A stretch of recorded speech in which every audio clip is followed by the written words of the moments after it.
Hello, everyone, and welcome to the final day of PAX East 2024. All right, we have some wonderful speed runs going on the speedrun stage here live at PAX East 2024. We have Stardew Valley, followed by Lego Star Wars, Crash Bandicoot 2, as well as Skyward Sword. Reminder for everyone, today is the last day for submissions for Summer Games Done Quick 2024, which is going to be happening this summer. So be sure to get your submissions in if you're interested in that and interested in the event June 30th to July 6th. And I also want to remind everyone, Games Done Quick is hiring. If you'd like to help out at our mainline events, we have a volunteer coordinator role open and host core coordinator role. As well as if you would like to help out with GDQ year-round, we have our special event showrunner to highlight speedrunning communities through our weekend specials. And you can go to gamesdonquick.com/jobs for more info on that. But with that said, we have some two wonderful runners here from the Stardew Valley community. We have Blackheart Wings and the Valiant Sun playing Stardew Valley. Take it away.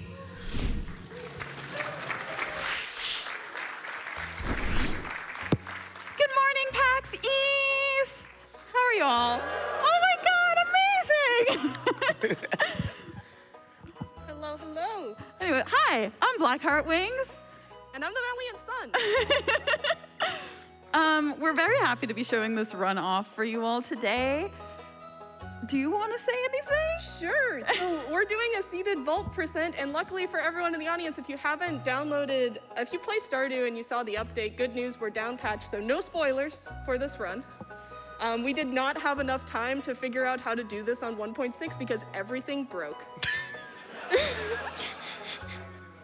It's true. We tried running this on 1.6, and all of the random events that you will be seeing don't work. So we're running this on 1.5, 1.5.6. Also, we have a friend on our couch today. We do. Hi, I am Friend. I am Jaxler. I was specifically told I was not allowed to know anything about what's about to happen, so this will be interesting. We're gonna have a great time. It's gonna be fun. It's gonna be fun. Oh, do you want to introduce your co-commentator? Oh, yeah. So this is Nugget.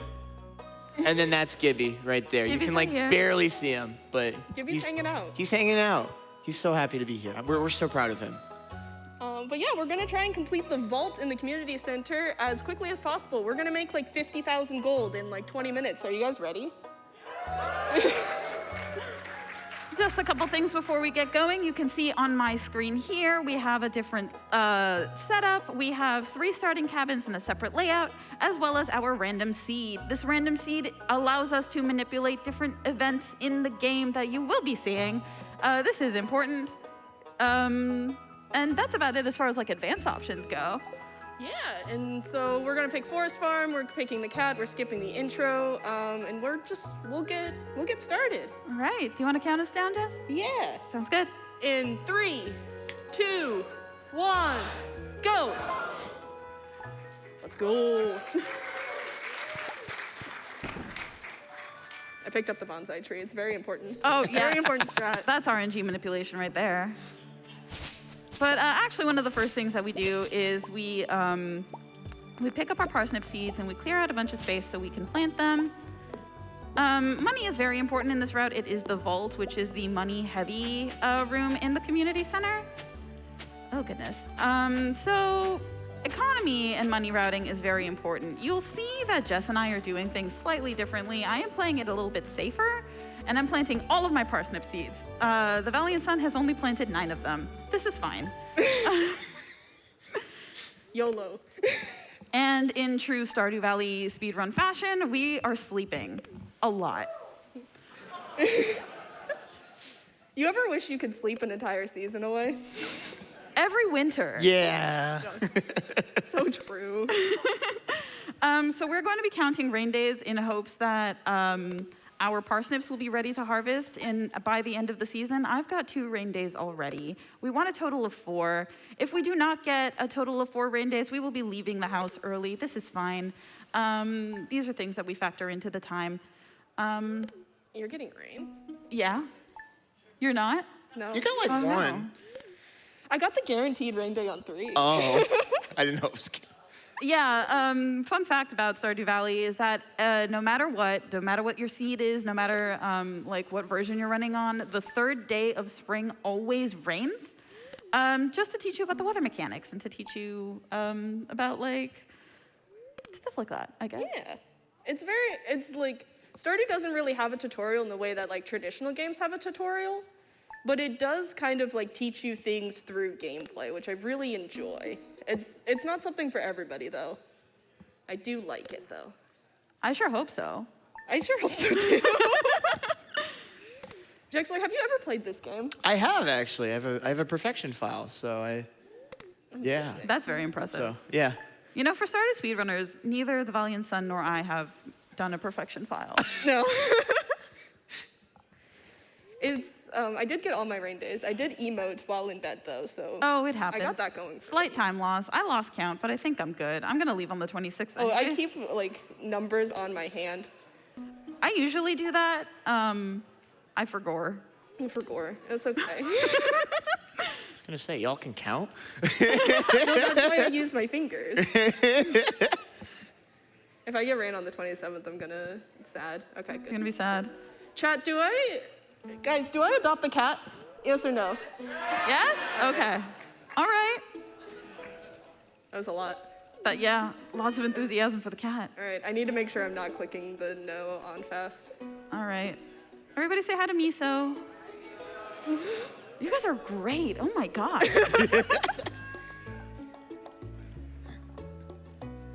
I'm gonna check the weather really quickly, actually. Give me 1 second. You're checking the weather. Oh, you went out on the 26th. Yeah. Okay. This is fine. Optimally, we want to leave on the 27th because it's a Saturday. So, oops. You all right? I was so locked in for a second. So on the farm, we get forageable items. The reason that we chose, no, we're not doing that. No, we're not doing that. The reason that we chose the forest farm, I'm fine. This is fine. Everything is A-okay. I don't know what you're talking about. The reason that we chose the forest farm is because forageable items will spawn throughout the season. And we need forageable items to continue to unlock the different rooms in the community center. Because of routing things, we need, gosh, how many is it? Do you remember? How much money? No, not money. How many bundles that we need? 4. 4? Sometimes I forget details. It's just axe go burr. It's honestly, axe should go. Yeah, how is your axe going that fast? That doesn't look normal. Yeah, no. So this is a fun little trick that we do called animation canceling. Jess, are you animation canceling? I am. Okay. We didn't nerf you today. Yeah, You didn't nerf me I today. told Jess that Jess could cheat.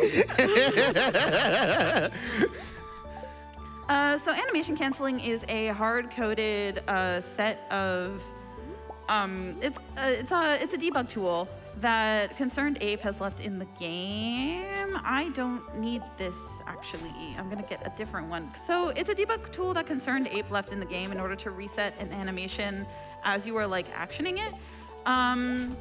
Usually like it's a debug tool. So if you click R, right shift and delete on PC, this is something that only or usually happens on PC. You can execute an action really quickly. We have those buttons rebound because if you have a keyboard in front of you, if you're at home, you probably know this. R, right shift and delete are really far apart from each other. So we have our keys rebound to make that a little bit more convenient for us. I want to eat the dandelion, actually. Don't eat the dandelion, that would be bad. No, eat the dandelion. It would be funny. It would be fun. I'm gonna make this chest. Oop.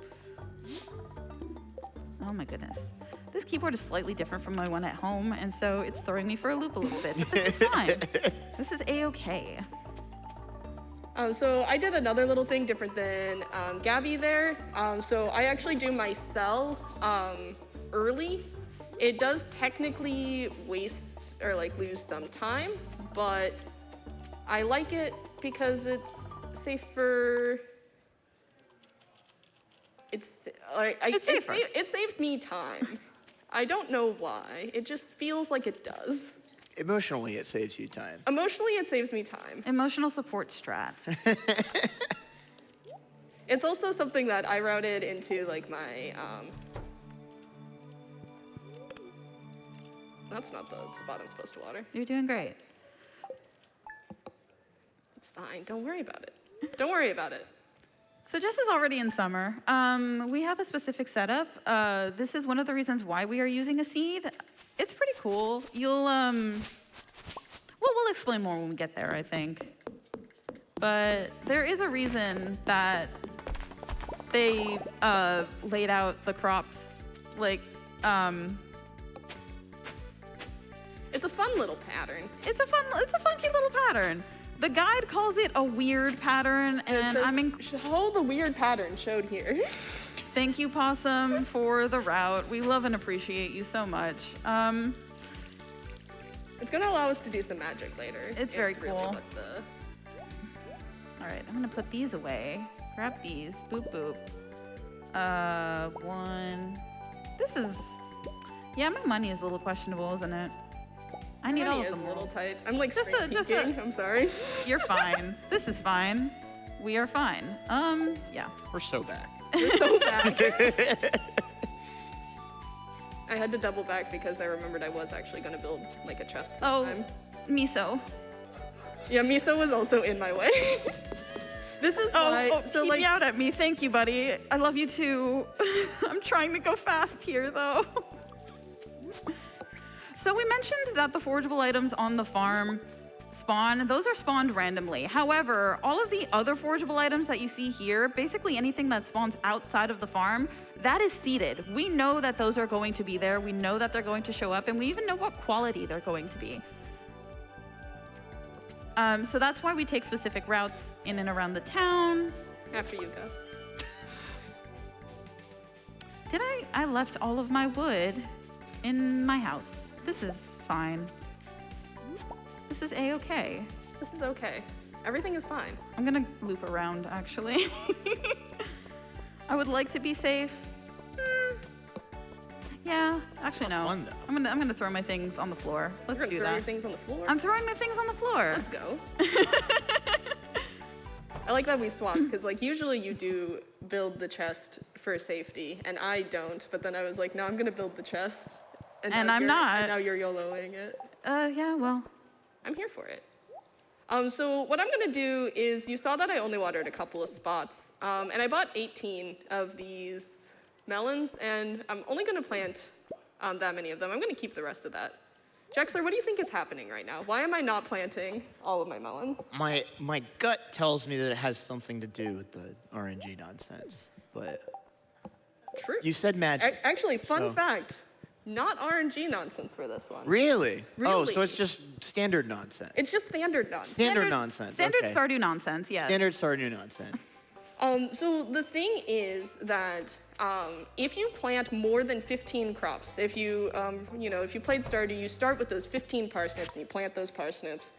When you harvest all of those, you get that level 1 farming, and then you can build scarecrows. And that's because if you plant 16 crops, that is when you are subject to crows coming to take your crops. And that's not great. No, that's not. So I've only planted 15 of those crops so that I don't lose any of them. Because Interesting. but it is good news we're planting in this weird pattern because these 15 parsnips, or these 15 crops are going to get a little weird. Good news, Gabby. Yes. I did not get any rain. Oh no. I got the 13th. I got the guaranteed rain day on the 13th. Good news. The game, not broken.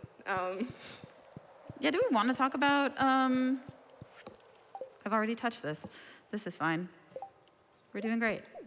Do we want to talk about rain dances in the summer?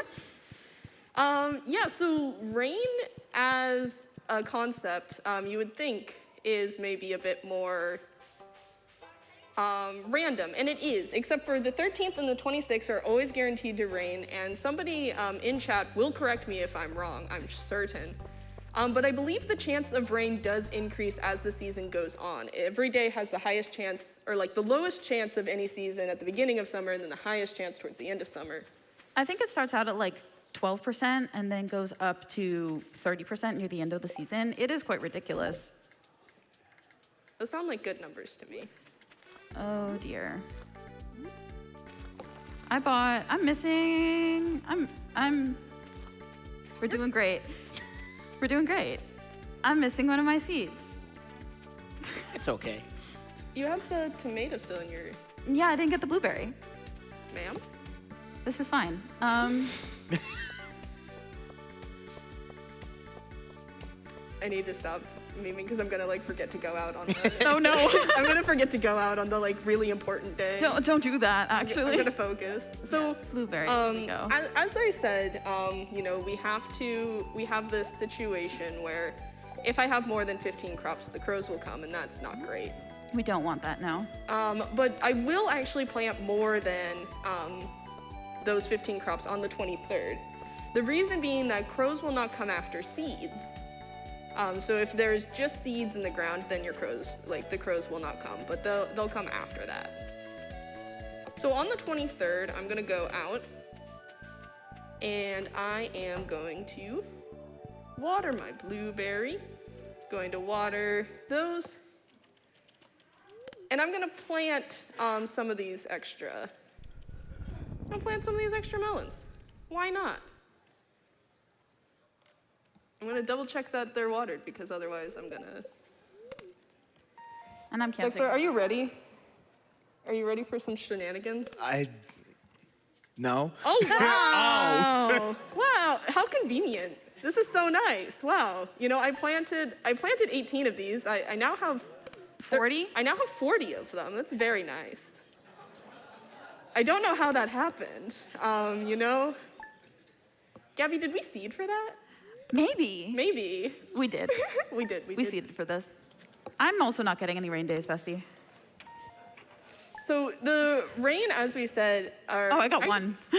Nice. So leaving on the 14th now. So the rain is really interesting in the way that it is seeded, in that... and that it's not seeded. And that it's not seeded at all. It actually depends on the number of steps that you have taken. Flash warning, if you're photosensitive, please look away. I am really fast at reading. Good news. So wait, just to clarify, there's RNG seeding and a step counter. There is. So that was actually changed in 1.6. But previously, you actually, if you wanted to fully seed your run, you needed to know your seed. You needed to know your number of steps that you've taken. That's helpful. You needed to know exactly the amount of forage that is on your farm at any given point in time and debris. And that's why TAS runs of this are absolutely bonkers. It's quite impressive, honestly. Shout out to our tassing community. They're amazing. Absolutely. Okay, I'm getting later rain days. That's interesting. Sometimes you gotta just get some rain in the later time. Yeah, that's how it goes. It's almost like the rain increases there. It's almost like the chances are better. Almost like the chances are better. Oh, this is really nice. Gabby, there's 5 rare seeds in the traveling cart. Wow, really? There was. I wonder how that happened. That never happens. Usually there's 1 or 2. So here's my question: how do people find the seed? Is my because like, you know, big freaking number that you typed in at the start of the who come up with that? Whose fault is that? Whose fault is that? So RoboPossum found this seed, right? Shout outs to Possum. Shout outs to RoboPossum for finding like seeds for basically every single one of our seeded runs. The way that we did it is that another coder in the community named Blade created like a whole deconstruction of the code to replicate all of the RNG. And then we're able to run simulations. So that's like one of the things that I like to do is I sit down with like only the back end code of the game and then just hang out with it. And so like you can figure out so many different like seeding things. We have like a bunch of different methods to find like certain behaviors, such as our giant crops that we have. We've got our melons again. What's going to appear in the traveling cart. For example, these 5 rare seeds. And now I have 9, which is way more than I should have. absolutely absurd, really. Where did my last melon go? Oh, it was just lost in the abyss. That's cool. Guys, do you ever get lost in the abyss? Only on Tuesdays. Fair. Oh, good thing it's not Tuesday. Yeah. So what am I doing today is the 25th. Yep. Oh, I gotta read. Again, photosensitivity warning. I'm gonna read this a little slower, but you know, if you're, there we go, we're good to go. So we keep an eye out for the wizard letter. That's that purple letter that you saw come up. We do need to like go through the motions of all of the like initial quest lining in order to get into the community center. That's why like we ran into town and didn't do anything. We just ran back home just to unlock that cutscene. It's why we touch the plaque when we go into the community center, and it's also why we talk to the wizard, because we do need to go through that cutscene in order to deposit things into the community center. Did you get it? No. Oh no! It's okay. Maybe you'll get to show it. So one of the things that unfortunately just happened there. I ran the ferry back up through. What do you mean? Do not be alarmed. Am I able to tab out to my save files real quick? Yeah. Cool. Don't be worried. Don't worry. I'm actually gonna restart my. Ooh, I'm not gonna restart my day. Jax, I need you to go into my backpack and grab my thumb drive. Quick. This is my chance. I can catch This is up your now. chance. I'm going. Go, Jackson, go. It's the one in the back. It's the behind there. Go. The back one, the back one, the back one. Just bring me the whole backpack. Chaos. This is Chaos. fine. Yay.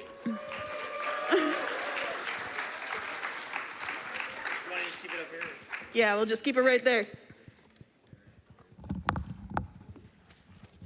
All right, and then I go app data. Gonna exit to title. Do not be alarmed.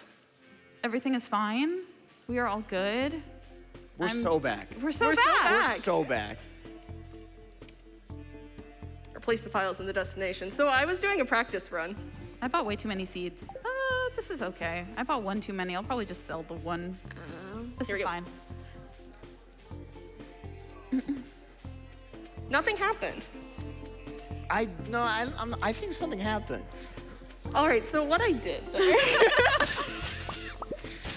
is I completely delegitimized the speedrun, but that's okay. Because we have backup. Everything is fine. So I had a backup, and then I did a little silly when I was practicing, and I I ran through the day of the backup. So I'm also doing a backup. Don't mind me. Those take 28 days to grow. they do. So the reason that I had to quit out is that there is a random overnight event called a crop fairy. However, what the crop fairy does is it checks 100 random spots on your farm. It is seeded, so the chance that it will try to pick 100 spots on your farm is consistent. That will always happen. However, sometimes it doesn't pick one of those 100 spots that it checks is not the one that has the crop on it. Oh, so that's what. So that's what happened. So you got owned, essentially. So I got owned. The fairy said, "Not today, Jess," and that's okay. Sometimes that happens. So what I did was I loaded a file where the crop fairy did. Miso, please. Miso, thank you. Shout out to Concerned Ape for making some wonderful changes in 1.6. It is now that you can skip the pet adoption cutscene, you automatically adopt it, now making it faster to not adopt the pet than, or faster to adopt the pet than not adopt the pet, and also making it faster to phase through the pet when the pet is in the way. Thank you, CA. We love you, CA. A lot of the updates and things that came through, CA was actually consulting with like speedrunners and stuff. So a lot of the changes, we did say, oh, this is kind of broken now. But a lot of the changes are not as bad I guess I don't want to say bad, but they're not as horrible as they could have been for the speedrunning community. So we're very thankful for like him for like taking in our input and all that into consideration when he was. Okay. Let's see if I get this cutscene. I'm gonna be real sad if you also don't get the fairy and we just have to be like, trust me. Really? Okay. Well, I will also load my backup save then. Trust us. Trust us, it happens. I swear. Follow Blackheart Wings on Twitch and you can. Also, don't mind all of. I run a glitch category. Don't mind those. Don't worry it's about okay. All right, so it is the 3rd now. I'm gonna sleep. So yeah. So you both got owned, but We both got did. owned by the fairy. That is okay. Can we get like a good F from the audience for that? Like just on 3, like 1, 2, 2, 3. F. Thank you. I also harvested the wrong one. This is fine. I'm just gonna restart the day again. All right. Another flash warning. Where is my backup? Where is my backup? Please. I am 50 short. Is there a reason you have Oh, to it's right read the here. mail? Like you need something from it? Or? You're 50 short? So I It's need fine. 42,000 500 to finish this run, and as you can see, I have 42,450. Oh, and Pierre's closed on Wednesdays. Pierre's Yeah. closed on Wednesday, so we're gonna go. Thank you, Jaxler. Listen, Are you telling me something? Are you telling me that I knew something that you forgot? I am. We often forget don't that Pierre run this closes on game. Wednesdays. Listen, we appreciate you greatly. I'm just here. And what I should happy have to done. help. Actually, I don't even need to wait for Pierre. I'm just gonna sell one of these. Go to sleep. You're doing amazing. Thank you. I'm trying my best. I know you are. We're both doing our best. We're so back. We're so back! But yeah, so I'm gonna be wrapping up this run right about as soon as I get to the community center. I am right on their tail, I promise. I'm harvesting. Oop, that's level 2 farming. I'm harvesting congrats. this. Thank you. I'm harvesting this last bunch, so I'm waiting for the 15th now. Yeah, so is there a reason you weren't grabbing all the sweet gem berries at the same time? Yeah, so part of the seeding that we did is that with the fertilizer that I put down, it actually allows us to know when the crop quality is going to be. So I was only harvesting on days where I was going to get silver or gold quality, and I was getting exactly as much as I needed in order to ensure that I was going to like get that. Right, okay. So what I'm gonna do is not do Spring Forge. I'm just throwing everything in here. I might as well. Let me look and see what I've got in here. Glitchless, by the way. Glitchless, by the way. If you see anything strange going on, no, you don't. I'm definitely not moving during a cutscene. I shouldn't be moving in. Don't worry about it. This is fine. Trademark. Hi, Demetrius. So I finished those 3 seasonals, and then I'm going to run up here. Don't worry about it. I'm slightly worried. Understandable. Understandable. Have a good day. The reason that whether or not that's actually should be allowed, being able to move during this was like really contentious. Like tensions were high in the in our beloved speedrunning community. beloved speedrunning community on whether or not this should be allowed. Let me go. I think it's cool. Freedom. But since we're actually just restoring the farmer to the default state by doing that animation canceling, you know, don't worry about it. I'm purchasing these bundles as quickly as possible, and time will be, I'm moving. You're schmoving? Time for me will be on the flash after this cutscene, so we are the Junimos, keepers of the forest. I'm on the hunt for a mushroom. because Time. it's like, I don't have one. Hooray!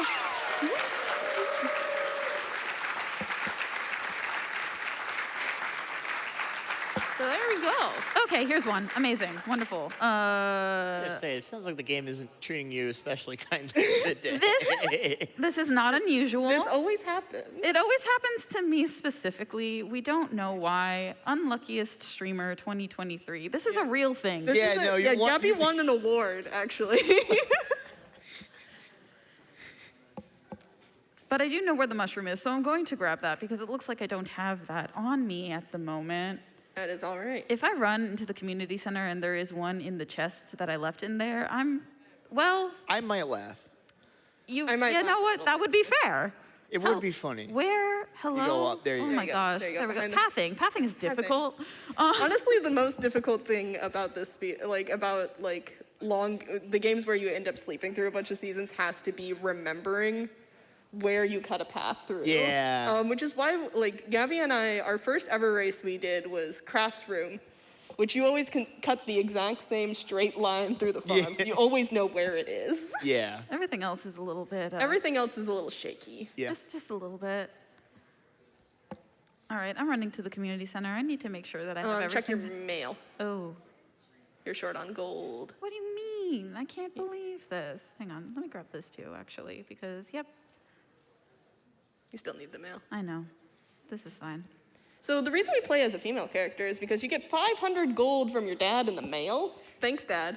Shout out to Dad. For the same achievement in game, your mom sends you cookies, which is also great if you're doing milk and cookies speedrun or something, but not great if you need 500 gold at the end of a speedrun. That's kind of going to make or break a run where you're trying to make money. How is milk and cookies not a category extension? That's not a thing. We don't have that. It should be, though. It should be.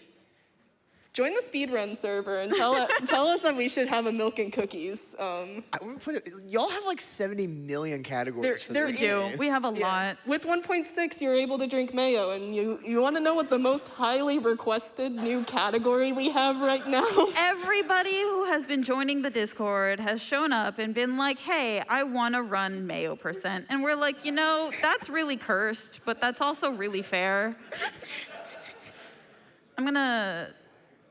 I don't know where I'm going, actually. I should be going this way. You're going elsewhere. It's I am fine. going elsewhere. We're meandering. I just wanted to show off all of this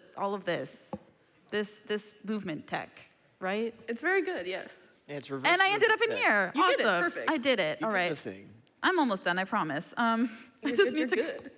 I just need to grab We the literally gave our estimate for everything to go wrong. Yeah. And everything did not go wrong. Everything didn't go wrong, but we did have some things go wrong. I am really sad that we didn't get to show off the ferry. That would have been really cool. Because y'all were like zooming in the screen too, and I'm like, does that? It does actually. It does actually matter. So the way that the crop fairy works, we'll do like an illustration with my hands right now. So While I here- pick up these last perishable items. Yeah. So what we have is that, you have your bundle of crops, and the fairy comes in from the side, comes over and enchants one of your crops, and it causes all of them to grow around a certain radius. That cutscene requires the fairy to go from the right side all the way over, touch the crops, and then fly off the screen. So we zoom all the way in so that the screen is smaller, so the fairy doesn't have to fly as far. It's the little optimizations. Where is this hazelnut? Hello? Bus stop? I guess so. Hang on, I'm gonna peek around here really quickly first. That's a mushroom. I got that earlier. That's our backup mushroom, by the way. We have a backup mushroom? It's right there. But yeah, if y'all are interested in speedrunning Stardew Valley, I highly recommend it, not biased. I think we have a bunch of really cool people. Gabby and I are actually both verifiers for the speedrun.com. So if you run the game, we'll maybe see your run, which is super cool. I promise that when I'm verifying runs, I hype you up behind the screen because I'm so excited for you all so much. I got into confirm. speedrunning because Gabby verified my run when I started doing Crafts Room, and then I posted my PB in the Discord, and then she was like, oh my gosh, this is amazing. I'm so glad that you're running this category. And then she introduces me to the Fatales. Shout out to the Fatales. Shout out Fatales. And then when I posted PBs in there, she would also hype me there. So I got double hype. And now I speedrun this game because Gabby is a lovely verifier. And they're better than me. We love it when the student surpasses the master. I'm very proud of you, by the way. Thank you. All right. But yeah, the community, honestly, Bestie. Super Bestie, great. please move. love us. Even if we are going to probably add a mayo % to the category extension board, If you don't want that to happen, also join. If you believe in humanity, join the Stardew Valley Discord. And if you love chaos, If you love chaos, also join the Stardew Also Valley come Discord. join All right, us. time is coming up for me too, everybody. We finally made it.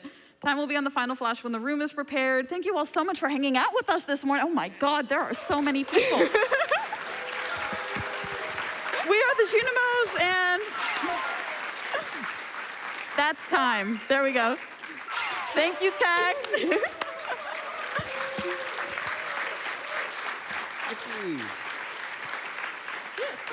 Gabby, where can people find you? You can find me at twitch.tv/blackheartwings. You can find me on Twitter at blackheartwings. You can find me pretty much anywhere at blackheartwings. Thank you all so much for having me. This was great. Jess, where can the good people find you? You can also find me on twitch.tv/thevaliantsun. It's spelled right there. And all other platforms, I'm also the Valiant Sun there. We both speedrun Stardew, and we have a great time. And thank you so much to GDQ for having us. Also, Love to meet Jackson, y'all in thanks for person. catching for us. Thanks for having me. I was certainly here.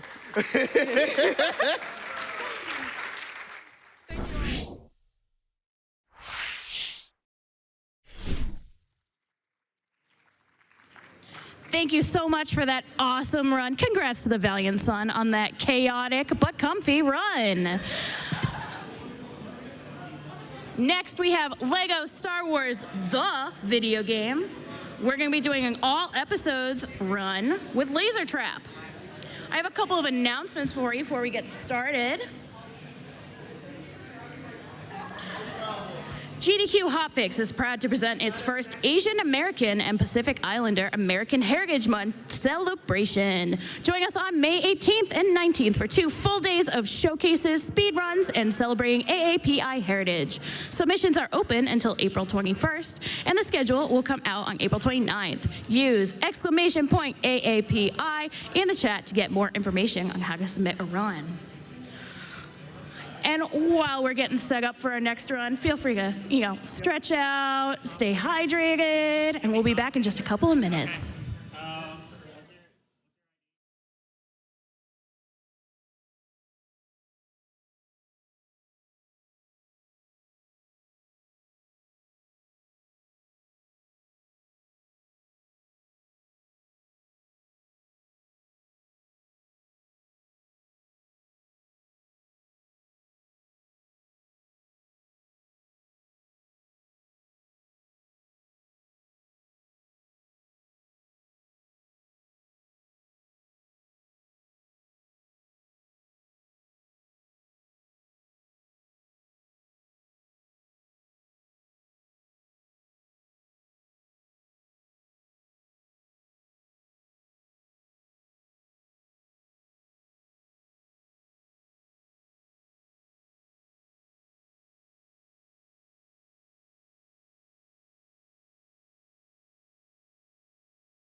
Welcome back, everyone, to PAX East 2024, Day 4.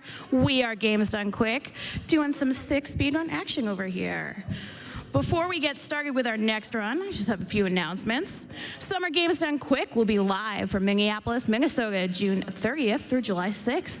Run submissions are now open and will close March 24th. If you'd like to submit a run, go to gamesdonequick.com/profile or visit gamesdonequick.com for more information about the event. And without further ado, we have a Lego Star Wars The video game run coming at you live. Laser Trap, for the second time for this event, take it away.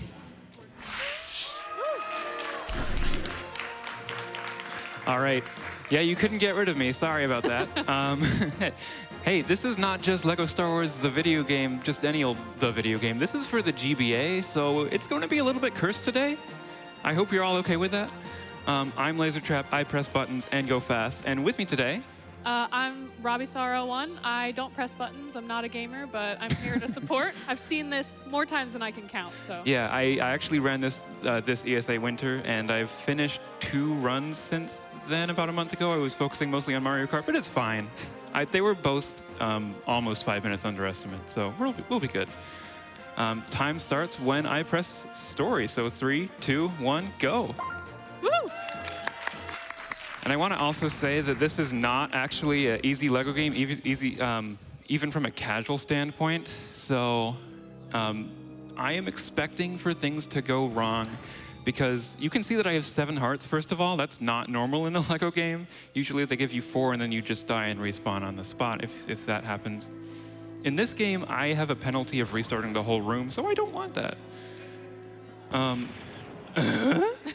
It's the first thing to go wrong out of many.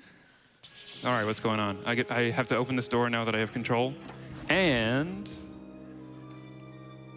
go out of bounds. Woo! 42 seconds into the game. Yep. Yeah, that's a pretty fast going out of bounds right there. So now I'm out of bounds, and where's it? Uh-oh. Uh-oh. Out of bounds routes are kind of specific, and this is gone unusually. Okay, you know what? I have to do that over because I was not. All right, let me explain that. Out of bounds routes are very specific, and if you go too far one way, you're very likely to get stuck in somewhere that is has invisible walls and all of that. But yeah, back to the ship where nothing can possibly go wrong. Never. TC-14's a friend, right? So I mostly play handheld Lego games. I grew up with the DS ones, not this one, but I just thought, what is this GBA game about? And hopefully I'll be able to show you properly what it's about. So anyway, now that I have control, I open the door and Something you've never seen before, ever. In your go out of bounds. Nice. All right, for real this time. All right, let's head over this way. What? This is horrifying.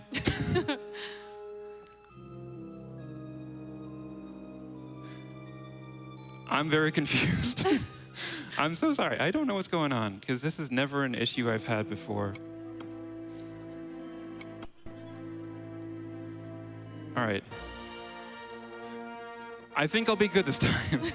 I'm just theorizing what I could have possibly done wrong, and I think I need to go slightly more in bounds. Anyway. Yeah, I'm good. I'm going. Hey, look, the timer started again. Woo!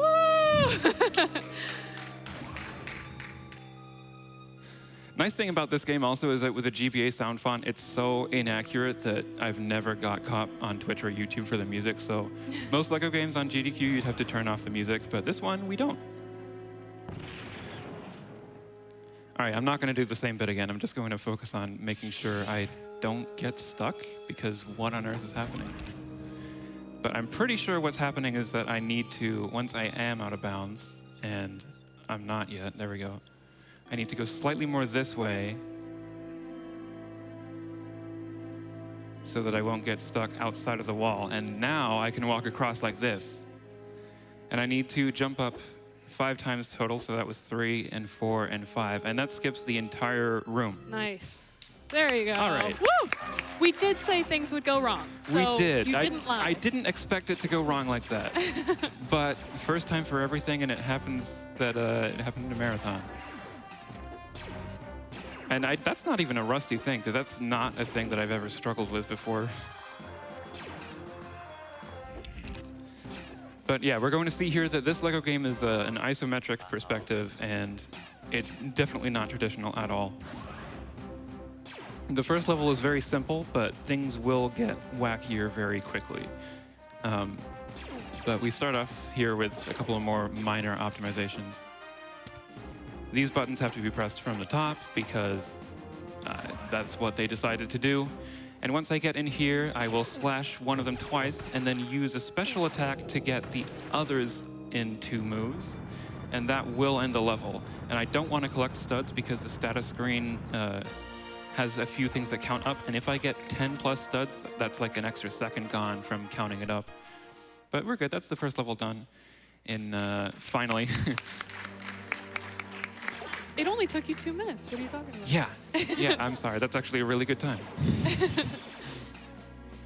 So now we have Qui-Gon going through the forest. He didn't appear at all in the first level, but here he is. And we actually have another friend, a fan favorite, and his name is Jar Jar Binks. Yeah. He makes a very funny sound in just a second. Maybe. All right. We're going to hear that a few times in episode 1, especially when we get to take control of him. Jar Jar jumps very high, so that's actually a similarity to the PC and console LEGO Star Wars 1, same as the prequels in the complete saga. But at the end of the last level, I used a special attack, the Force Waves with Obi-Wan, and Jar Jar's special attack does something different. He screams again and can take out things very, very quickly just by flailing his arms around. So, you also saw me pick up a blue lightsaber thing. It's green if I have a green lightsaber, but that is an attack upgrade. And once again, right here, I am going to attempt to go out of bounds. And I did. There we go. There you go. That is going to happen a lot during this run, and this time it actually takes me like under the level, and I have to stay on the edge of the shore here just so that I don't trigger any extra enemies spawning, and like that would also cause the game to slow down a little bit. And then I just go under the end zone for the level, and that takes me to the end anyway. There we go. Nice. A nice thing about this run, too, is that it's not cutscene heavy like a lot of the other LEGO games are. Although on PC these days, many games have the no-cut 5 code, which eliminates that. But the reason I switched to Qui-Gon before ending the level is so that I can start this level with him and do a different out-of-bounds trick. This is a really specific setup, and it looks like it's going well. Yep, so they're going to jump up. Yep. And up, and then here we are. That was easy. That's actually a big skip. There's a lot of shenanigans you have to do in that room, and as I cross here, you'll see the enemies just randomly appear. But anyway, ignore that. We now have to save Padme, who is Sadme. I wonder why. It's not like she's important.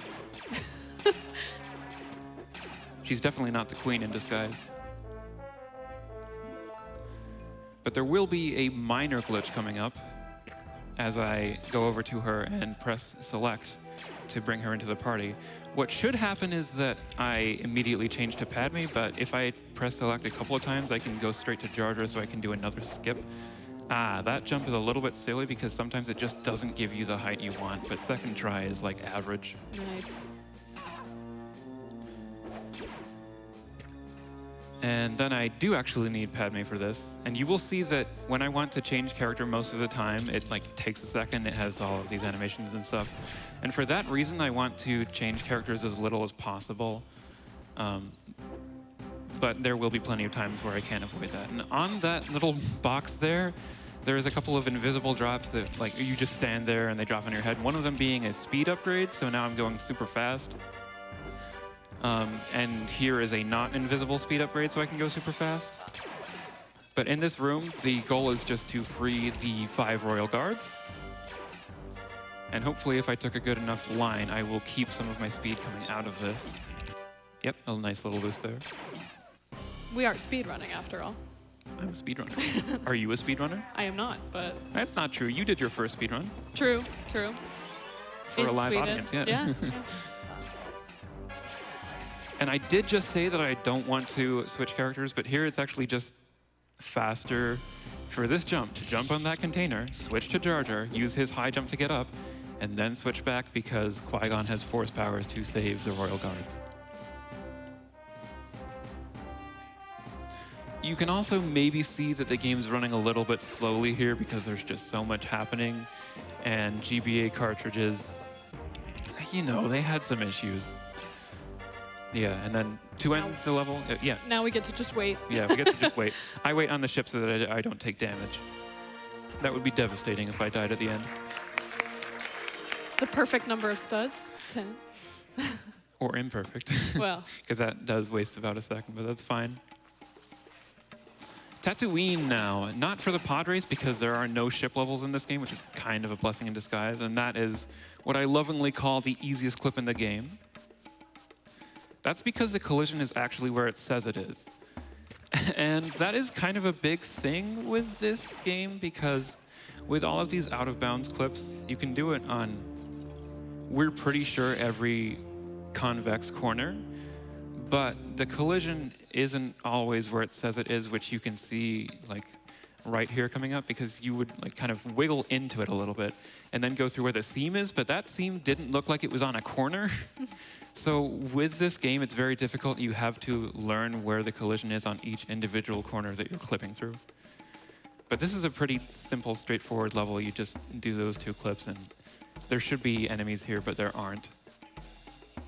Yeah, the way that me, as a non-speedrunner, remembers it, Bearhead and I lovingly termed it wiggle, slide, go. You wiggle Exactly. in, you slide, and then you go. I wish it were just that simple. You make it look so easy. I mean, it is that simple, but it's not that simple to perform.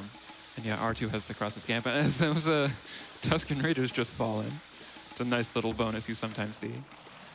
But this will be the end of the 4th level, and it's been an easy start, but the 5th level is where things will get very, very complicated, as I have to do almost all of the level as Jar Jar Binks. And there's a big moment of randomness coming up. You might hear RNG used a lot as a term, and if you're not familiar with speedruns, that is kind of a weird adopted term. It stands for random number generation, and it's kind of speedrunners feel fancy when they use that to talk about luck. Roger. So this is actually the last level in episode 1. The video game, which is what we're playing, was episodes 1, 2, and 3, the prequels. And that's the case for all versions. And then there was Lego Star Wars 2, the original trilogy, which there is a GBA game for, but it's not nearly as good of a speedrun or casual game, sadly. All right, here we go, though.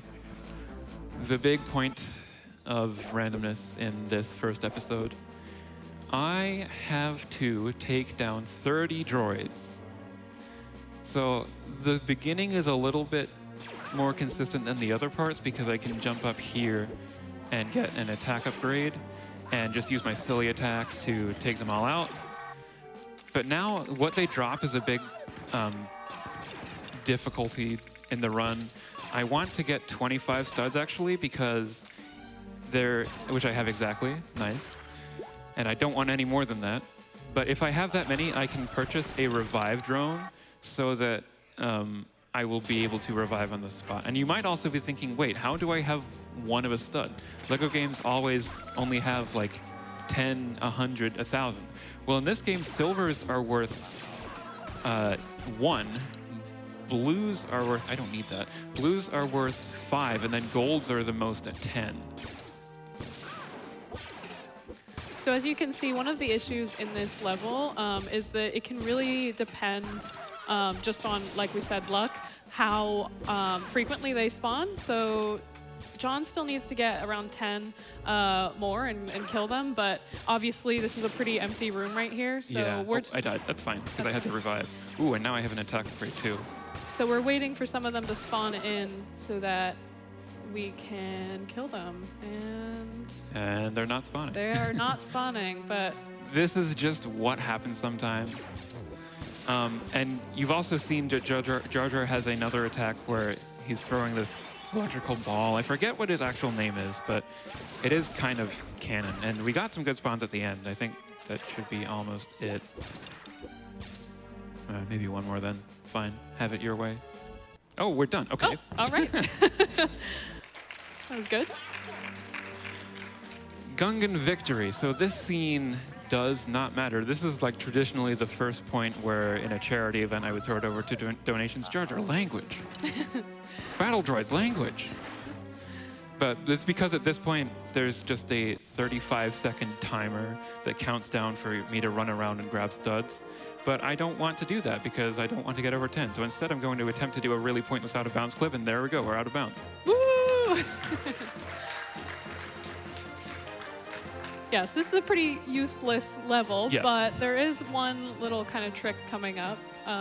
So once the timer in the bottom right-hand corner gets down to 1, John's going to do a little skippy. Kind of, yeah. I will set up for 1. A setup.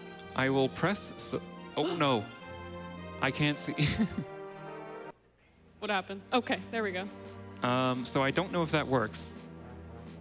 I'm going to remember to move the mouse every... I can. 10 minutes or less. So what should happen, which I might not be able to show off, is that this cutscene gets cut short.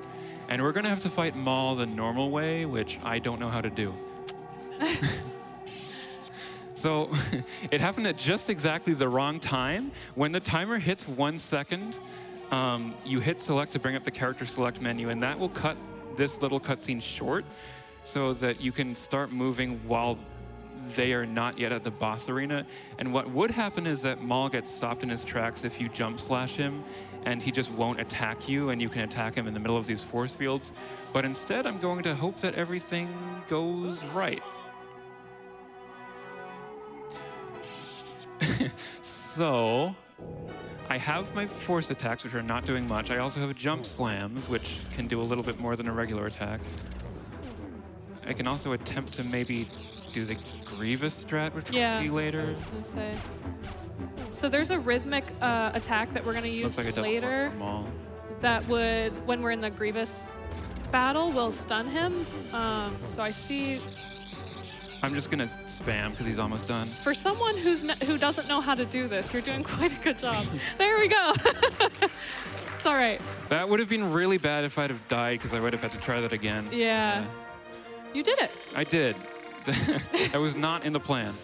I'll just wiggle the mouse every so often. Okay. Speaking of wiggling. Right, yeah. Wiggle, slide, go. All right, that was episode 1, and now we're on to episode 2. Yeah, so episode 1 has 5 levels within it. And then episode 2, you would think would also have 5, because that's a really nice number, but in fact it does not. It has 3 instead. We start off with the easiest clip in the game again. Because of course we're back in Tatooine, why not? Right. I like to say that in Tatooine, you get to see what everyone was waiting for, the Dune Expo downstairs. You get to see right here. There's sandworms everywhere. It's not actually what they are. However, I don't do this clip again because for whatever reason, while Watto's trigger was active by doing that in episode 1, it isn't here. Conveniently in this container is a full health refill. And I used to buy a revive in this level, but I'm going to go for a reviveless because I've got a pretty consistent way to manage that now. So this time, instead of backtracking through, I want to find out about my mom. That's why Anakin's here with Padme, who he is definitely not dating. No. So we visit the moisture farm, but apparently the Tusken Raiders attacked the moisture farm, and now we have to repair it in order to find out about our mom. But there is a cutscene with Tusken Raiders that I would like to avoid, and I'm going to do that by going underground and clipping on this totally real corner here. Yeah. if I can find it, and I can't. There you go. I'm now underground. No one can hurt me. If I would get to about this point in above the ground, there would be a Tusken Raider cutscene. And because of that, after I repair everything on the moisture farm, in order to talk to Owen, I believe it is, I don't want to jump up completely above the ground, and I can just talk to him while under the ground as well. So he's going to give us the info about what happened. You're going to get very angry. I'm going to get on the speedrun ride. All right, hold on. Very important cutscene. Mom! Son! Have a seat. Love, love, death, anger. No! So now, because he's so angry, he's going to go out and kill all the sand people. But not just the men, but the women and the children too. Yeah, not even the movie shows this, but this game makes you go out and kill all of the Tusken Raiders. Conveniently, there is this nice attack nice over one. there. Yeah, that was a good boomerang. Yeah, so they threw the lightsaber Which and is- then yeah. came back and killed 3 Tusken Raiders at the same time. That was, Or sand people, I mean. Yeah, I mean, same thing, but Anakin just calls them the sand people. Yeah. He has no respect for, None. yeah. Anakin's special attack, as you can see, is this lightsaber move. And I actually have a ton of health early on, which is great. But yeah, if I were in any danger, I would be coming up here to get another full health refill. And that You're just was too the good. big, I am. Thanks for noticing. That would be a big part of beating this without revive. And hopefully they'll be all grouped up, and they're not really, but there's more than I need right here. And victory, the Star Wars theme, genocide, yay. Oh. Oh. All right. It's such a weirdly placed triumphant theme in the game. It's Yeah. kind of uncomfortable, but anyway, Yeah. let's get out of those uncomfortable vibes and go to the droid factory with no real reason, but we're here because there are only 3 levels in this episode. Obi-Wan is sneaking through the droid factory, and he'll hopefully just barely press the edges of these buttons and not get zapped. Oh. That's fine. And this is actually a really short level. No spoilers for what's coming up next yet. And it's just kind of 3 out-of-bounds clips after all that and go to the end. Even though it is short, there's kind of a lot going on with enemies, so this is definitely a death risk area. And I'm gonna get these Geonosians out of the way and hopefully not get shot by those big turrets, because that would be a lot of damage. But actually we're fine now, because we go down here. And then there will be one more clip down here, which will have a convenient visual cue to just get straight to the end of the level. Just follow that down there, and yeah. I've been surrounded. Whatever will I do? Nothing, apparently. All right, I'm going to send a message to Anakin and Padme. And the final level of episode 2, any guesses? It's in Droid Factory. Droid Factory again. Which is my favorite joke to make during the speed run. It's somehow Droid Factory returns. Somehow Palpatine returned. And who else to the rescue but R2? Naturally. Naturally. Because Anakin and Padme also got stuck, so droids to the rescue. And this is like the only time this happens in LEGO Star Wars where I can get height from R2's flight from just talking to that protocol droid, and that's the only time we'll see it in this game too. But fortunately I can now free Anakin. Free Anakin's for everyone, guys. Woo! Sorry, that was a lame joke. Bit of slowdown on the screen. And then it's actually faster to jump down the stairs than walk down them, because there's this little delay animation when you land. And it's faster to walk than jump through the whole game, but I don't know if you've probably seen me at times jump through enemies because I just don't want to get shot, and jumping is the best way to avoid them. And you can see also that these targets to open this door, great hitbox. Also, green supers, they're a special brand of super that takes 4 hits instead of 3.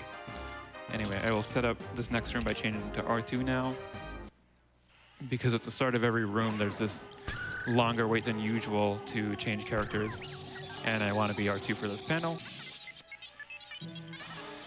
All right, we got Obi-Wan, we got Padme. No, excuse me, we got Anakin, we got Padme. Let's go save Obi-Wan. And I'll be doing the rest of the level. This is kind of a new strat for me by staying as R2.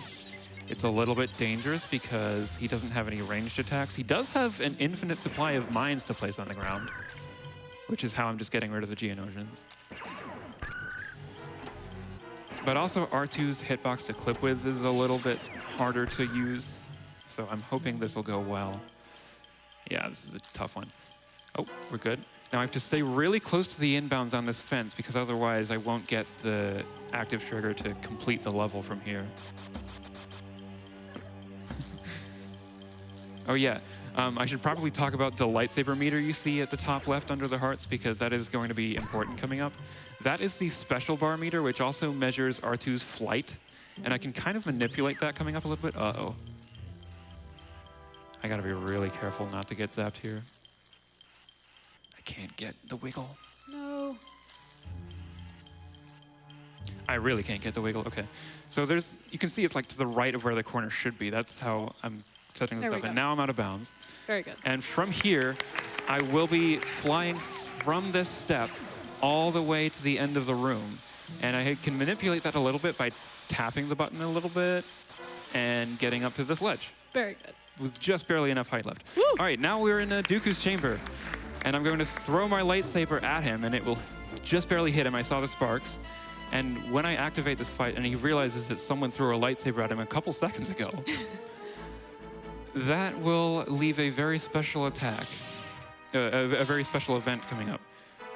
Jedis are too weak to fight Dooku. But unfortunately, because he got hit by that lightsaber without realizing it, he is now very allergic to Yoda.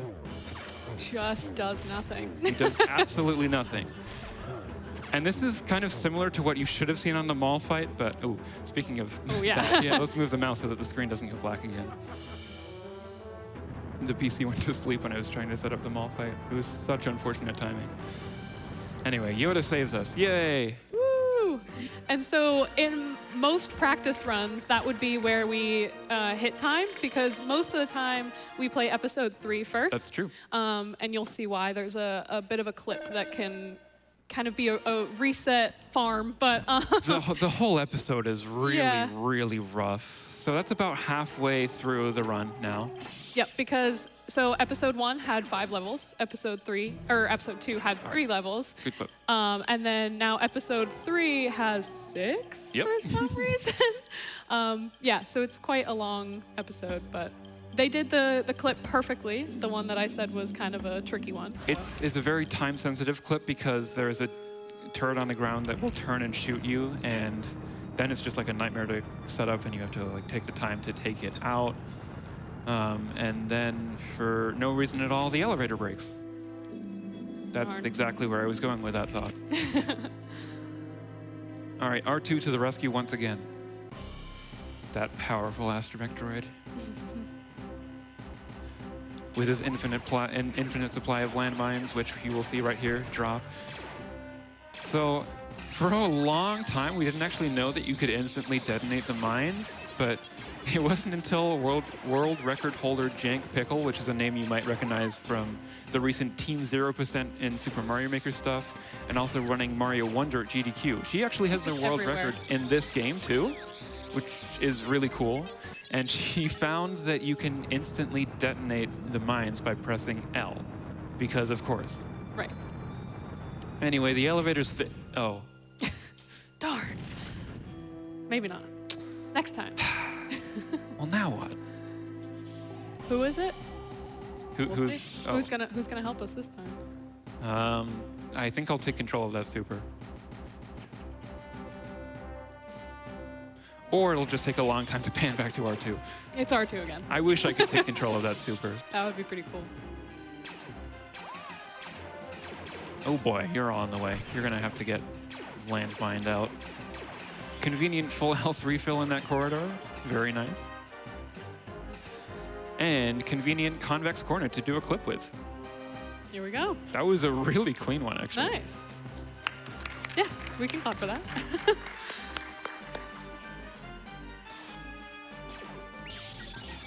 This is a really long room, by the way, so if I had died that late in the level, I would have to restart the entire thing. But fortunately, we're now clear of that, and we will be going on to Elevator finally worked. another clip. Kind of, maybe, hopefully. This clip doesn't look like it'll save much time because it looks like it's just a corner cut, but there is a barrier that despawns by doing that clip, so I can just walk straight through this hallway with no problems. There will be some battle droids at the end of it, but there should be more than that. Anyway, now we have to fight Dooku for real. There is no cheese for this. Not in the same degree of him not attacking, at least. I am going to attempt something that is not very easy, and hopefully you will see. The most damage he will take is if I throw my lightsaber. So I'm going to set that up and hopefully get 3 throws in here. Very good. And now I want to kind of lure him back here. Yep. Ooh, so no throwing that one. All right, stay there, bud. Yeah, so John's gonna trap him behind the stairs. All right, there we go. So, yeah. I don't think this will kill him, though. Oh, I missed. Oh. All right, well, we're going to have to improvise, but that's fine because he's at pretty low health. What I don't want to see is, like, sometimes when we're battling like this, you've seen a couple times in the mall fight and in this fight as well, you get stuck in that duel. But anyway. He's dead for real this time. He didn't get away like in Droid Factory 2. Unfortunately, this episode does not get any easier. And I will stress once again that this game is difficult casually, because there's all this like enemy overload, as I frantically move the mouse so that it doesn't fall asleep. There's enemy overload, and if you didn't catch the start of the run, I'll say once again that if you die in this game, you don't respawn on the spot in almost every case. You have to restart the whole room, so it's really punishing from any standpoint, really. There are a couple of tricks you can do to make the speedrun easier, but it doesn't make the whole run much easier at all. Anyway, go ahead. I was just gonna say, in Sweden, they did a great job and did an almost deathless run. Until the last level, Until the very last level, so we're trying to get that energy back, we'll see. Also, this is my favorite character, Yoda. I used to have a shirt that said my spirit animal is Yoda. Anyway, I did say earlier that jumping is slower. Unfortunately, Yoda's walk speed is so slow that jumping is faster with him. So he's not really a very convenient character to use, but I skipped Chewbacca in this room regardless of that. Ooh, I want that. Speed upgrade. All right, now we can go a little bit faster, which you will see in the next room once we stop getting all this slowdown. All right. Oh, look at him go! Old man got speed. All right, and I also am collecting studs once again, but this is Barry, the Barry! Yo, okay. Woo! That's actually a really hard jump. Yeah, when in our practice run, you did that what, like Fourth? Yeah, 4 or 5 times. Actually, I died before I got it. So that was great. But I have been collecting studs. I've been aiming for 25 because in this level I can thankfully buy a revive drone again, which will be really useful because we have a really long end room here through all of the trees. Thanks, buddy. So now I have a little revive drone following me around and hopefully keeping me safe if I take too much damage. Now, I don't want to take too much damage because that will take a couple of seconds anyway, but even at the top level speedruns of this game, we will collect studs to buy the revive drone because the studs aren't really out of our way, and no one can really consistently get deathless runs of this level or the other Kashyyyk level. Whoa, what? I'm coming back here later? Yeah. This game loves okay. to repeat itself. That's too bad. There is some specific jumps you can do to get around that battle droid on that big gun cannon thing, whatever. Great, good words. And there's another one of them that I can shoot off screen here, and I was hoping you would drop a speed upgrade as a random drop, but no, unfortunately I just got an attack upgrade, which won't be useful to me for the rest of the level. All of these speed upgrade, attack upgrade things are just limited to a few seconds. I don't actually know exactly how long, but yeah, it's another element of randomness. I would love to see like a task of this game that manipulated all of the speed drops possible. It would be really wild to see. There is only one drop we can manipulate, and that's in containers. If you jump and slam them with a lightsaber, end of the level, by the way. If you jump and slam containers with a lightsaber, you will get an automatic gold stud drop, which I used in this level. All right, Utapau. This is where Grievous is hiding. There isn't really much to tie the story together with this game. Like, there aren't many cutscenes. There are some in-level cutscenes that you saw like at the very start of the run 3 times. Sorry about that. And then you'll get stuff like this where you've got the camera, this stuff where the camera panning similar to the start of the level. And then you've also got like sometimes in the middle or at the start or the end of levels, there are like these slides. It's literally just a slideshow that you skip through. I can't think of when the next example for that might be, but you might have seen it in the run already. Also, to help us this time, we're going to go get R4, not R2. R4 is supposed to be gone at this point because I don't know why he's even here, but he gets blown apart in the battle over Coruscant in episode 3, which canonically has already happened, but I guess we didn't see that in this game, so he's here. Yeah, here we are. We need his help this time for some reason. But he won't help us until I take out some of these battle droids. A very specific group of them, too. And I have to wait before I go to him, because if I go too soon, I will soft lock. Woo! Well-made game. Another reason to do episode 3 first is stuff like that. And also there are 3 possible crashes that we know about. I've already got past 2 of them, so we're safe there. But there is another one in the 5th level of the episode that is the most common one, and I am always worried about. We'll see, we'll see. But anyway, coming up after I use the panel after flying across this gap, I will need to listen to the game because I can move while the cutscene is happening. So I'm just going to listen in here.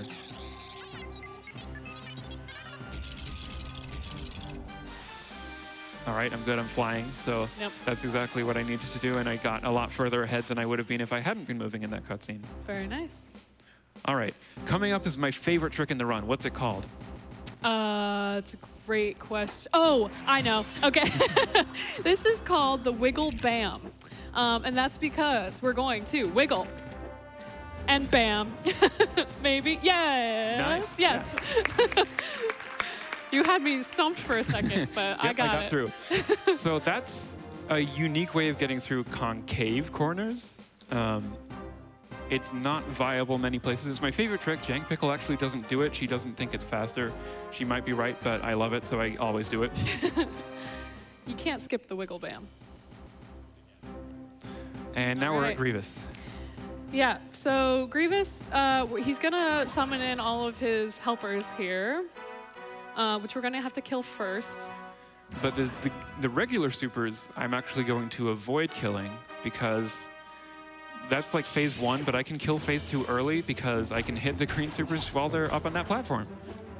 But that's going to make it so that I then have to fight Grievous with all the supers attacking me, which is really dangerous. And also, so I'm going to try and take some of them out, but not all of them. They're not grouping very nicely. But once I get rid of a few of them, I'm going to attempt to get Grievous in like a lock. Yeah. So at this point, this is kind of what John attempted earlier. I'm not safe. I'm not safe at all.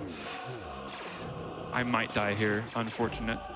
With the Darth Maul fight, That's not a heart. Which one's a heart? Nope, okay. There we go, okay. Oh, thank you. Helpful. So there's a certain pattern that John can hit the attack button. It's not just mashing, it is a certain rhythm. And it seems like they're getting it. And this is where Grievous just doesn't attack back. Very nice. You did it. I did. I did not die. That's definitely the toughest fight in the game because it's a very specific rhythm. You can't just mash because you'll go through an attack cycle, and I only want to use the first attack of that cycle, so it's like every half second or so, and he just gets stun locked.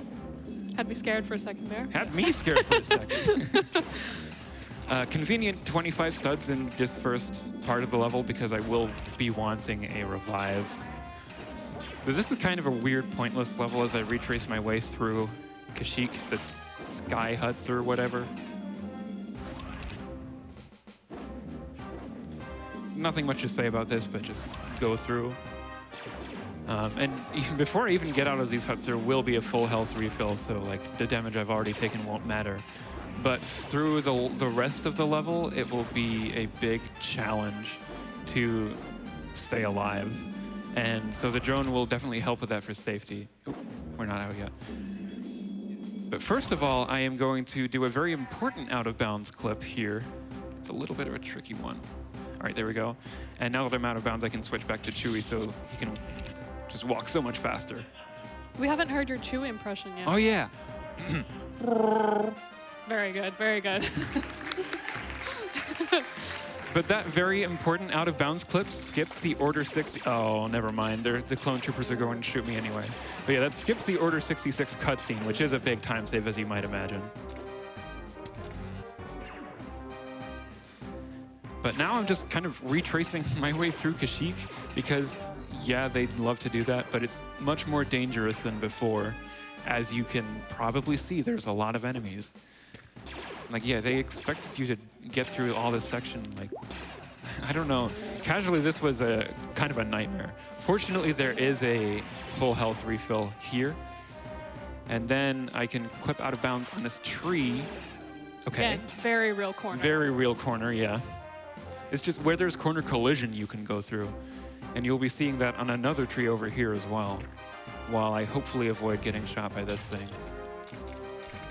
Oh. Okay, there we go, and we're out of bounds, and that ends that room.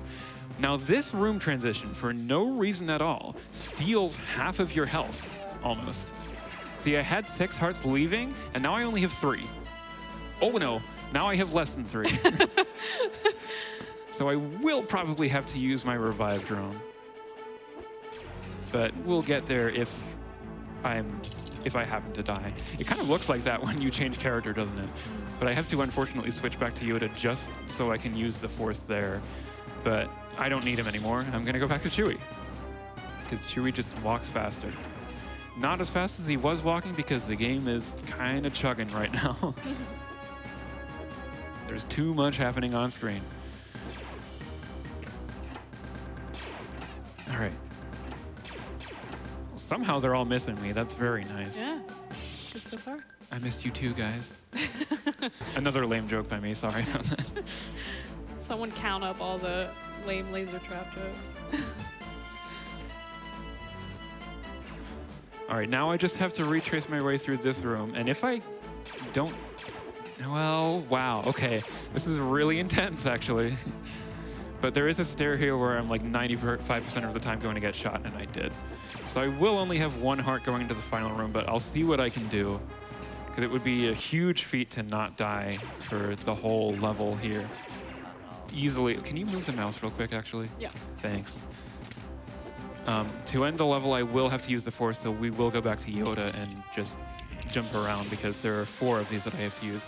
Maybe one of them will be nice and drop a heart like that one looked like it did. And another nice feature of the game is that while you're using the Force, you're actually invincible. True, yes. You saw right there were a ton of shots being fired at Yoda, but here we were using the Force, so it looks like another I was heart gonna drop, say so another heart yeah, drop. I'm gonna go for that for safety, and we should actually be good unless. So coming up, there is this section where if you take a specific line at the beginning, everything will despawn. but it looks like we're good and everything did despawn. Very So good. the end of the level is easily the most dangerous part. And in fact, in one of the practice runs I did, I found a way to get permanently dead, which would have wasted 5 minutes if we saw it there. Yes. Because I died on the same frame as using the force, and then I couldn't respawn or even pause the game, so I would have had to turn the game off and on again and restart the whole level. Anyway, we have only 2 levels left. We're making pretty good time. And we will see another of the wiggle bams coming up, hopefully. Here we go. Wiggle. Jump, jump, jump, come on. Bam. And Nice. Yep. There we go. So when you get stuck on that and you do that wiggle thing, I'm actually only holding one direction during that wiggle. But it's kind of, you have to find the right timing to be able to jump and then move ever so slightly forwards to go down and not back in bounds from that. I don't know if I explained that properly, but yeah. It looks like he's saying execute order GG, by the way, so GG, everyone. And this is where we have the potential to crash. So we're going to hope, well, not right now, but in a little bit. Big jump down, hopefully land up there, nice. Very good, very good. Nailed the landing. But yeah, so this is kind of where everybody crosses their fingers and hopes. There is no solution for this. We think we know why it crashes in the other 2 areas when there's too much on screen. We can't really prevent that from happening in this level. So the best I can do is, as I make my way to the end, this is a nice short level compared to the other ones in the episode, but as I make my way to the end, I'm going to not attack or jump. I'm just going to walk and hopefully not get shot at too much, because that would also be scary. But you're going to see that the game slows down to a crawl because it's really trying hard to stay running. But at this point, we're usually good. That's usually the... in fact, I don't think I have ever seen it crash this late, but I don't want to tempt fate. One last clip into the wall here so we can skip these guys and yeah, just go straight to the end of the level. Nice. All right. No crash, no crash. Thanks everybody for crossing your fingers. It worked. And I have one more level here. Woo! Let's go. My Mustafar. favorite. Yeah, for some reason. Well, you don't play this game. You're allowed to have this as your favorite. Yeah. I think it's because I've seen you try it so many times. There is a trick in this level that is kind of been my arch nemesis. It's different to all the others. Oh yeah, sorry. I should have not maybe been joking over that scene. Poor Padme. Sorry. Obi-Wan is very worried. Look at that worried face he has. Aww. Aw. Yeah, so in here we're going to find our way over to a very small ledge. Yeah, this is a jump that... Oh, no, okay. If I get this jump... Okay, that is a lot tighter than it looks, actually. Pretty important one. That's not even the ledge I was talking about, guys. We haven't even made it. There's this next room, and this is where you can talk about the ledge. Yeah, so we're going to see this kind of pan over right here, but this is kind of unimportant to us right now because we're going to go to this tiny little ledge right here. I'm pointing. Nice. John did it. If they didn't get up on that ledge, they would have fallen down into the lava, and that would have been wait. Yeah. bad. And I will force push Anakin 4 times, and hopefully that will be enough to... Oh no, that was a bad one. All right, I'm gonna get stuck in a duel with him probably, yeah. And hopefully he'll start running now. Oh no, he's not. Excuse you, sir. Yeah, so John's attempting... Oh no, oh no. No. I was on sub 45 pace. That would have been huge. Yeah, so John got a sub 45 in Sweden, so that was pretty Nice, great. got it Okay, again. but you got the skip here, or not the skip, but Yeah, this is good. yeah. 'Cause But so it's what's faster. supposed to happen is we're going to try to kind of not fight this guy as much as we Yeah, so with normally those would. attacks, he'll start running away, and then I can pause to win. See So I'll it. pause once, and then hopefully quickly pause again. And he's just gonna fall. He's just gonna fall into lava and take damage and die. So time is coming up. Yay! Time is coming up. When I skip through the status screen, it's like 15 seconds from now. It's been so much fun running a Lego game at an in-person GDQ event. Yeah, all right. One more after this. And time. Hey, you still got a 45. That's pretty good. That's pretty good. I'm really happy with that time. Yeah, very good. Very I good. apologize for the start, because with that, we'd be more like at 47-ish, but that's, Doesn't count. That's still underestimate, so yeah, it doesn't count. Lego games mean a lot to me. That's my main speedrun genre, I guess. It's what I have been doing for the last couple of years, actually. If you follow me on Twitch, for this next week, I'm actually not going to be playing Lego or Mario Kart like you may have seen me doing yesterday, because I have my first ever RPG marathon run next Friday. So if you've ever heard of Child of Light, maybe check that out. It's an absolutely beautiful game. But yeah, you can find me at twitch.tv/lasertrap_. Also check out some music stuff I do on my YouTube at Lasertrap Productions, all one word. Yeah, it means a lot to be here running a Lego game, even though it's not a one that you may know. I absolutely love the Speed game. It's super underrated, overlooked. And Lego games have kind of had a historically difficult time getting into GDQ events, so it is an honor to be here and have a live audience. Thank you so much for watching. Yes, thank you. And so, yeah, well done.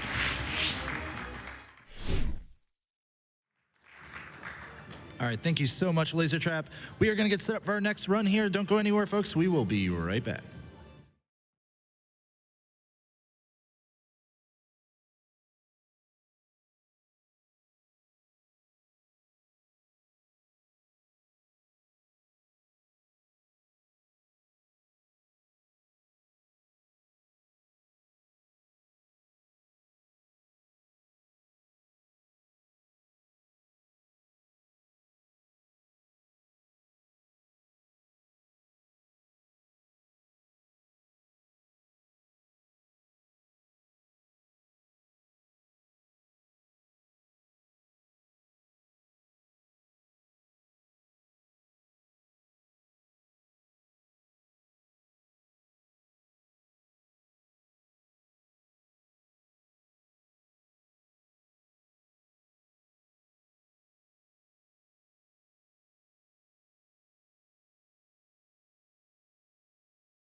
Welcome back to Games Done Quick here at PAX East 2024. Is everybody having a good time out there? Everybody having a good PAX East?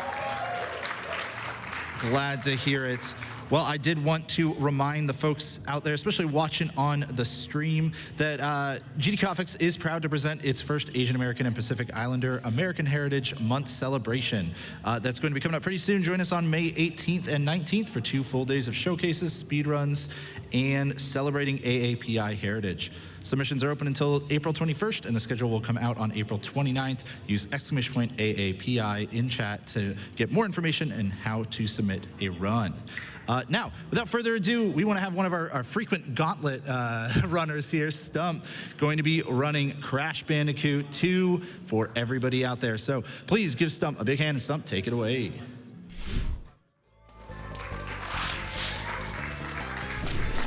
All right. Hello, everyone. I'm Stump, as they hate pronouns, and I'll be doing Crash 2 any percent no game over reviews. So time will start after I, at a particular point when I spawn into the warp room, which I will count down to. All right. And 3, 2, 1, start time. So this is Crash 2. Unlike many Crash games, this is broken into 5 sets of 5 levels, each of which has a boss at the end of it. And this first one, Turtle Woods, is one of your more standard platforming type levels, and you can see the speed movement technique I'll be using throughout the game. That is called the neutral slide spin. So the way that works is that I am sliding, letting go of the directional button and spinning, and that keeps the speed from the slide into the spin, but still lets the slide cooldown timer run, which lets me continuously move at sliding speed. Repeated sliding would be slower than walking due to the cooldown. That crystal, that is, I need to get that in each of the levels. And this being any percent no game over use, that's all I'll be getting from each of the levels. But that is our first level down already.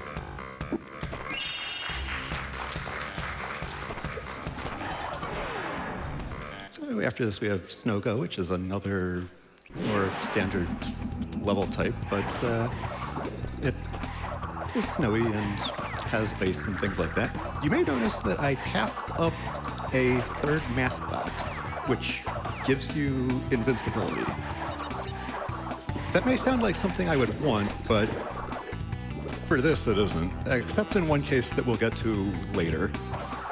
That's because when you are in third mask form, a lot of the movement speeds of different types of movement differ in very weird ways. And neutral slide spinning, well, there would be nothing that can get me to going as fast as neutral slide spinning, not in third mask form when I am in third mask form. So I will generally be avoiding third mask form.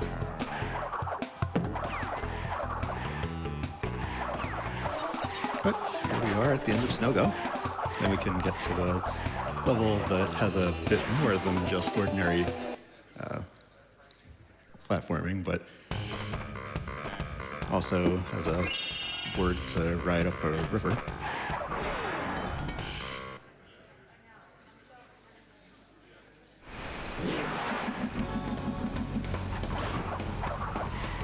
So we're going up a river. We got a lot of platforming here and doing some long jumps with the slide. And here we are with the vehicle section. We can just repeatedly boost up the river here until the end of it. And then we just have more standard platforming again. Now, some of those jumps where you might notice that I am sliding and then spinning right as I jump, that is called a glitch high jump, which goes a little bit higher than usual. That's how I was able to jump out of those pits in the first level, which we'll be seeing again in the level after this.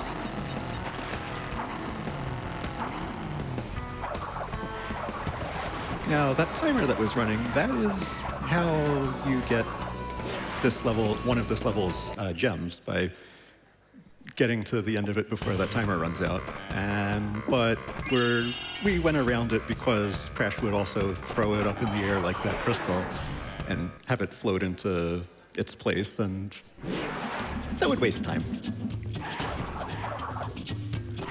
But that timer is set so that, oop, gotta not break that. That timer is set so that, like, with, ooh, that didn't look like I wanted to, that too, but it, yeah, I got past it. Oh, what I'm doing with those birds is that I am trying to jump over them and then spin to extend my hitbox backwards a little bit to get knocked forward by the bird. Sort of like I did there. Just gives you a little tiny extra boost.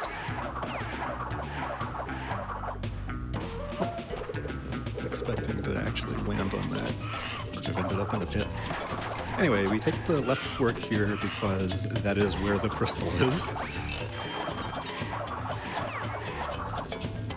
And then they rejoin, and we got a portion that now has some of those pits I mentioned, where you can do a glitch high jump to get out of them without having to wait for the enemies to spawn and spawn that trampoline when you have defeated all of them. And that is the 4th level.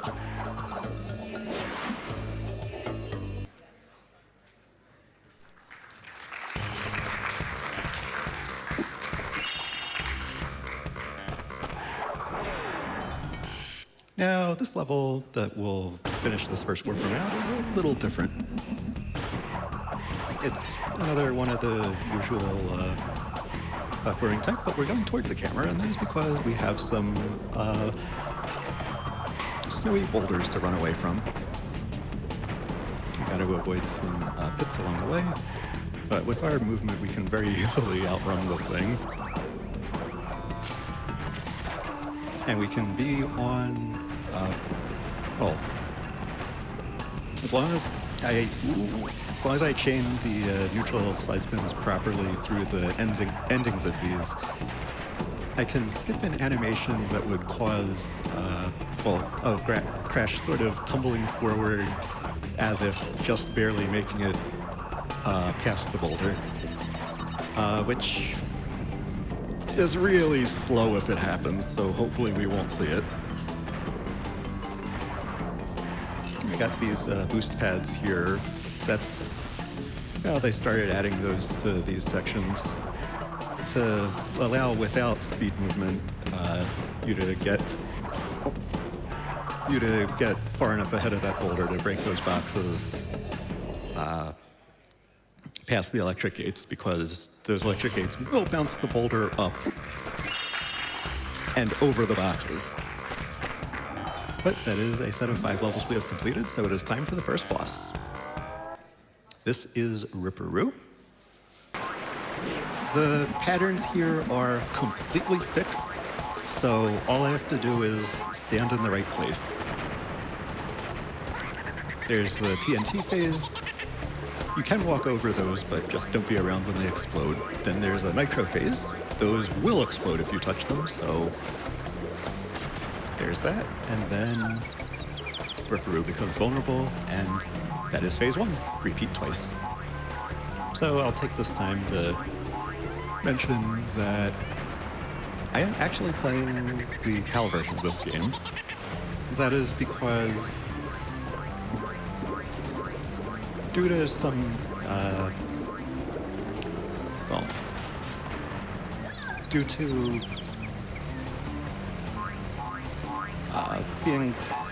some things being slightly off with the adjustment of frame rate, the movement is a tiny bit faster, jumps are a tiny bit higher.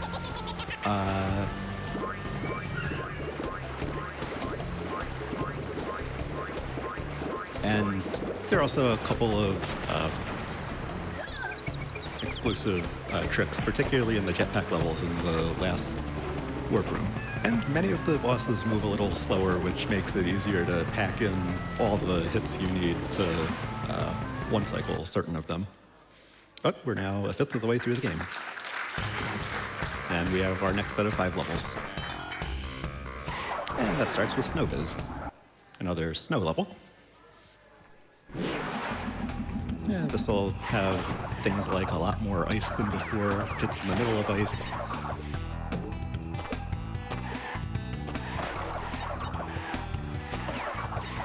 I really actually like the side-scrolling section that's in the middle here. And we have these new enemies here, these porcupines.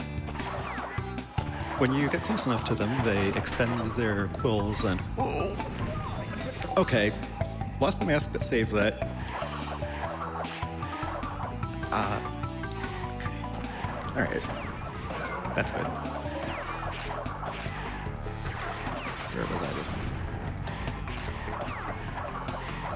All right, once I am through this side, I'll get back to what I was saying. That was a bit scary, but we got through it. Anyway, typically when you approach one of those, they will extend their spines and then move around a bit, and touching it even while spinning will hurt you. But that doesn't apply until the spines are all the way out. And if you neutral slide spin toward them, you get to them faster than they can extend their spines, so you can just go through them as if they're not there.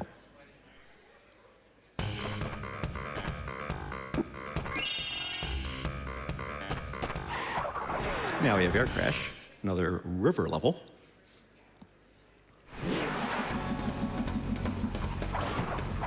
A lot more moving platforms than there were before, so there's dealing with that. Now this one doesn't have a timer gem in it, but instead the gem is on a death route. And we have mass, so we'll just damage abuse through that. But a death route, we will actually be taking one death route in this run, but it's a side path that you are taken to by a platform that only appears if you have reached that part of the level without dying. There's the platform there.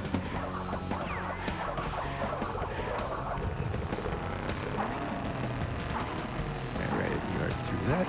That nitro there is one that I like to call the any percent nitro, because you only see it in any percent categories. In 100%, on your first visit to this level, you take an exit, well, you take the death route and then use a secret exit earlier in the level. And when you revisit, you have exploded all of the nitros before you get to that, so you only see it in any percent categories. Anyway, we have a new type of level here. This is Barrett, a bear level, where we ride forward on this wonderful little polar bear named Polar. And this is pretty much all about boosting and jumping and not falling into the pits or hitting anything.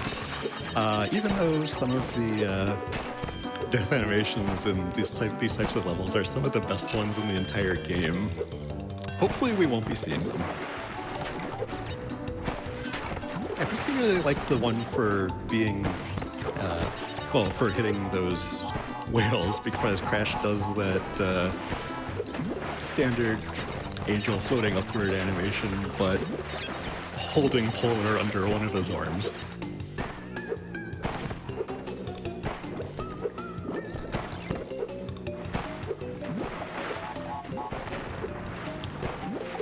Alright, there we go.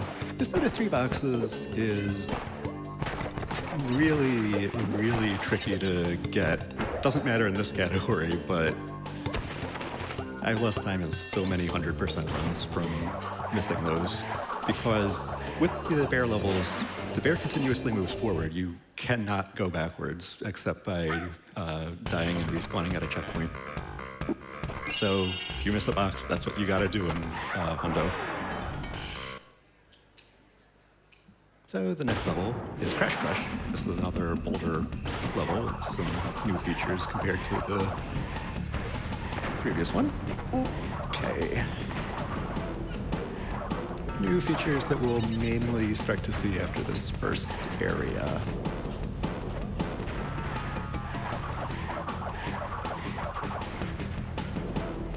Start. Okay, well, at least that was right after a checkpoint. So starting with these electric barriers. I don't think I've ever died on that particular electric gate before, so there's your obligatory never happened before.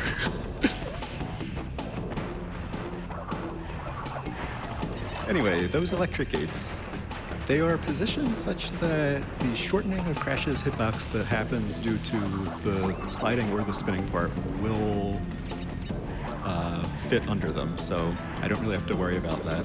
When these make a reappearance in the next chase level, which is unbearable in the next warp room, they're a bit lower and only the slide part will make it under, so I have to be very careful of which part of the neutral slide spin movement cycle I'm on.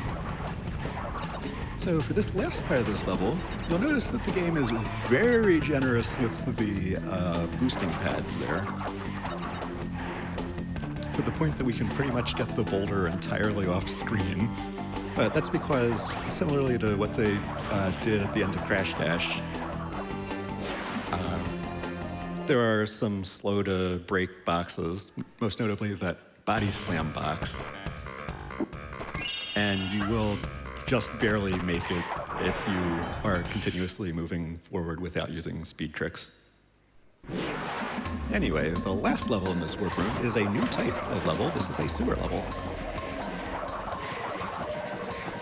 So one of the main features are these areas of water that are periodically electrified by an eel within them. But I can often make it over many of them or platform across them. Ooh, just barely didn't make that, but that's what masks are for. Okay, good thing I didn't land a bit too far left or we would have gone into the bonus. Anyway, there's just that little bit down the left fork, but it includes the crystal, so we do need that. I'm gonna try and save this mask for the next part of the level, just for safety. All right, now we come to this last portion where Crash is moving across this grid. I'm going to use that mask to just tank my way through that. That did not work out well because of how the cycles work. But you may notice how slowly Crash moves along these. We'll be doing something about that in the one of these levels that's in the fourth warp room. Hopefully, as long as I am able to bring 2 masks into it. But that is 5 more crystals, so it is time for our second boss. And this boss is the Komodo brothers.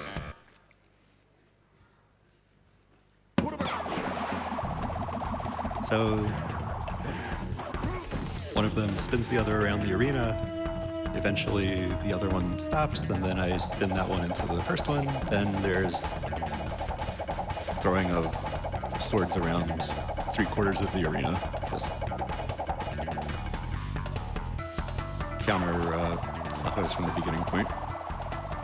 So in the second and third phases, the movement of the spinning brother is affected by your movement, so that's why I moved like that. Wait for that. And if that seems a bit slower than you're used to, that is because that is something that is slowed, that wasn't sped all the way back up on the PAL version. But the other ways that PAL saves time more than make up for that.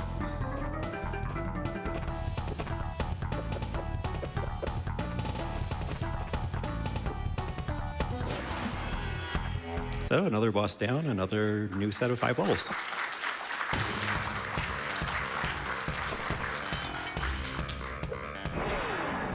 And we'll start with plant food. This is a river level.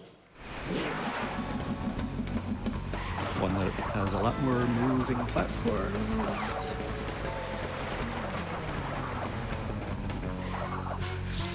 Oh, just barely didn't make that. Well, had to happen at some point.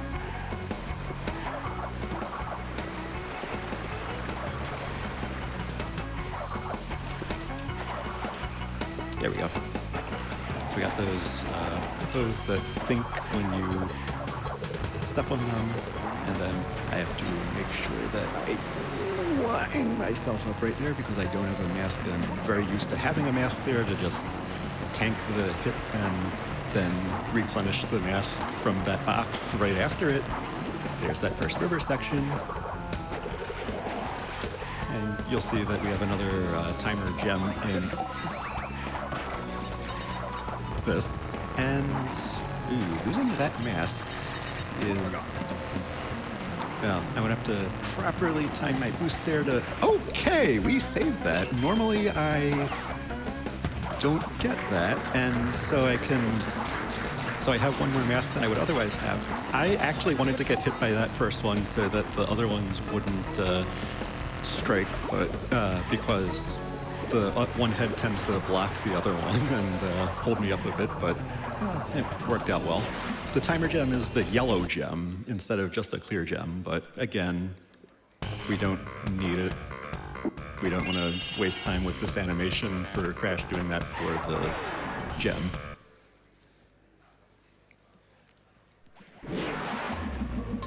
And that brings us to Sewer Orator, another sewer level with more new features such as these lab assistants with blowtorches that make pretty nice screams when you defeat them.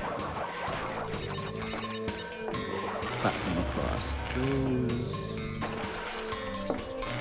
Oh, another thing.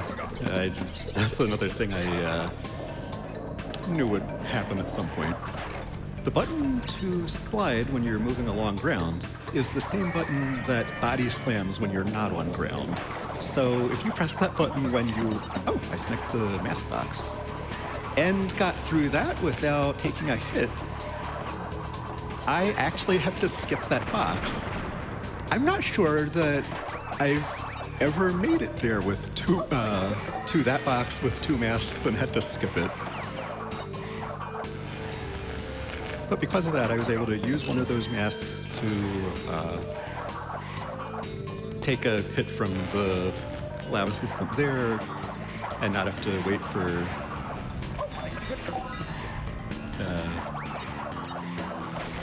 to stop blowtorching to the side. And then I burn the rest of the masks getting through those, and that is the Orator.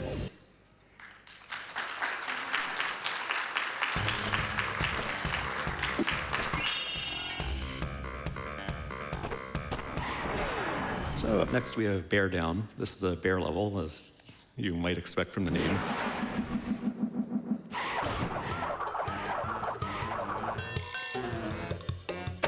And some of the new things that are in this. The paths through those are a bit more treacherous.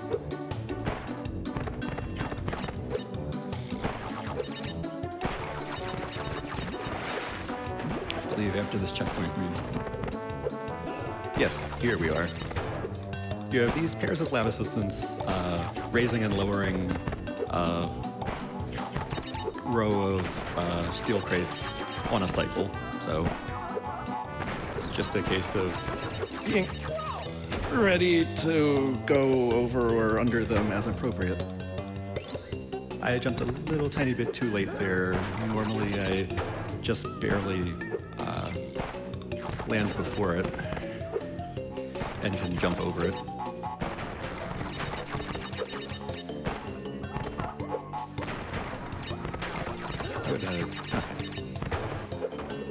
That death really hurt too because it was right before a checkpoint. There's our crystal.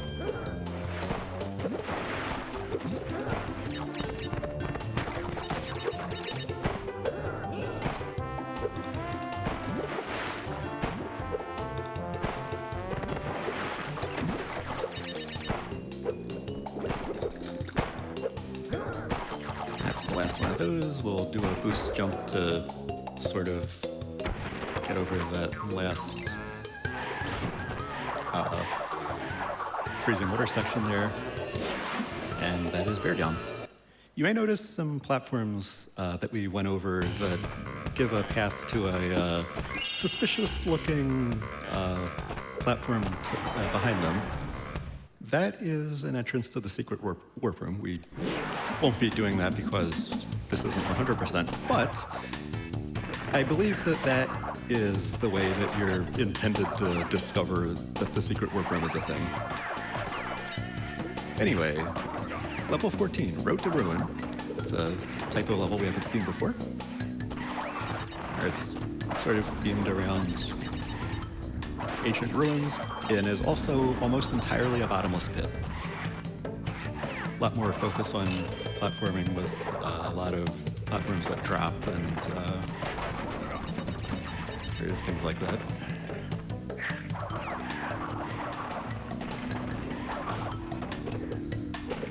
We're just out there. This is plenty of mass. We'll just tank the hit there.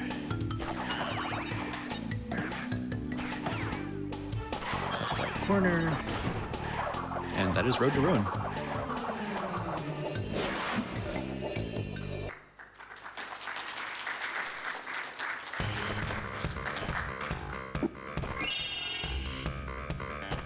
And finally, for this warp room, we have Unbearable, which is bear level, sort of,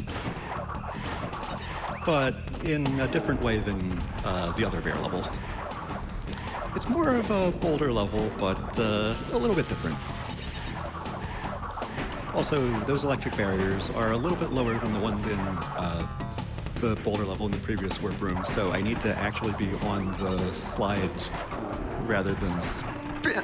Oh, sometimes I get stuck behind the edge of that and the bear catches up. Thankfully, it's right after a checkpoint, but I was able to save myself from that.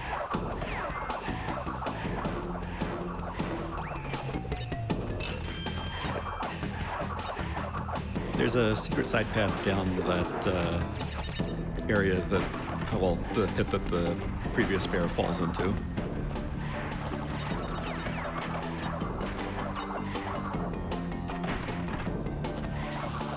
Make sure I'm doing the slide under those. All right, that is that. And here's where it's also a bear level in another sense. We have big bear meeting little bear. That large one is still a bit more ferocious for our liking, so we'll have our little bear help us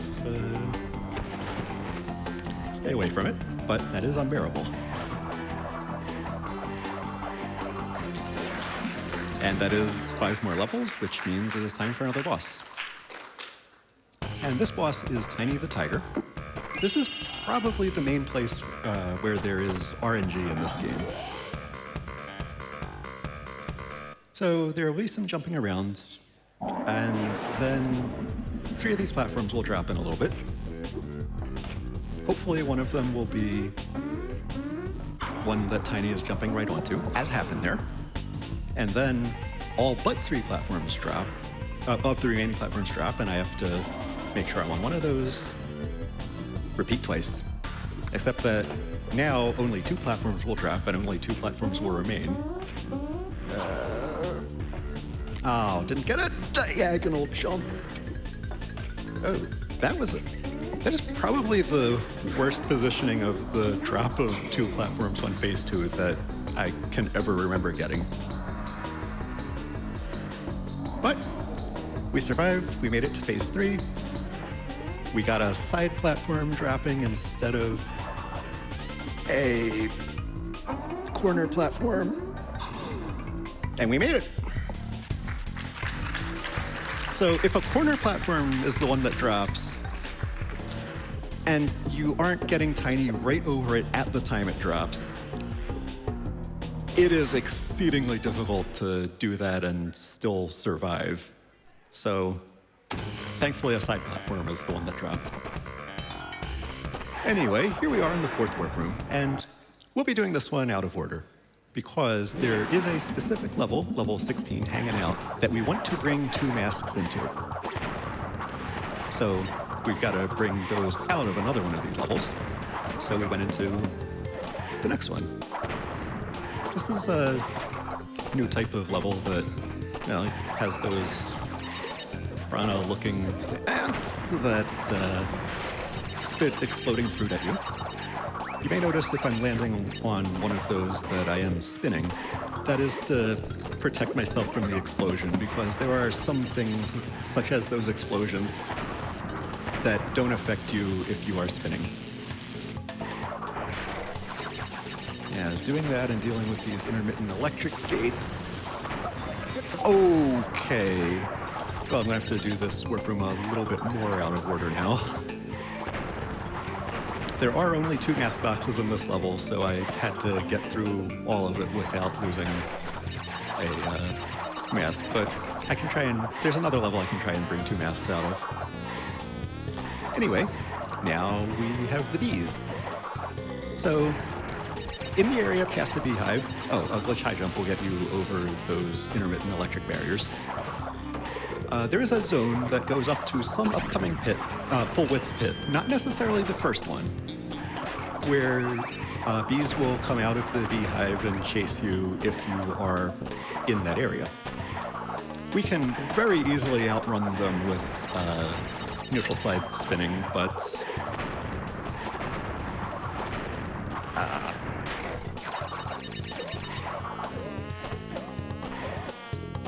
that darker colored ground you can burrow under by spinning on it while motionless. And that will also protect you from those. It's really slow to go in and out of the underground mode though.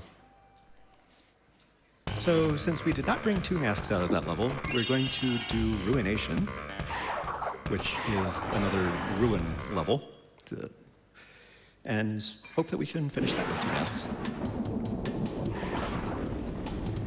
One of the things about this level is that it reprises a lot of the box arrangements that are in the first Ruin level, but with some nitros added.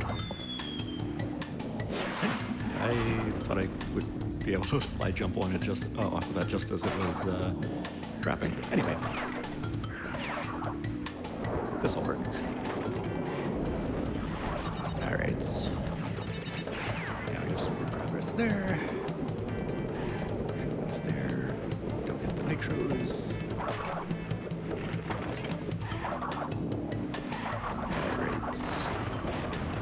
So that death from that checkpoint is intentional to reset cycles for what's coming up. Unfortunately, we got shoes from that, which is random,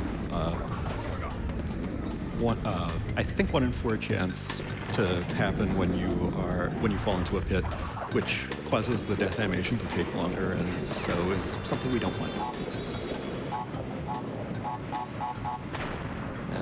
Those pillars lined up in a way I'm very not used to, so I'm gonna take it safe here. There we go.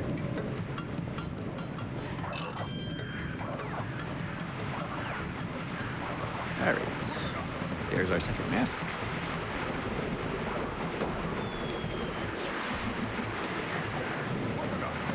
Okay. We were that close to the end of the level too. Well, and I would have lost the other mask anyway. But I didn't know until I started running this that you can spin those logs. Dealing with all those log-throwing enemies in the in the side paths of the ruin levels, I just always found so ridiculously difficult as a kid for that reason. Anyway, we'll do Cold Hard Crash.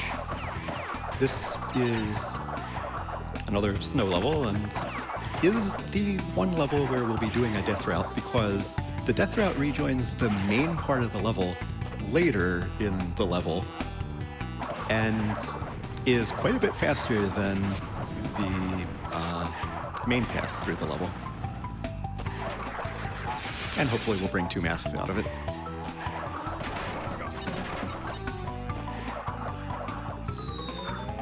I didn't quite have the right timing of spinning for that glitch high jump there. All right, let's do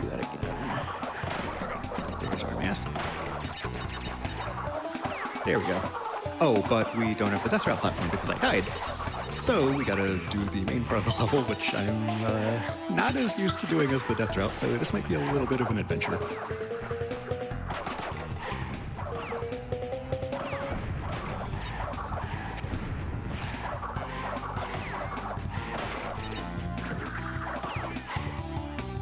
Alright, got to the checkpoint there, that's good. That is what happens when you do not approach the porcupines with completely speed trick speed.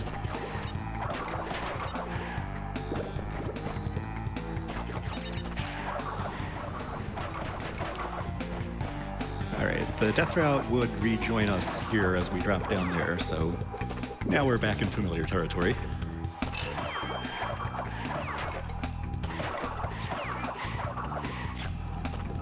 This is the longest level in the game. It also has the most boxes of any level in the game.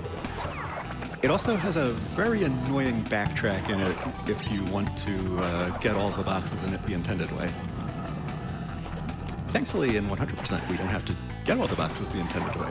There's a box duplication glitch that you can do that saves you the backtrack of the death route and having to do the main part of the level, so the level is much less annoying than it normally would be. But the only other level that we have not done in this warp room only has one mask box in it, so we're just going to have to deal with not bringing two masks into this level.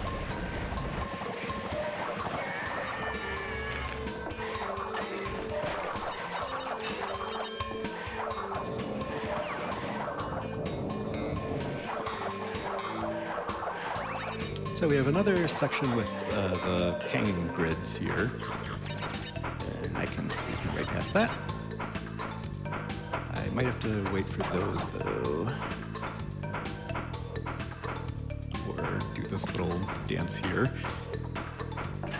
So if we had brought two masks into here, that would have given us third mask form, which normally we don't want, but part of the movement changes that causes is that it makes you go really, really fast along these. So I really do wish that I could have shown you that. But it just didn't work out. The third mask form would have lasted all the way up to about here. So all of those hanging grid portions would have been a lot faster. And I wouldn't have had to worry about the cycles of the movement of those spiky metal things because I would have also been invincible.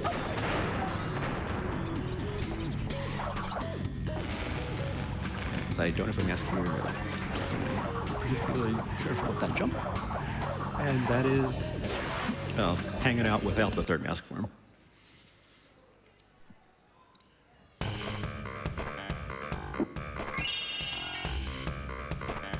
There's one more level in this warp room. This is Behaving. This is another one of those B levels. Got a lot more of that ground that you can burrow under. There's that one mask box for the entire level. And you may notice the beehives are a little bit larger than the ones that are in Diggin' It. And they spawn a lot more bees. And they move a lot faster. And in all but the shortest zones here, they will catch up to you if you are not doing neutral slide spins, which can still outrun these bees, but not by much.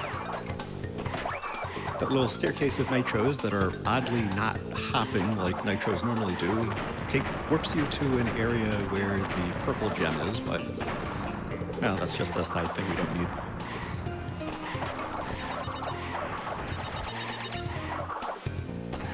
So we'll keep on dealing with those. Like that. Point there, there's our crystal.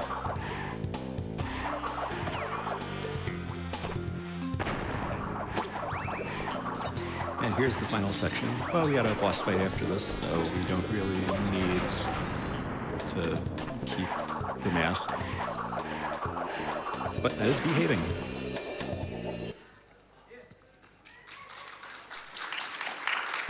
And that means it is time for boss number 4, Engine. So this fight is 3 phases. Also, Engine's going to be moving a bit slower because this is PAL, but it works in our favor because it helps us pack in all the hits we need for the 1 cycles that I'm going to try and do in each phase. So each of these hands takes 10 hits. 4 and 4. Okay, right one needs 3 more. And we got double hands. Yeah, getting one hand but not the other gives the remaining hand a few more hits, so you don't want that to happen. You want to kill them at the same time. All right, 1 and... Oh, did that second hit on the left shoulder count? I would have to be kind of careful with this. Okay, and we have double shoulders. Double shoulders is a lot more important than double hands is because the reset of the movement that happens if you kill one shoulder but not the other, it lines up in a way that can be really annoying to deal with.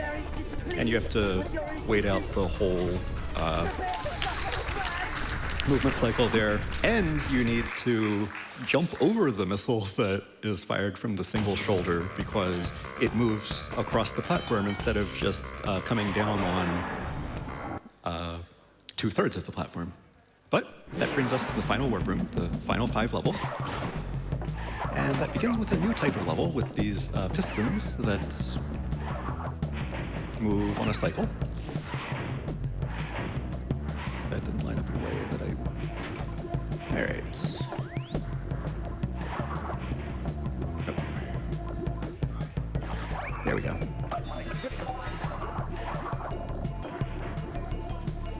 All right, now we'll get some of these that have their arms up, so you need to attack them from the side, and not attack them from the side immediately after they move their arms back down.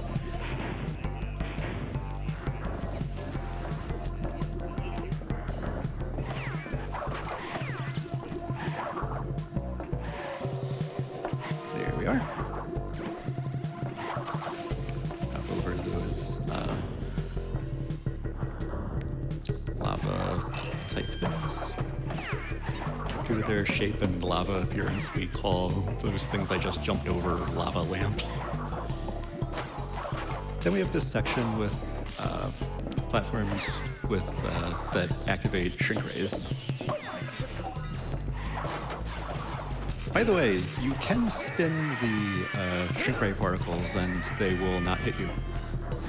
Another thing that I wish I knew as a kid. You also have these lab assistants with shields that are pushing them forward. You can defeat them by knocking them into a pit, and they make an absolutely wonderful scream when they do so.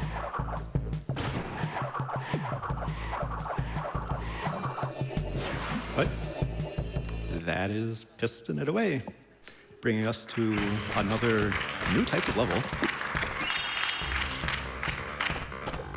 This is Rocket, a jetpack level.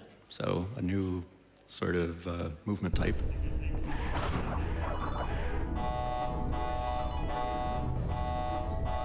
Where I have a jetpack and can freely move forward, backward, up and down, and left and right, and just gotta avoid the obstacles here. And this level is one of the level types that has a trick that I'll be doing a couple times, including coming up right now, where I can deliver the first hit to one of those. You're supposed to need to deliver 2 hits there, and the second one will hit the enemy into the plasma field there, which isn't actually there because you're never supposed to get to it. But we can just deliver the first hit and keep right on pushing forward. I almost hit the wires there. But yeah, you can in many of those, you'll see me delivering one hit and just pushing right through the enemy there. That only works in the PAL version.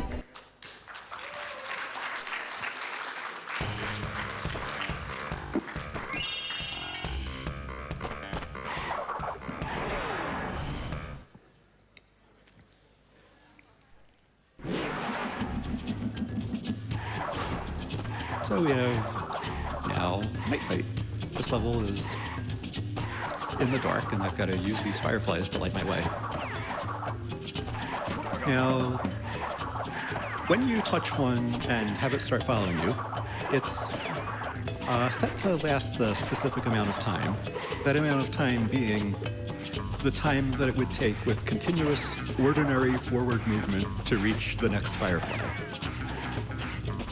So when you see me continue to have a firefly for a bit after I reach the next one, that's a really nice way to visualize how much time the neutral slide spin is saving.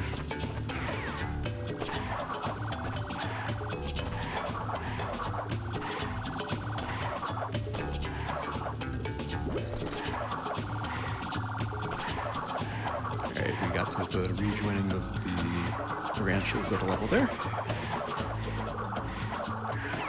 That's the last checkpoint there. Just a couple more pits to go. That's the last enemy.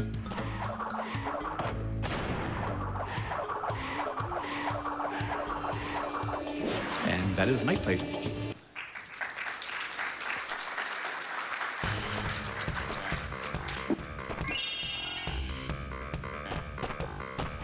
So our second last level here is Pack Attack. This is another jetpack level.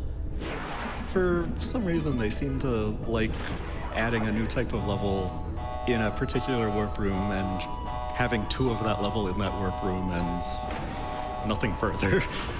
Sort of like we saw with the B levels in the previous warp room. And that'll also apply to the piston levels because the last level is another level of that type. There's PAL exclusive tricks for the win. Avoid those nitros, avoid the wires, get that mask, avoid the lasers. PAL specific tricks for the win again.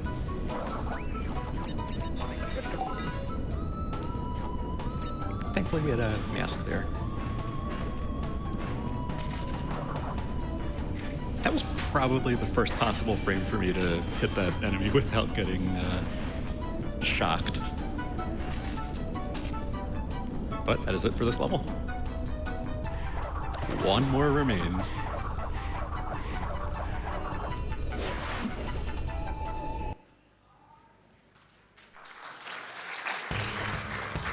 But it is a tough one. This is Spaced Out. There are some cool things we'll be able to do with the new features of this level. Also, those platforms, the side of them will hurt you. So watch out for the sides of those. I did not quite make it to that cycle there.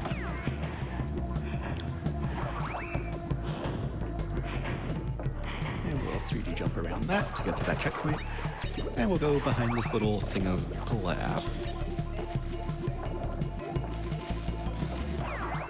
And we'll do a little glitch high jump here, bounce on that, and we are now on top of the glass. So we can skip those nitros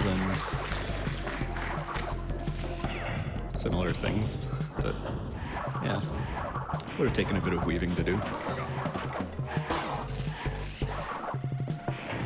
Now, the enemy I just defeated there is of a type where it has a harmful neck, so you're supposed to need to slide into it to defeat it. Like, jumping on it won't hurt, won't do anything to it and will also hurt you. But for some reason, sliding down onto it from above also counts.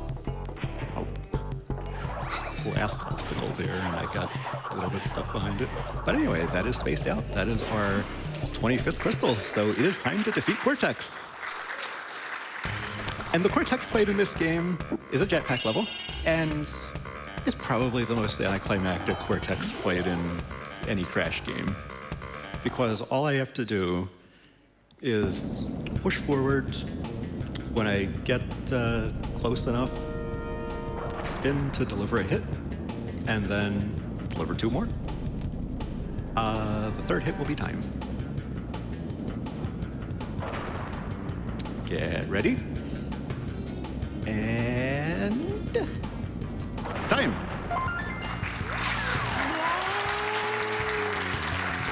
All right. 4908, not too bad for me. But yes, that was Crash to any percent no game over abuse. And I'd like to shout out the Crash community. They're wonderful people. They have a nice Discord, and their speedrun.com series page is speedrun.com/crash, and you can find the link to the Discord there. There's I am Stump230 on Twitch and on Twitter, and I've got a Discord server at the link at stump.tv/Discord. And also special thanks to GDQ for having me to do this. This was my first time ever doing a run on a GDQ stage. I've been going to quite a few of them and commentating and doing some other things, but this is my first time running, so great. Yeah, thanks so much for that, and good luck to our remaining runner and to those participating in the gauntlet today. All right, thank you so much, Stump, for that awesome run of Crash Bandicoot 2. Can we give it Stump one more round of applause here? Give him a hand. Thank you all so much. If you're just tuning in, you are watching Games Done Quick at PAX East 2024. Want to remind folks, too, that we have another event coming up in the summer. Summer Games Done Quick will be live from Minneapolis, Minnesota, June 30th to July 6th. Run submissions are now open and will close March 24th. So if you'd like to submit a run, to March 24th is today. So go to gamesdonequick.com/profile or just visit the main page there for more information about the event, and make sure to get those submissions in before the end of the day. We are going to get set up for our next run here, folks, and we will be back with you in just a few minutes.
hope everybody out there is enjoying PAX East 2024. We are Games Done Quick. We're here to show you some awesome speedrun action. We have our final run of the evening before we get into some Gauntlet action later on tonight, coming up by Fireworks Spinner, Legend of Zelda, Skyward Sword, any percent. Just before that, I do want to let folks at home know that we are looking for a special events showrunner to highlight speedrunning communities through weekend specials as we revitalize GDQ Hotfix. So if you're passionate for, my script just disappeared on me. There we go. If you're passionate for speedrunning and thrive on organizing gaming events, check out the duties and apply today at gamesdonequick.com/jobs. Without any further ado, let's watch some Skyward Sword. Take it away.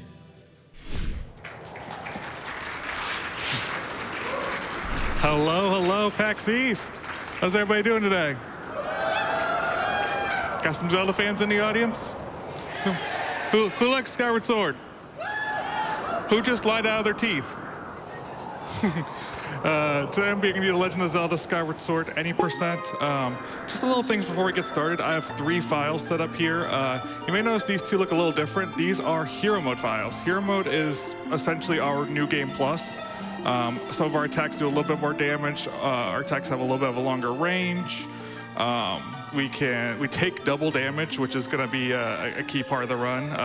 Hopefully we won't die. Some called foreshadowing, by the way. We can also play Hero Mode exclusive versions of minigames. So very fun stuff. Yeah, we're going to be getting started here. I'm just going to make my file name here. And this is the last run of PAX East 2024, so I would definitely appreciate a real proper countdown. In 5, 4, 3, 2, 1, go. And another part about Hero Mode is we can skip all the cutscenes. Skyward Sword's known for its lore and its story, and that's slow, so you just get to skip all of it. So I just hold down the 2 button just to skip all the cutscenes pretty much at the beginning here. And we start off in the Knight Academy in Skyloft, one of 4 major areas. Kind of acts as the hub world a little bit. And we're going to start off by going over and talk to Fledge. Everybody say hi, Fledge.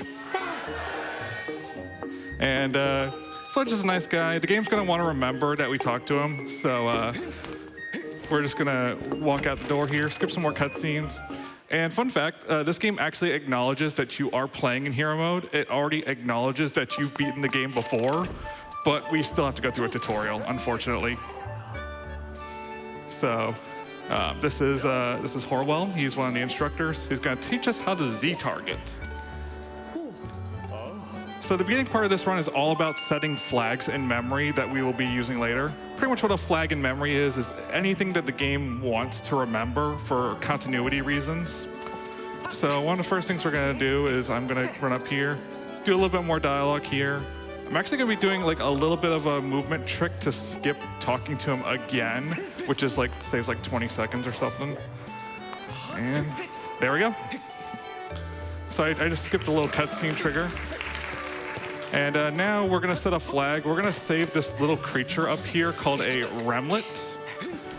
And the game is going to remember that. He's stuck up on the roof, and we want to rescue it because animal cruelty is definitely a no-go here on GDQ. So I'm just going to push this right here and hop up. And there we go. Can we get an aww? Thank you. And we're just going to jump off the roof here, and the game recognizes that we have saved it, so it will no longer be trapped up on that roof. And that's going to be important. Thank you. So now, another key part of this game is we have these bird statues. These bird statues allow us to save the game. I'm going to save here. Skyward Sword and like Zelda runs in general, they can be very tough speed runs. So avoiding death is a good possibility. So now I gotta go get my sword. Okay, that's fine. My sword is in the goddess statue behind a locked door. So if I could just get up there and can try and find a way to bypass it. But there's a pole here that has like a gravitational pull.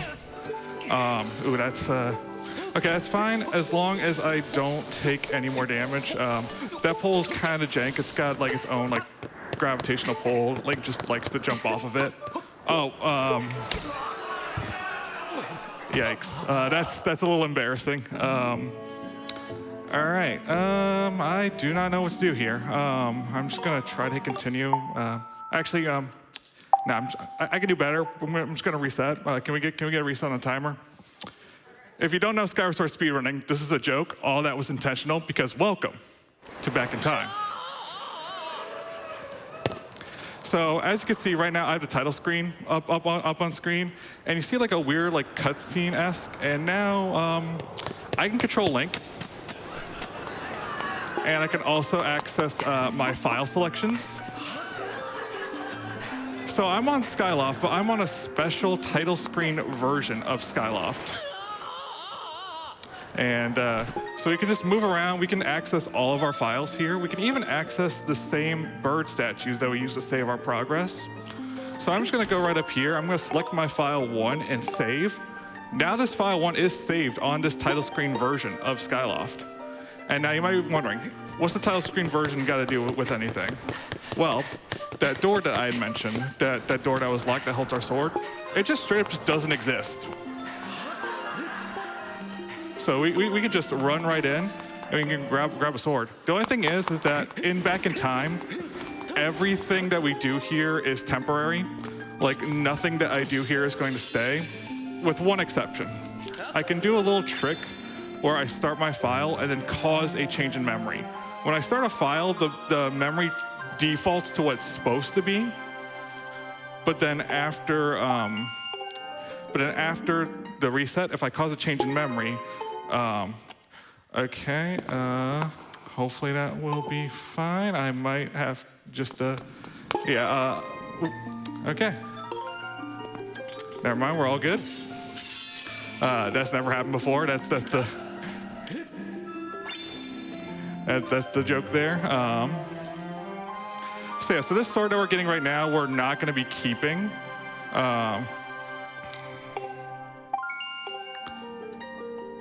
So I'm honestly curious as to what's actually going to happen here, because honestly, like this is actually not happening. So I'm going to. Okay, we're good. I'm going to strike this crest here. And now we're going to be getting access to the Farron area of the game. It's the first major area other than Skyloft. And so what I'm going to do is I am going to start my file right before a green pillar of light forms. And then the green pillar of light will just be on my file permanently. And that skips a good chunk of the beginning part of the game.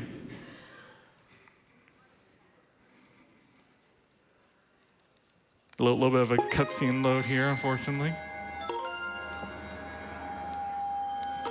All right, so I'm going to start my file, and then the green pillar of light will form. And there we go. And in just a little bit, we should get a visual confirmation that it worked. And if you remember, I saved on the title screen version of Skyloft. So that door still just doesn't exist. So now I can go in, there's no title screen in my way. I can get this sword for real this time.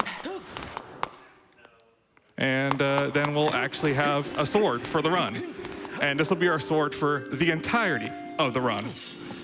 Usually you get many sword upgrades throughout the course of the story. You forge the Master Sword. This is the first game of the Zelda timeline, the very, very broken Zelda timeline. But this is literally going to be the only sword, for better or for worse. And now we're going to be watching some cutscenes out of order. Thankfully, I can just skip them. Shout out to Hero Mode for letting us do that, by the way. And so now I can just do a little Skyward strike on the crest. And if the trick I did work, we should see a tablet in this altar. And that'll be my visual confirmation that what I did has worked. And there it is. So now we run out, and this also skips getting the iconic green tunic. Don't worry, we will be getting it later. But for now, this part kind of plays out like normal. We watch a couple cutscenes out of order. We walk out of the goddess statue that is now locked again because we reloaded Skyloft. So now we're on the normal version of Skyloft. And now we can kind of progress through the story a little bit. And I'm going to talk a little bit about my stamina management. This is one of the first Zelda games to introduce stamina, where they ironed out all the bugs before Breath of the Wild and Tears of the Kingdom did the same thing. I'm going to be using the last quarter of my stamina the most, or try to use it, because the last quarter of... Oh, hello. Yes, very interesting. Uh-huh. I totally understand what you're saying. Yep. Cool. Nice talking to you. But the last quarter of stamina drains half as fast. So the last quarter of stamina is essentially the same as the first half of stamina. I'm going to be grabbing some stamina fruits and just rolling. You already see Groose? All right, you're about to see him? There he is. Bye-bye. Sorry, Groose does not get much love in this run. But now we're doing something very important. There's a very important door. This is the most important door in all of Skyloft coming up in front of me. It is just a beautiful artisan door made of the finest mahogany wood found in Skyloft. I just gotta walk through it. Link just has to walk through it. The run cannot continue without this. This is very important. And I just walk right out. Super important. I just love a good artisan-made door. So we just gotta appreciate it. And now, I guess I should explain like what's actually going on in the story, because we kind of skipped all the cutscenes and stuff. We're taking place in the wing ceremony, which is a bird flying competition, but our bird has been kidnapped by Groose. And now we have to go and rescue it. We're gonna get a little premonition here that our bird is trapped. There we go. And we gotta go in and save it. You might notice that like sometimes when I'm going through loading zones, I'll like do a C-up or go into first person or just like do a jump hop. That's just a little time saver because it skips like the entrance animation and we can just get control of Link right away.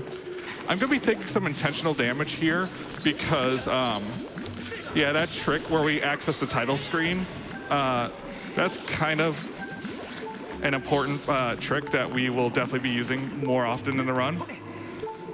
So you're gonna get used to seeing the title screen a lot. So if you ever forget which game we're playing, don't worry. I'll remind you in like any given moment in like 5 minutes. So now we made our way out of the waterfall cave and we're gonna get yelled at by Zelda. PAX!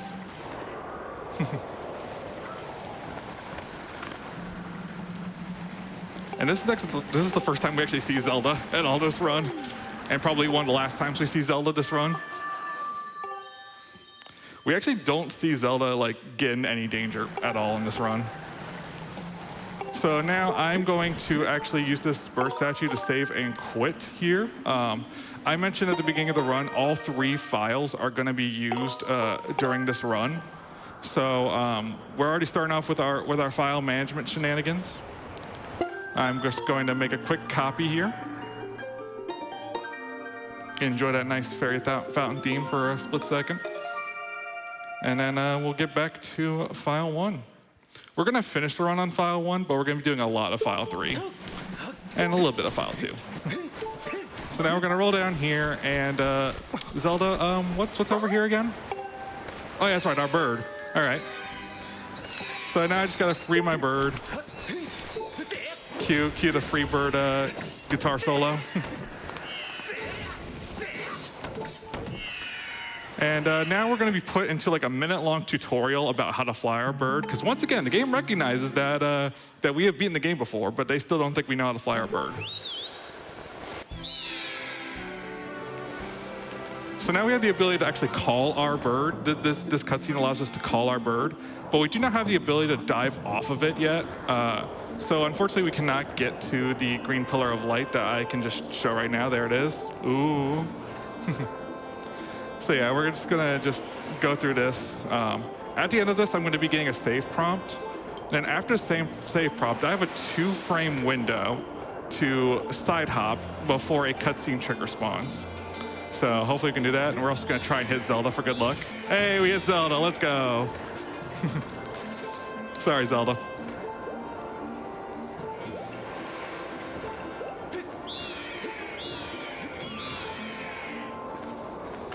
All right, so I'm gonna be getting a save prompt here, and I have 2 frames to side hop before another cutscene spawns. There is a backup if I don't get it, but here's hoping I get it.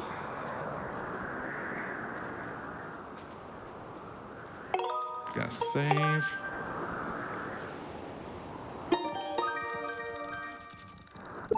Hey, we got it.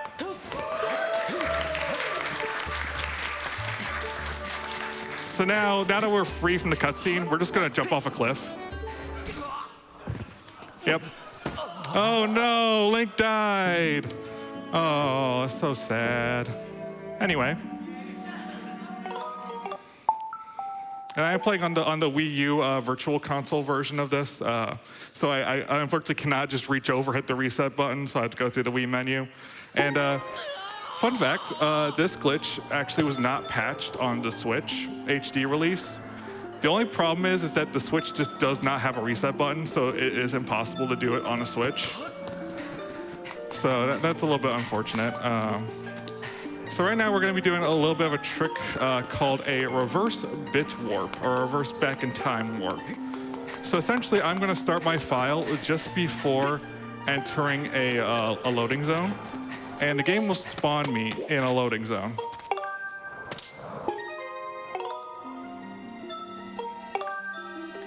So I'm just doing a little bit of file shenanigans right now. Don't really pay too much attention to it.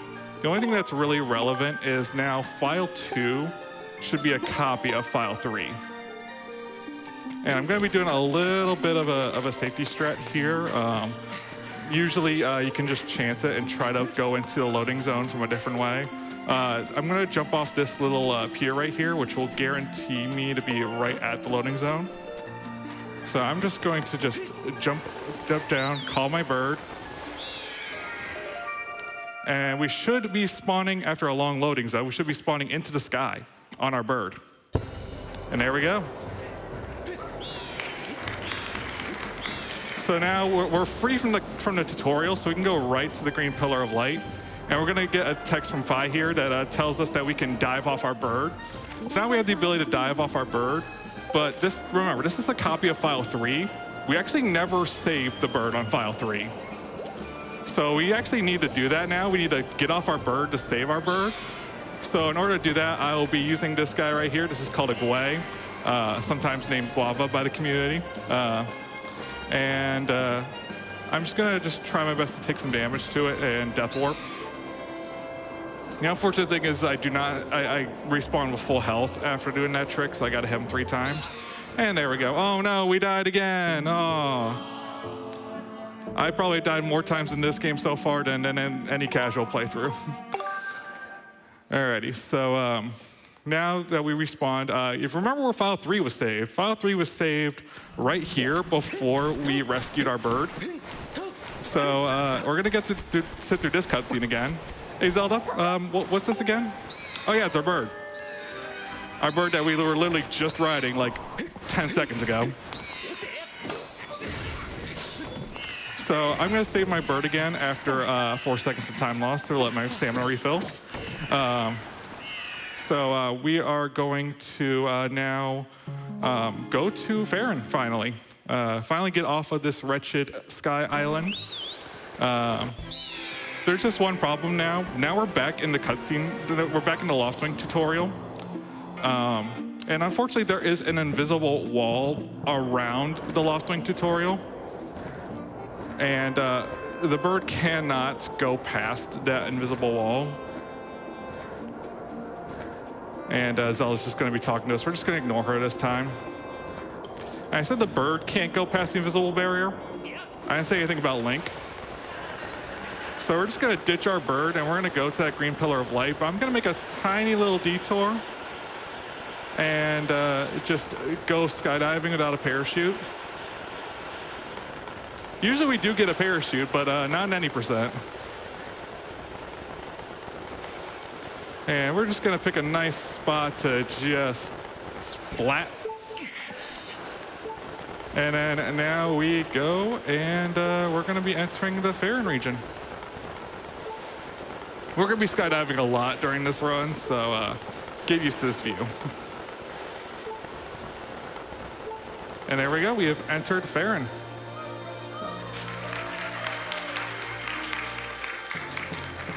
And that, I want to say, saves about maybe 40 minutes to an hour of casual gameplay. So I guess a little bit of backstory about the process of this run. There's 3 surface regions. We have Lanayru, Eldon, and Farron. We want to get to Lanayru. That's the third area of the game. That's where the end of the game is. Take my word on that. In order to get there, we got to beat the Earth Temple. In order to do that, we need to go to Eldin. In order to go to Eldin, we need to beat the Skyview Temple. And in order to beat the Skyview Temple, we got to get to Farron. So we entered Farron. So that's step 1. Step 2, we save because, you know, just in case we die. That's never happened before, right? Oh, okay. Oh no, not again. So yeah, we're gonna be doing some more back in time shenanigans. We're gonna be doing another instance of a reverse bit warp, but this time we're gonna do a little bit of a varied version of it. I'm gonna be doing a couple little file shenanigans here. Pay no mind to it.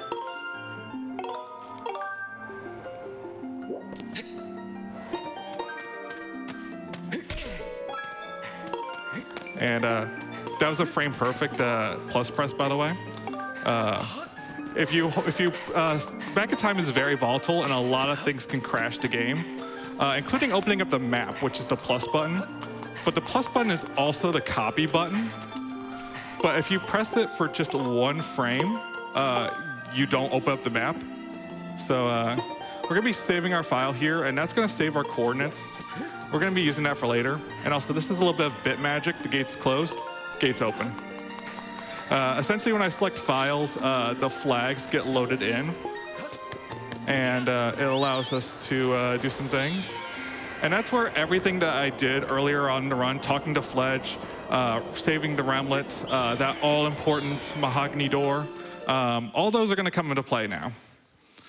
So now I'm in the sky, back in time. We can take the title screen pretty much anywhere within a Skyloft, the Sky, or Farron. And that text on the screen, that is the dialogue for the Loftwing tutorial. Because if we enter the sky with anything other than the Loftwing tutorial, we crash. As I said, this game is very volatile. This title screen takes up so much memory that if you just look at it wrong, you crash. So now we've made it to Farron, and now is when all those flags that we had set come into play. And we're just gonna skip all of the Farron region. We're just gonna skip all of the story and everything. We're just gonna go right to the first dungeon. This log will fall down. Thanks, Fledge. And then we take a shortcut through the back of the sealed temple here, which usually you get like a lot of cutscenes in there as well, so that skips all the story of that. We're gonna push this log. There is a trick to not push the log all the way, and you can just do a nice little trick jump. I unfortunately am not that good, so we're not gonna do that right now. And now we're gonna be entering Farron Woods. This part is a little scary because if I have file 1 selected and I look at a certain direction, a cutscene will play of the Lake Floria doors opening, just because I have that flag on file 1. If I look at it twice and activate the cutscene twice, we soft lock. So I'm gonna be doing some more little shenanigans here. And you're gonna see another log come down to my right as soon as I select file 1. And I'm just gonna save file 1 there. And now I selected file 2 so we can safely climb up this log without worrying about triggering the cutscene. And now some changes are not instant. Some changes require a map reload. So I'm just gonna look at this Octorok that's definitely behind the title screen, trust me.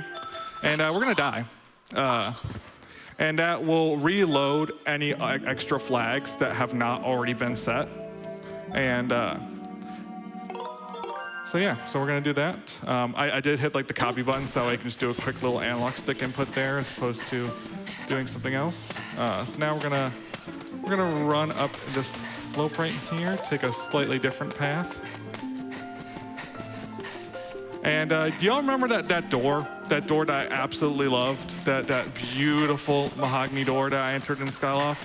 that the run could not continue until I walked through that door. That door set a flag, and that flag is for this vine. The game likes to reuse flags in different scenarios, so they share the same memory and value. So usually you need a projectile in order to do this. Now, thankfully, due to Back in Time, we do not need it. So I'm going to enter into this loading zone right here, and I'm going to be doing a little bit more file shenanigans. Essentially, I'm going to be entering the first dungeon. And we are going to be skipping the cutscene, reselecting our file. Then I'm going to start my file and then skip the cutscene, entering the Earth Temple. And as I said, if I enter enter Skyview Temple, and as I said, if I enter a loading zone right after Back in Time, it should spawn me in Skyview Temple, but at the save coordinates I had, which is about 2/3 of the way through the dungeon. And the only thing is that we didn't really give the game enough time to properly load all of the actors in the dungeon. So we're gonna fight a little bit of a mini boss in order to reload everything that we need to.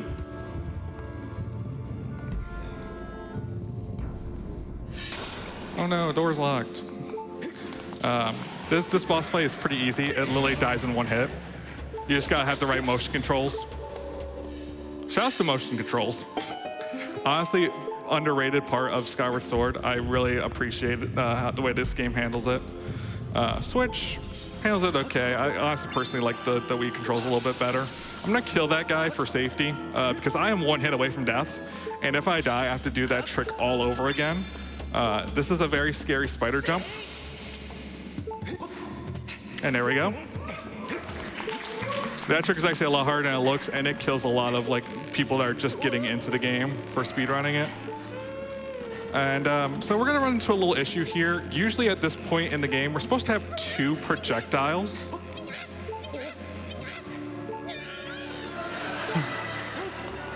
I'm gonna safety save here because once again we are one hit away from death. And this is one of the rare times I don't want to die in Skyward Sword 90%. So we're gonna have some vines here that usually you need a projectile to knock down. But the thing is, we do already kind of have a projectile. It's just not a standard projectile or one that you would consider a projectile. And that's gonna be our Skyward Strike, which, thanks to Hero Mode, has a longer range. So we can just target the Skyward Strike, we can hit that vine, and then I can do a little bit of a setup here to, that probably didn't work. You need a little bit of an angle to knock down this other vine. Yeah, that didn't work, so I'm gonna try that one more time here. And that should work. Yep, and there we go. So now we can actually swing across these vines. And we're gonna be getting our boss key here. So we skipped literally all of the dungeon here. The only thing that we grab is the boss key, and then we're just gonna go fight the boss.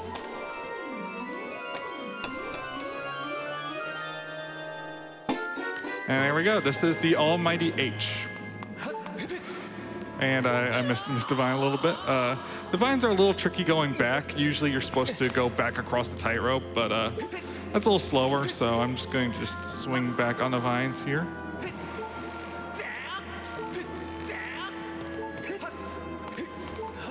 And on the count of 3, I want you all to say H. All right, 3, 2, 1, H.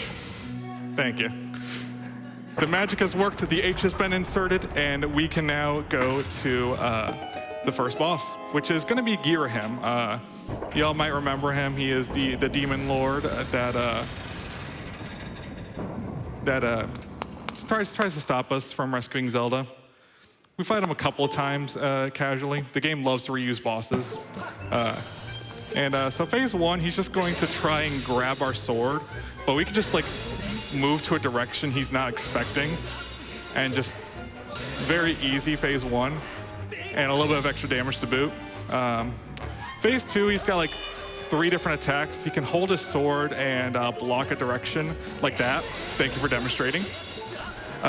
He can summon darts. Thank you for demonstrating. And then he could do a dash attack.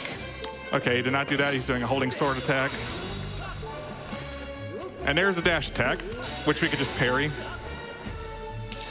The darts are the slowest part, and I don't even bother with the directional darts, with the diagonal darts, because that's just, it's a little bit tougher.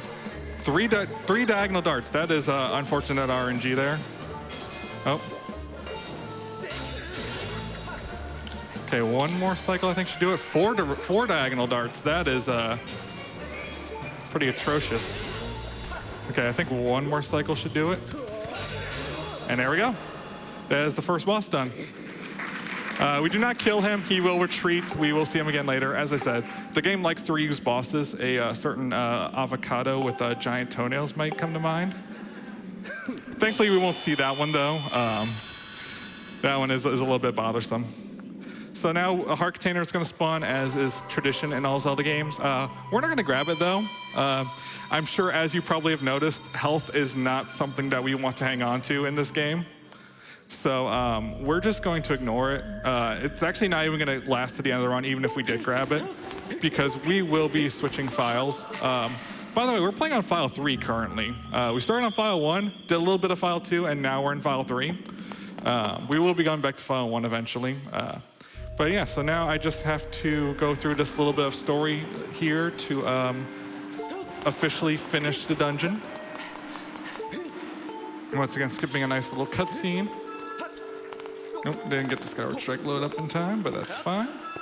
Skyward Strike, little swag side hop. And that is the first dungeon officially completed. We will now have access to the Elden region now. We're actually gonna skip the cutscene that tells us this, and then get another cutscene that tells us the same thing.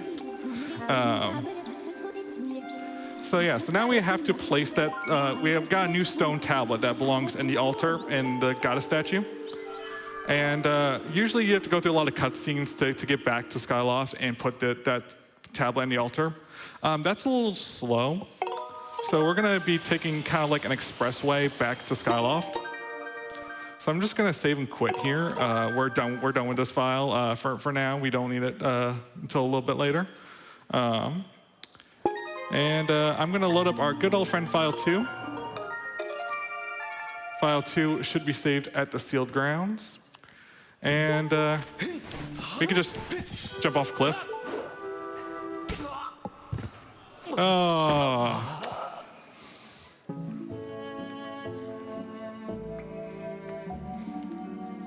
So yeah, I'm gonna be doing another instance of Back in Time. We're gonna be doing another reverse bit warp, except this time we're gonna go inside the goddess statue. Just a quick way to the pillar. And if you're wondering, like, every time I enter Back in Time, like, just voids out, because he respawns at coordinates 0, 0, which is way out of bounds. And then he respawns there. The little janky cutscene that plays is actually supposed to be a knight rescuing him on a loft wing that just doesn't exist, so it plays improperly. And once again, I'm just gonna open up this gate just by selecting files. It's a fun time. You just literally just say open sesame, and there you go. And once again, the door does not exist in the title screen version. So I'm just gonna start my file, enter the goddess statue, and we are back in the goddess statue. And now I will be placing the ruby tablet, which will allow us access to Elden. Unfortunately, we're not gonna be doing any Back in Time shenanigans during this part. We're just gonna let this cutscene play as normal, so yeah. Very, very, very captivating content. This is one of like the only cutscenes that we can't skip. And now we're actually gonna be getting a glitched cutscene here because we skipped getting the tunic. Thankfully in hero mode, we can skip it. So now we do have the tunic. Take my word on that. We're not gonna see the tunic just yet, but take my word, we have the tunic and we will be using it. But once again, we are going to save and quit after that cutscene. And once again, load up file 2 just to jump off a cliff.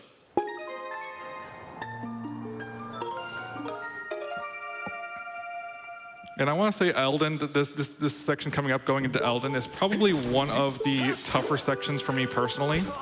Oh no. It's funny, the last run, shouts to Stump, by the way, for that amazing Crash Bandicoot run. The last run was no game over abuse. This is all game over abuse.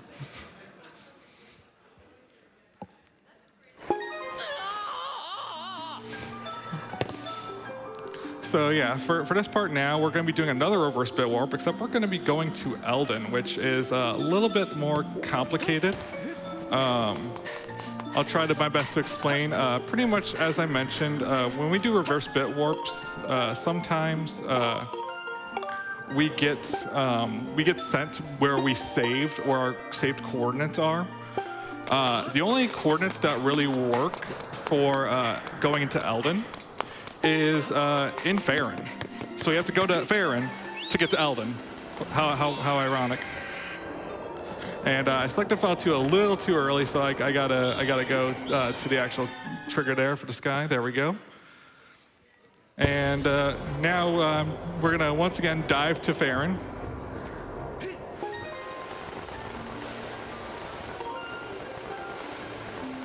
And once again, Zelda's gonna be trying to tell us how to fly our loft wing. But we're just gonna ignore her.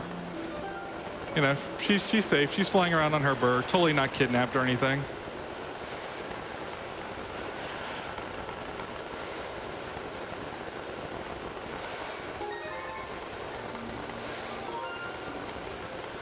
So we're gonna load into Farron, rather, sorry. And we're gonna save at a bird statue to save our coordinates. And once again, we're going to be doing a little bit of back-in-time magic or bit magic. I'm just going to load up my files, and then the log is just going to drop on my right here. There we go. It's amazing how broken this game is. Shout outs to Copernicus and Azer, who do a great job of routing this thing. They do all like the glitch hunting, knowing what flags do what. So yeah, I'm gonna save at this statue right here, and you might notice that the ground is shaking. That's actually from the Imprison. He's actually rampaging back there, but we're just gonna ignore that and just go to Sky. That is not our problem right now. That will never be our problem.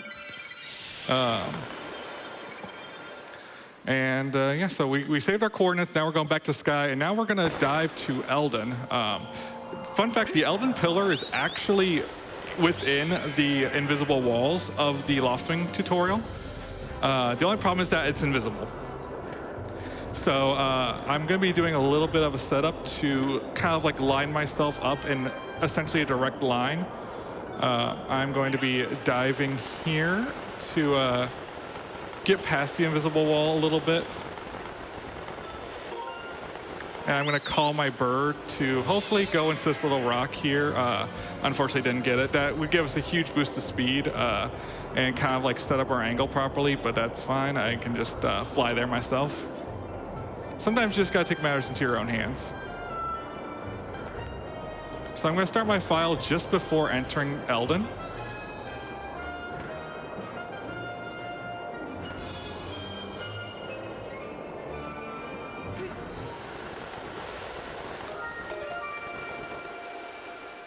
And we should be spawning out of bounds in Eldon. And there we go. So now I have to run all the way up to the Earth Temple out of bounds. Thankfully, the Skyward Sword devs gave us a large amount of out of bounds collision. Like, we are not supposed to be anywhere near here. You can actually see on the right side of the screen, like right at the top of the Wii remote on screen. That's where we're supposed to be in a usual run. But we're just running out of bounds here. The terrain here could be very slippery, so stamina management is a must here. Some of these parts, if you slip, you will fall into that lava river, and that is not good. We would like to not die yet. Don't worry, it'll come, but not yet. So I'm just gonna be running up this collision here. All right, and this part right here is actually a lot tougher than it looks, so I'm just gonna focus on it real quick. I made that look way too easy. That is a lot more complicated than it looks. I have lost many runs to that part of collision in particular.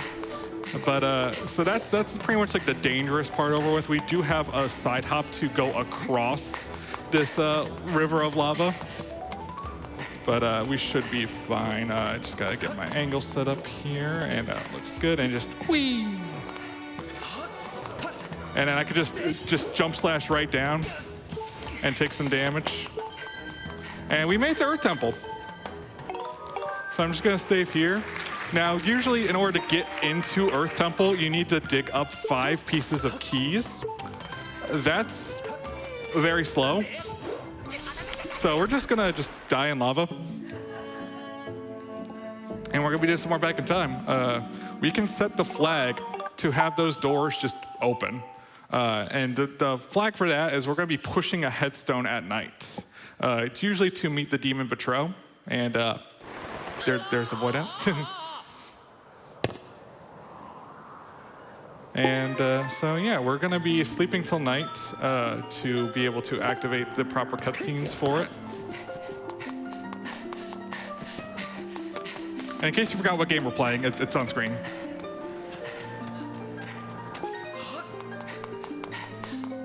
And now it's not. And now it is. Just a little fumbling around. Sometimes I have to select very particular files. Other times I can just screw around. So long as I don't stay on the splash screen, which is the logo, so long as I don't stay on there for too long, because otherwise it will load a cutscene and get rid of my back in time. But hopefully we won't have to worry about that. And now I'm just going to open this and select file 2. This is another important thing. If I left that room with file 3 selected, I would crash. Just random stuff like that just crashes the game for no reason. So I'm now going to go to this graveyard, slash the stone, select my file 3, start it, push the headstone, and we should instantly get the cutscene for entering Earth Temple, which we can skip. And now we're in Earth Temple. Now, this part, we do have probably the most RNG dependent part of this run coming up. In order to get past this point, we need to cut 3 ropes to lower a drawbridge. One of those ropes is above ground level. And unfortunately, we do not have any projectiles to cut it. But as I mentioned before, we do have one projectile, it is our Skyward Strike. But we can't angle it upwards on ourselves. I'm actually gonna try to do a little cutscene skip here. We got it, cool. So enter Archibald. This is Archibald. He is going to help us. We can angle our Skyward Strike upwards if we're hitting an enemy. So we gotta get this guy to fly. That's not the right angle at all. We gotta get him to fly between us and the rope we want to cut. That is also not the right angle. Work with me here, Archibald, please. We only get like 2 lineups before I gotta recharge my Skyward Strike. This is RNG dependent, and it's unfortunate. That should work. Oh, and it did not, unfortunately. So I gotta reload the room now, unfortunately, just how RNG works. So I'm just gonna die, and then I have to exit the dungeon and re-enter the dungeon. Dying just puts me at the beginning of the dungeon, so we're fine there. Yeah, unfortunately, Archibald can be kind of mean. This trick is called Key Seat, by the way. I'll be honest, I do not like this trick. There is a backup to it, but it's like 3 minutes slower. So you gotta do what you gotta do. Sometimes putting up with terrible RNG is just what you gotta do as part of a speedrun. There's also a camera manipulation trick to let the platforms that are rising up in front of me be on like a different cycle. Archibald, you're not supposed to be here yet. Please do not bother me right now. Archibald, please. Archibald. Archibald. Don't make me call your mother. Okay, now we want Archibald to come here. And of course, he's all the way over there. So I'm gonna cut this other rope, hopefully get the other cutscenes skip. And we got it, cool.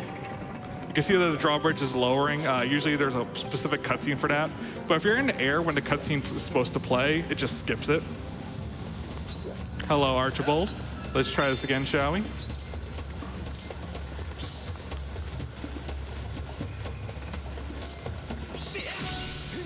And there we go, we got it. So now the drawbridge is lowered and we can advance farther on into the dungeon.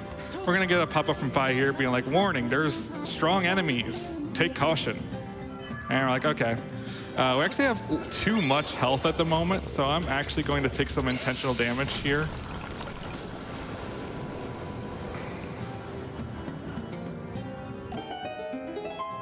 we want this guy to knock me into the lava, or not. We can just backflip and go in the lava. So now, usually for this dungeon, what you're supposed to do, the dev intended route, is you're supposed to roll this boulder that I'm walking on. You're supposed to roll it all around the dungeon to build a bridge. And as you can assume, that's pretty slow. And as you probably can also assume, there's a faster way through back in time. So we're just gonna jump into lava again. And funny enough, the game likes reusing flags just as much as it likes reusing bosses. That was actually a little slow, so that's not gonna work for back in time. So I'm actually just gonna jump off a little bit more. Usually you gotta hit reset like right after you hit continue. Otherwise you'll just go back to the title screen without Link voiding out and screaming. So the flag that I gotta set is actually the same exact flag that I set the last back in time. So I'm pretty much gonna be doing the same exact trick that I just did. So how y'all enjoying the run so far? Y'all having fun? Good to hear, good to hear.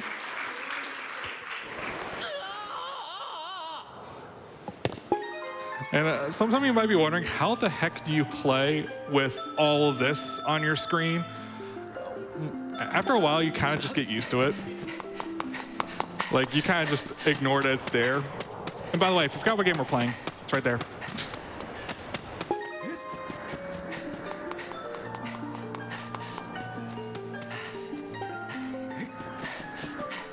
So once again, I'm literally doing the exact same trick I just did. I'm gonna be sleeping tonight, pushing the headstone, all that good stuff.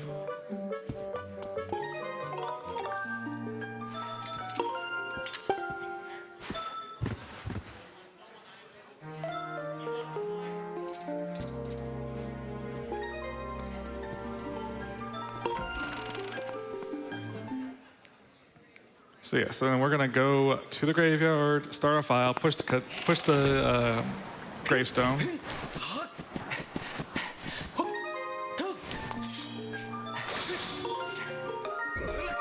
There we go. And we're gonna be seeing a funny little cutscene. The game's gonna think the bridge is raised and plays the cutscene that the bridge is raised, except it won't be. Yeah.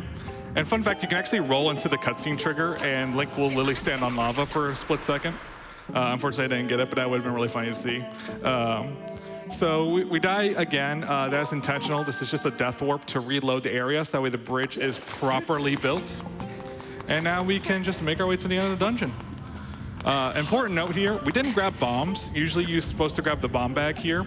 Fun fact, since we skipped getting the first two items of the game, being the slingshot and the beetle, respectively, we actually can't get any important items. So usually the ability to actually obtain items is unlocked when you get the slingshot. So since we skipped the slingshot, we skipped the ability to get any items. So all of the usual Zelda items that you get, you know, your bomb bag, your bows, all that good stuff, we're missing it. And I'm doing a little trick here called stutter sprinting. Since I don't have bomb bag, I can just stagger my sprinting to make it up this slope in one go. And yeah, now we're at the boss door. I just gotta grab the boss key and we are gonna go and fight the final, not the final boss, fight the boss of the dungeon. And so it's important the fact that we don't have bomb bag, because usually you need bomb bag to fight this boss. You know, usually you're supposed to throw bombs in its mouth to get it to explode, you know, common Zelda enemy trope.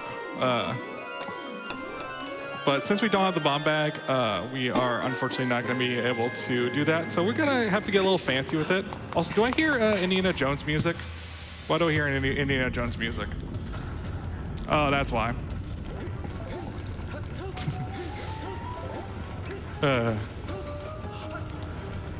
So we're going to be doing some particular damage cycles to the enemy to hopefully be able to hit it without bombs, when it's usually supposed to be invincible. I believe I saved here. So the first boss key we inserted was H. This one is D. So on the count of three, D. 1, 2, 3, D. Thank you. So this is actually the last boss key that we're going to be using. This is the last dungeon that we're going to be beating this run. So another joke in the community is that the only boss keys we have are H and D. So was this the dev-intended Nintendo speedrun that lets us get a hint that Skyward Sword HD was coming?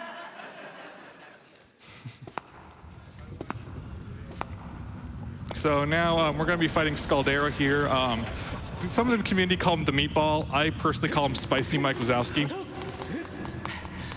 This is a giant spherical creature with one eye that's on lava.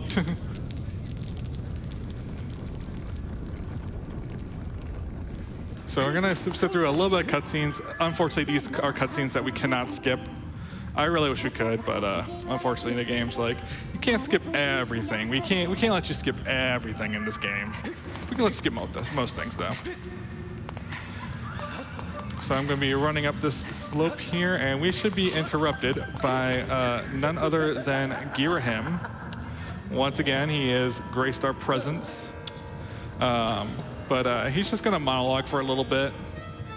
Just go on and on about, you know, how he's finally captured Zelda, but she escaped. But we never saw that happen. Zelda's safe on Skyloft last time we saw her. So I have no idea what he's talking about. Also because he's speaking in Japanese, and I do not speak Japanese. And with that, the boss fight gets started. And there he is. Oh, and I also got watermelon glitch. My stamina bar is kind of glitched out, so it thinks I'm like out of stamina. I rolled frame perfectly afterwards, so it's a nice little visual bug. I'm taking some intentional damage here. And I'm gonna walk to the bomb so I can I wanted to save my watermelon glitch because that usually does not happen too often.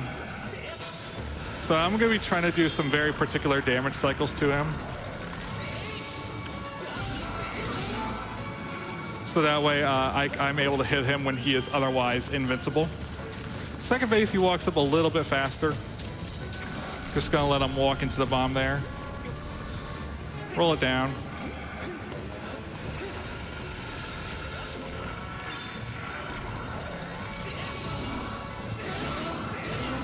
And I'm gonna try to get like past him, but he's gonna damage me down. And I should be able to hit him with a Skyward Strike. And then one quick spin attack. We're going to another cycle here, but that's fine. I should be able to kill him with one more final Skyward Strike. He's usually supposed to be invincible here, but because we did the damage cycles properly, we can just hit him. Up, down, and there we go. That is the second boss defeated without bomb back. Goodbye, Spicy Mike Wazowski.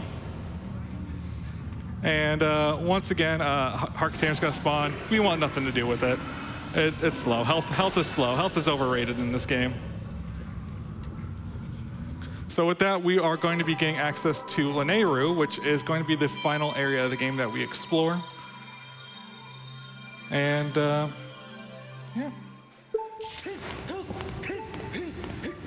Now it's just a long run up the slope. Unfortunately, the game just spawns us down at the bottom, which would happen regardless of where we ended up, I believe.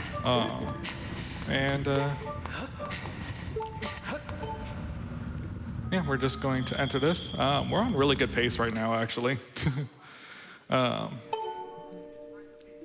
And so now I'm once again going to do a Skyward Strike on this crest.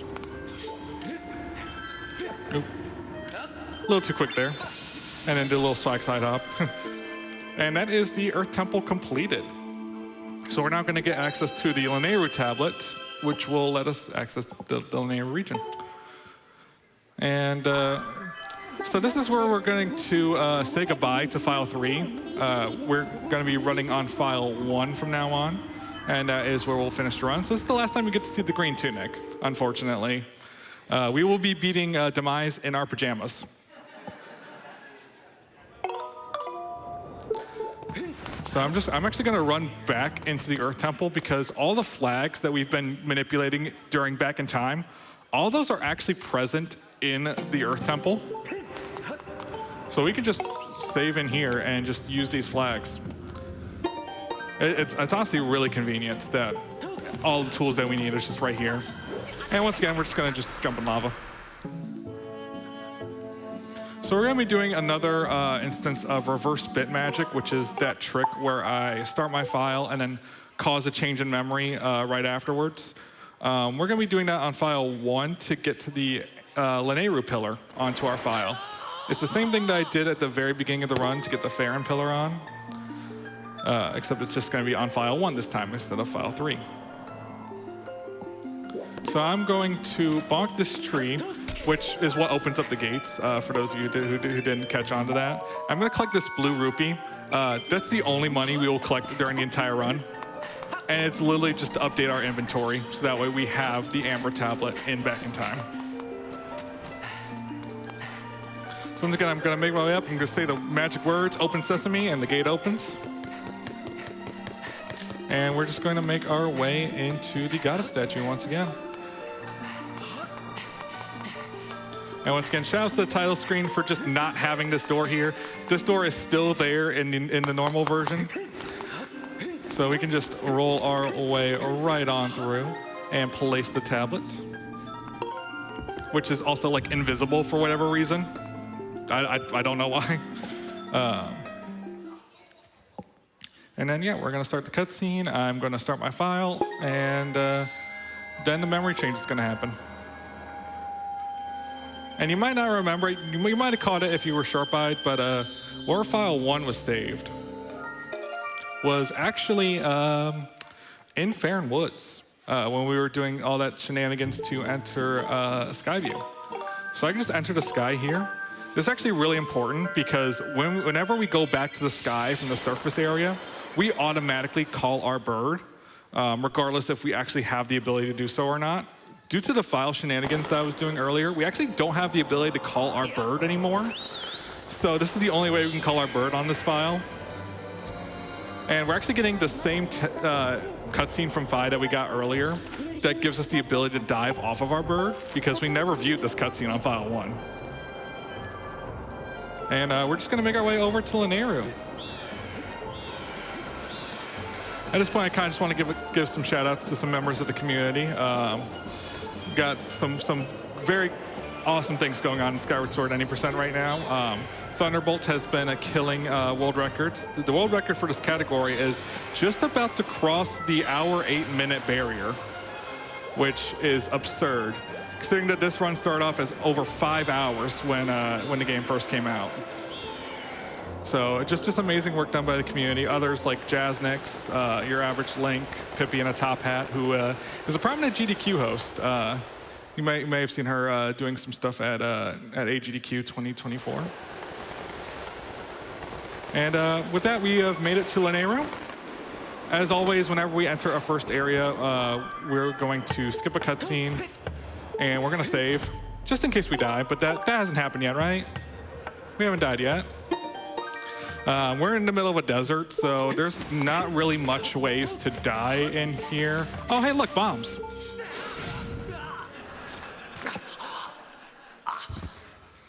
So now we're going to be doing an instance of a bit warp. I have done reverse bit warps where I enter a loading zone after starting my file. This is going to be like the opposite of that. Instead of entering a loading zone, I'm just going to be taking my coordinates from back in time, and I'm going to be putting it onto the map that I was saved at. So it's a little complicated to explain, but I do try my best. So I'm going to make my way up. We actually can no longer bonk the tree to open up gates anymore because I have left the area that let me do that on file 1. So we're going to go to our old school method of just voiding out. And that spawns us on the other side of the gate. I did that at the beginning of the run, but I didn't really explain it because I had bigger fish to fry, like explaining why there's a title screen on my screen. So I'm actually going to save and start at the same time. So it's going to take the coordinates of where I saved and put it onto Lanayru Mines on the map, which will spawn us very far out of bounds. Like, I'm so far out of bounds, I'm going to take some time to show you. This is the map. We're not on the map. And I can actually zoom into my location. Very far out of bounds. Shoutouts again to the Skyward Sword development team that just decided to give us just massive stretches of out-of-bounds collision. Like, your generosity makes this speedrun possible, so thank you. So yeah, I'm just gonna be doing another long just walking stretch. Unfortunately, this would be where donations come into play. So I'm just gonna shout out some more members of the community. Shout out to the Skyward Sword randomizer community, who's doing absolutely wonderful things. They got a beginner-friendly tournament that has just started. It's gonna be a lot of fun, yeah, so we're kind of just making our way over. Usually in this game, you have to revisit areas. Like, of all 3 areas, you usually have to visit them 3 times each, at least. So we're actually going out of bounds to access an area that we usually aren't supposed to until our 2nd visit here. And there we go. We've made it to the loading zone. Now, because we're not supposed to be here this early, there's actually an NPC that's supposed to be here, and the camera's supposed to show him, but he's not there. And this actually lets us access an area that we usually access our 3rd visit. So we're already skipping a large portion of the game here. And we have made it to Lanayru Gorge. And once again, whenever we enter a new area, we're gonna skip a cutscene, and then we're gonna save. So all of what I'm about to do is a very big setup for what's essentially gonna be the final trick of the run. In the game, there's 3 sections. 4 sections that I like to call. You have the beginning section, which is just the first 3 dungeons and all that good stuff. Then you have the forging of the Master Sword, which you go through the next 3 dungeons, and then you have the Song of the Hero part, where you visit all 3 areas again, and then you have the end game. We're gonna be doing a little bit of the Song of the Hero quest, which usually involves talking to 3 mythical dragons. I'm actually gonna be doing a little bit of a trick here to get into the sky very fast. I'm gonna kind of be a little quiet because there is a very good chance that the game could crash if I'm not fast enough here, so.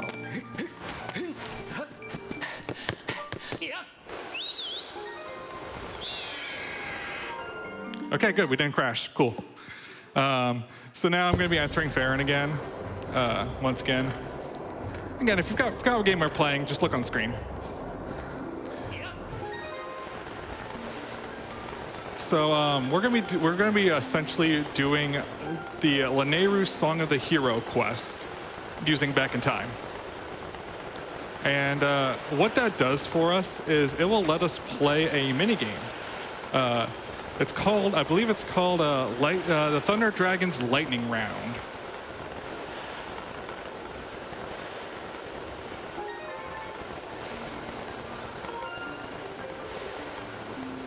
Oh, and we crashed.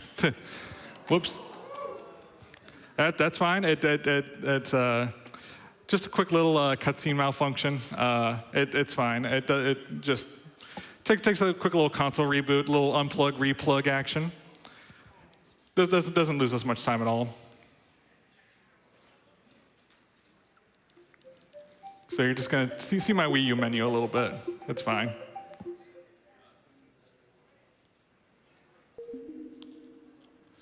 And no, I do not want to reformat my USB stick. I'm just going to load up the game once again, and we're just going to do that again.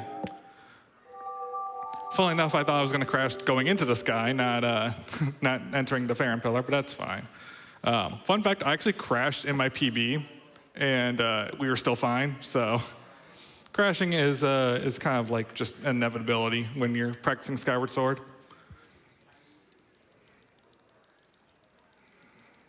And once again, I have the joys of recalibrating my Wii Motion Plus. Okay, we're all good. Safety strap on for safety.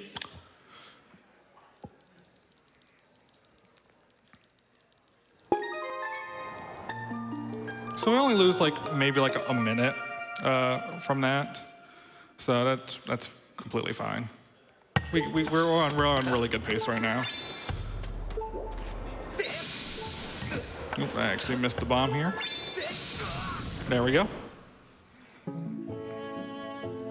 And just like that, we're right back to where we were. So yeah, we're just gonna redo that. And as I mentioned, we're gonna be doing the Lanayru Song of the Hero quest. It's like 4 different parts to it in total. And it's gonna let us play the Thunder Dragon's Lightning Round minigame, which is essentially a boss rush mode. And I'll kind of get back to that when we get a little bit closer to it, but it's a very, very cool trick that I'm setting up for.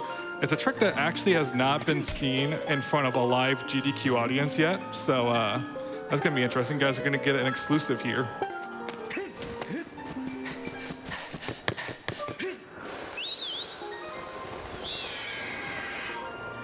Okay, cool, we didn't crash, that's good. I have to select file 2 during that fade out. And the fade out finishes before I select file 2. That is a crash, unfortunately.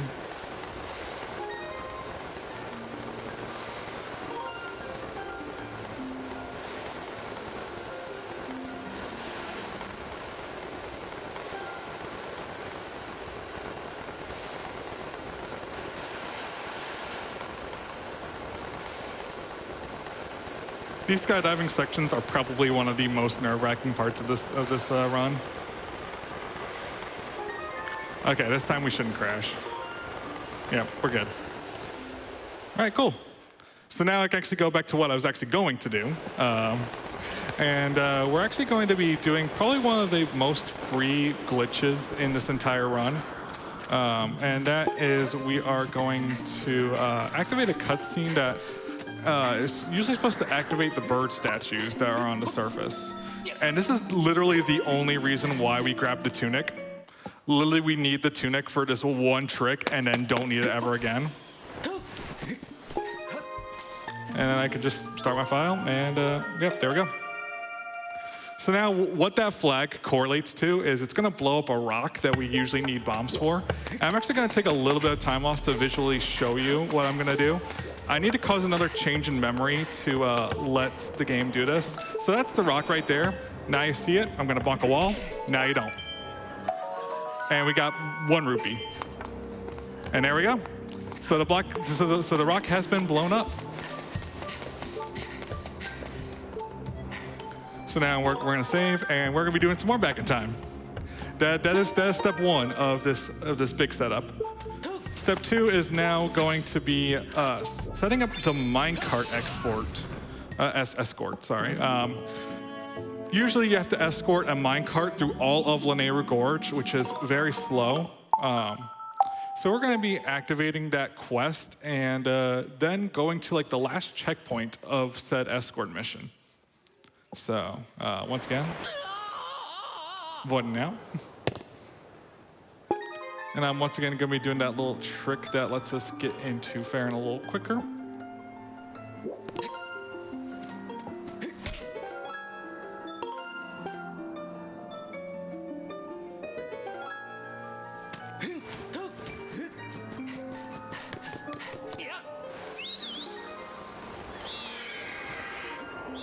Okay, I selected file 2 a little too early, so I do have to fly to the loading zone across Skyloft, but hey, that's better than the crash, am I right?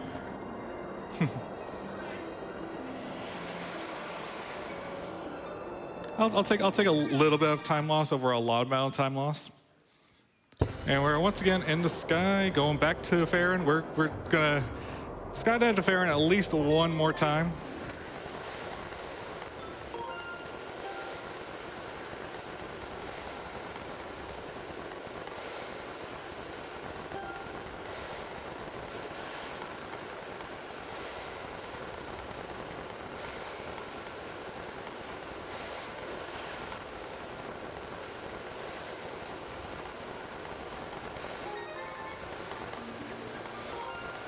And now we're actually going to be doing a little bit of the story that we skipped way back in Farron.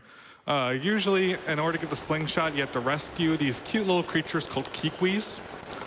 We're actually going to save the first kiwi in that whole sequence of events. And that is going to correlate to the minecart escort mission being active.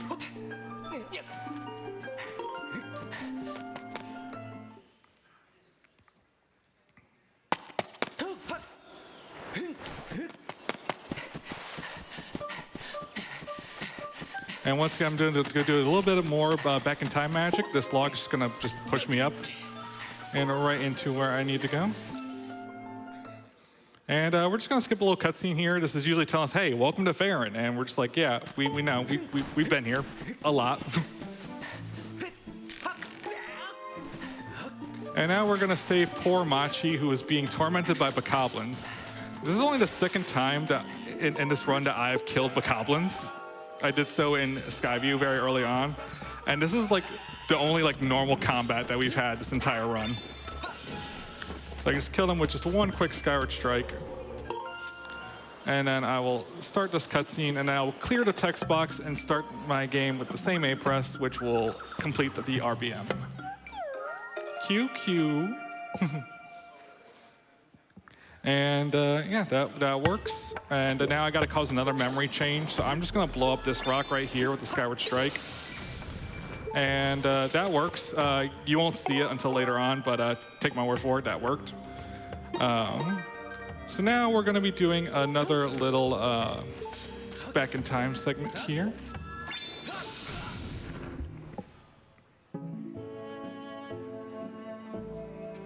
And this time we're actually not diving to Farron, if you can believe it. We're actually staying on Scala for this one. We're gonna be doing another bit warp to warp very far out of bounds once again. It's gonna be pretty much the same exact setup that we did earlier.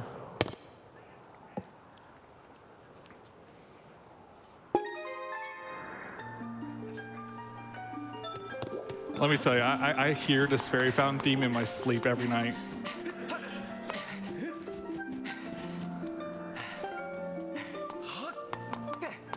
And once again, we're gonna avoid out to be put onto the other side of the gate. And once again, I'm gonna save my file and start it at the same exact time to take my coordinates and put it onto Linearu Gorge this time.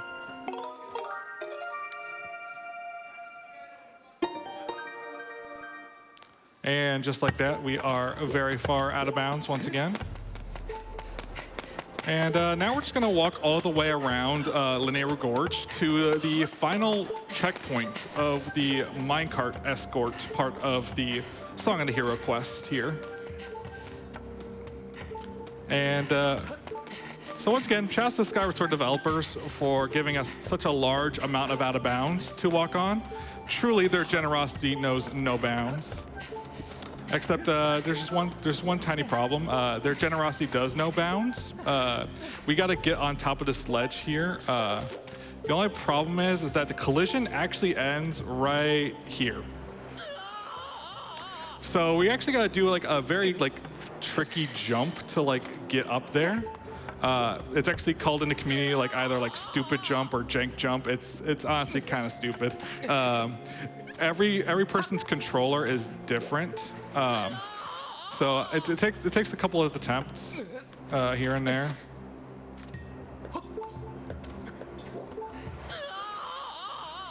And you actually have to void out in order to get the specific angle that you need. So that's why I keep voiding out here.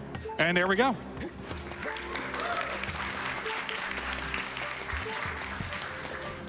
So now we no longer have an issue of running out of collision to stand on. So now we just gotta make our way over. I would like to once again point out the fact that I'm one hit away from death. So I'm actually gonna be doing a little bit of like a ledge grab here to avoid taking fall damage.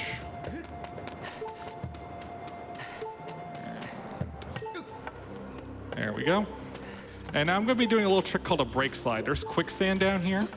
And much like other 3D Zelda runs, we use a positioning just underneath the dead zone of the controller to just gain forwards momentum going backwards. And we just void out at this door here. And we should spawn right next to the minecart. And now this is another downtime of the run where we just have to wait for this slow minecart to just make its way over very, very slowly. There's a rock that we blew up earlier, by the way. Is now no longer there, so now the minecart can just make its way unimpeded. And after this, we're going to be doing the final back in time sequence of the run. Essentially, now that we have like these components in place, we are now ready to heal the Thunder Dragon. Usually he's very sick, and you have to go through a quest to give him a magical fruit to heal him. Once again, we're going to be doing back in time, so right now I kind of just have a moment to just screw around a little bit, do some brake slides. I'm buffered. Can heal up a little bit. I'm just going to heal up one heart. Doesn't matter. cut some grass, you know, standard Zelda stuff. You can see like where the time shift stone is affecting time. It's making the grass regrow. And then once the minecart reaches its final point, I will save once again. And there we go, it has reached its final destination. So now I'm gonna be doing the final back in time sequence of the run. Oh, and I missed the explosion. There we go. Fun fact, it's also faster, just death over a void, because that skips the death animation.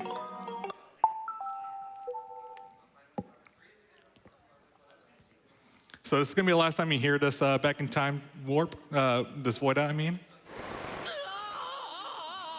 I'm gonna miss it. So once again, we have to dive to to Farron once again. This is actually gonna be very similar to when I entered the first dungeon way back like almost an hour ago.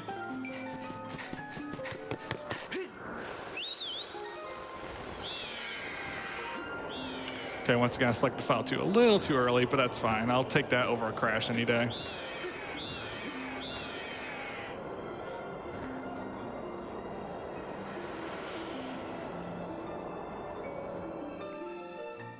And once again, we're just gonna dive to Farron.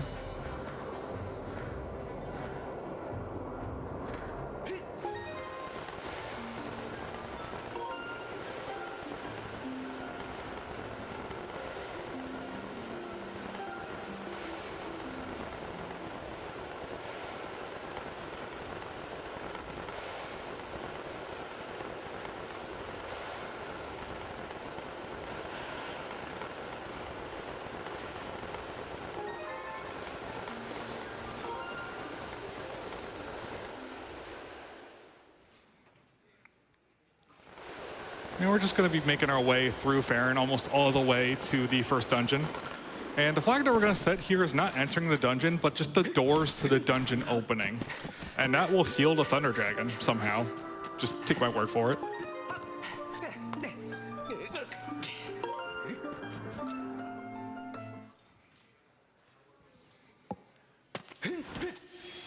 And I guess while I'm doing this, since y'all have pretty much already seen this before, I'm going to be explaining what the last trick of the run is. As I mentioned, all the setup is so that way we can play a boss rush minigame. And since we're in hero mode, we have our selection of any boss to fight. Any boss, including the final boss. But being the final boss in a minigame doesn't count for any percent.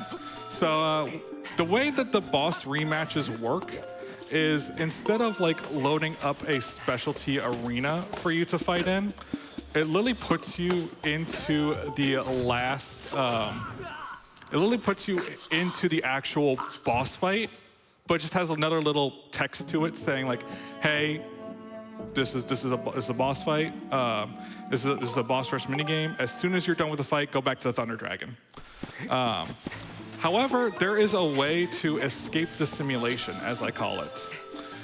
If we save and quit during the minigame, it actually gets rid of the minigame flag, and you are just in whatever boss fight you were fighting in.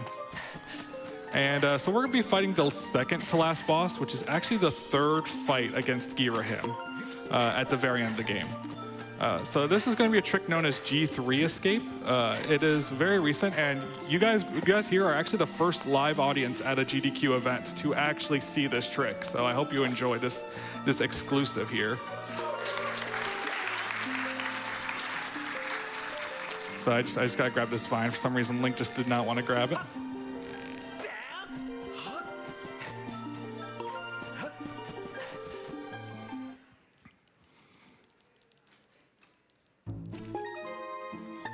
So I'm just going to select file 1 here, skip the cutscene, and I'm going to start my file just as Link walks off screen. And then we should get 5 popping up, tell us that what we did was successful, just instant gratification. And there we go. So the Thunder Dragon is now healed. If I saying we've completed the Song of the Hero quest, I'm going to safety save here, just in case. There's a small chance of soft lock here. So the way this boss fight is going to work is we're on top of floating platforms, and there's a void plane underneath Girahim a certain distance. But we have found that you can manipulate the platforms to just get lower and lower, and to the point where the void plane is actually below the ground, and we can safely reach the ground and access a normally inaccessible save statue. Shoutouts to Your Average Link for discovering that part of the trick, and a couple others who discovered what we are going to be doing afterwards. So yeah, we're just going to be doing a little bit of menuing here. Thank you for reminding me, Thunder Dragon. I have not healed yet. That's kind of bad. So thank you, Thunder Dragon, for telling me that I was low health. I honestly forgot. Whew, that was a close one. I'm going to be healing up to full health here for safety reasons. Usually you would be at 2.5 hearts for this. So unfortunately now I think okay, no, we don't have to go through the entire cutscene again. Cool.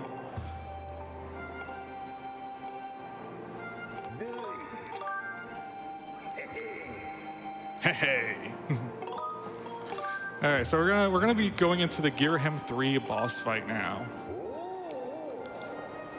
And I'm gonna be doing, like I said, some platform manipulation to just make the platforms sink lower and lower until we can access the save statue and escape the simulation. And here we go. So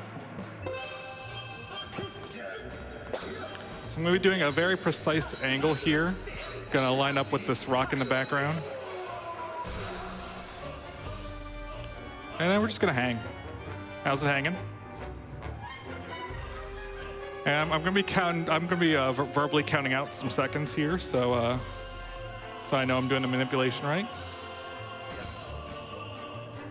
1, 2, 3, 4.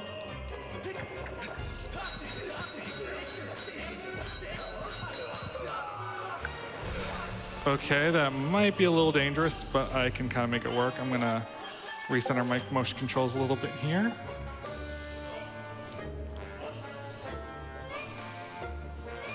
This next one's gonna be another 4 count after the platform expands. 1, 2, 3, 4.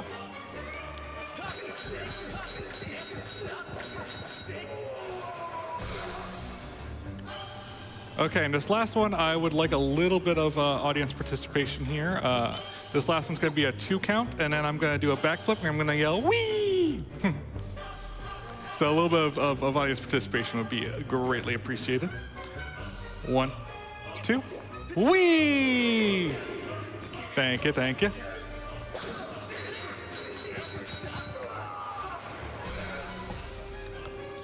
Okay, this should work, so I'm just gonna jump down, and we've reached the out of bounds statue. Thank you, thank you. And by the way, this trick is actually possible on HD. This is the only trick in this run that is possible on HD. So if you feel like trying it, go for it. So I saved and quit, now I restarted. So we're actually gonna be back in the boss fight, except we're now in the actual penultimate boss fight here. I'm actually in an invisible box right now, so I'm going to do a little bit of jank maneuvering to slide up this wall. And now we're back inbounds, but now we want to get back out of bounds. So I'm going to do a little bit of a quantum tunneling here. Going to line up a very precise angle and just pop right through the fence. So now Girahim is all the way up at the top of the arena. The void plane below him still exists. We're actually underneath the void plane right now. We will be going back up to that void plane, and something interesting is going to happen. I'm just going to let it speak for itself when it does happen.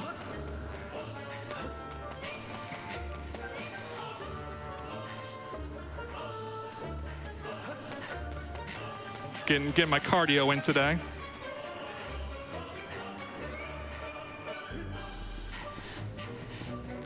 And the void plane should be right around here. There we go. And something kind of happened here. Hi, Girahim.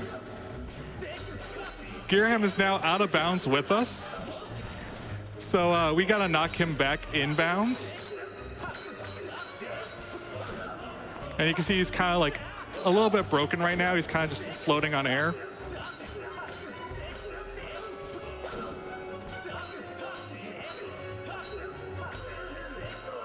And now he's knocked back inbounds, and we can just run up. And we can just jump in and just join him back in bounds.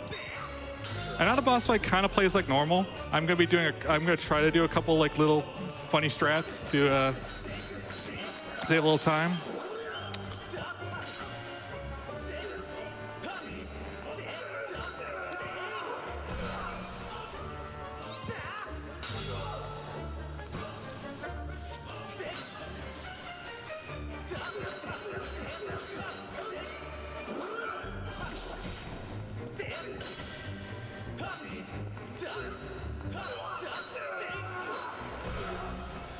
And this should be the end of phase 1.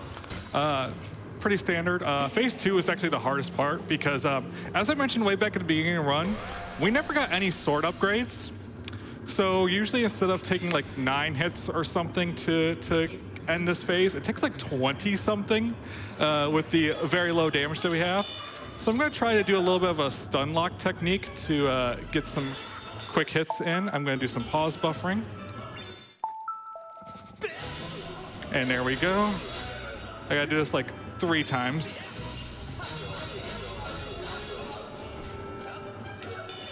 Stab me, that'll make my job a lot easier. No, okay, we're gonna be doing a little bit of a interesting strat here. We're gonna be doing a little bit of a dead man's volley. And that already gets him in a stun lock position for me, so that's actually really cool.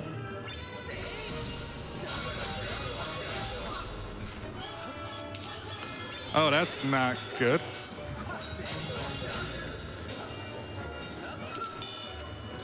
Okay, stab me. Nope, okay. More pause buffering.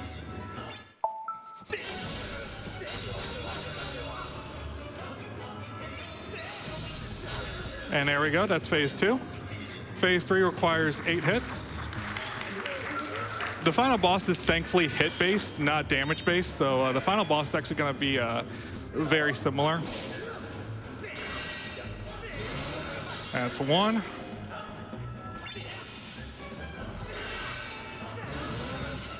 Two.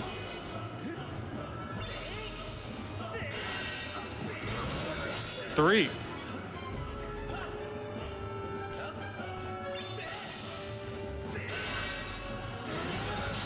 4.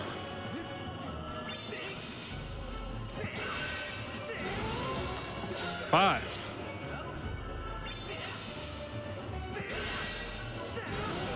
6.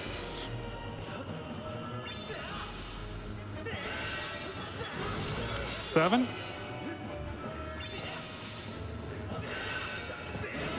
8. That's the it's Gearham 3 defeated. And now we're going to be on the final boss. The final boss, people might remember as being very hard, but it's actually a very choreographed fight. And I'm actually taking a little bit of time off here to explain this. It's a very choreographed fight. In fact, so choreographed that speedrunners can actually do it blindfolded. It's quite something. Oh, what's this I got here? Should I? Should I do it? All right. Just gotta get a little set up here.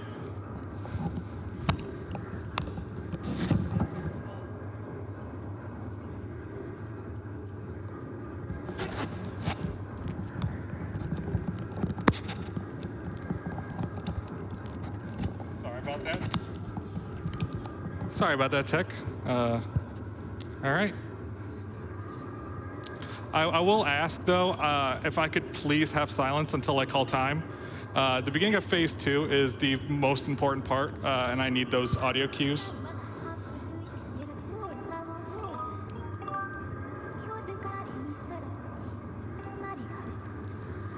So yeah, this fight's gonna be very choreographed. Phase 1 is pretty simple. I'm just gonna do just a couple, try to do a stun lock on him. Phase 2, I'm gonna knock him down twice and then do a fatal blow, hopefully. And that would be time. So here we go.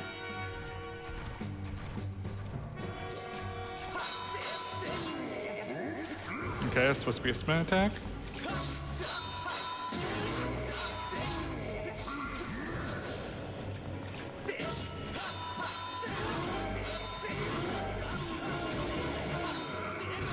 Oh, that's fine.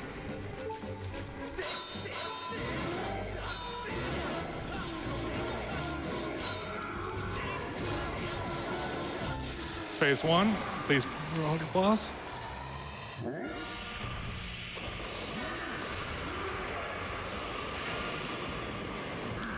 Phase 2, I'm gonna do 2 backflips, bait the dash. That's knockdown number 1, grab lightning. Wait for him to get up. And time's coming up. And, nope, didn't get it. That's fine.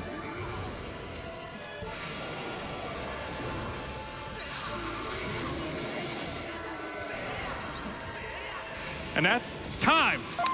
Woo! That is The Legend of Zelda Skyward Sword, done in 1 hour, 29 minutes, and 8 seconds. That is actually my second ever sub 130. So awesome. I'm very glad to have been here. Final couple shout outs. Shout outs to the Poke Park Wii speedrunning community. That's where I got my start. And shout outs to all my friends and family who are watching back at home. Unfortunately, no one could be here with me to accompany my run, but I definitely got some support at home and here at PAX. Did y'all enjoy? I'm glad I could provide definitely a memorable finale for you. I have been Fireworks Spinner on all platforms, and thank you guys so much for watching. Thank you guys so much for being here. I know you could have gone to the expo floor for like the last couple hours, but you decided to be here instead. So I do appreciate it. I hope you enjoy the couple hours left that we have of PAX East. Absolutely love it here. Thank you, GDQ, for having me here. Thank you, amazing tech crew, for all the runs throughout the entire weekend. Big hand for tech. And for all the volunteers that made this possible. And I think that's going to be it for me here today. Thank you very much, and I appreciate it, and I hope you enjoy the rest of your PAX weekend.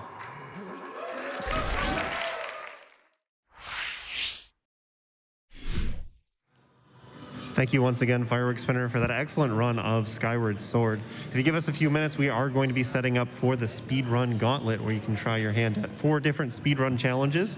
If you haven't gotten a chance to try them out yet, there are stations out in the hallway where you can get some practice in. But stick with us for a few minutes. We'll be back with the Speedrun Gauntlet in just a few moments.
If you would like to participate in the Speedrun Gauntlet, please line up on the wall to your left.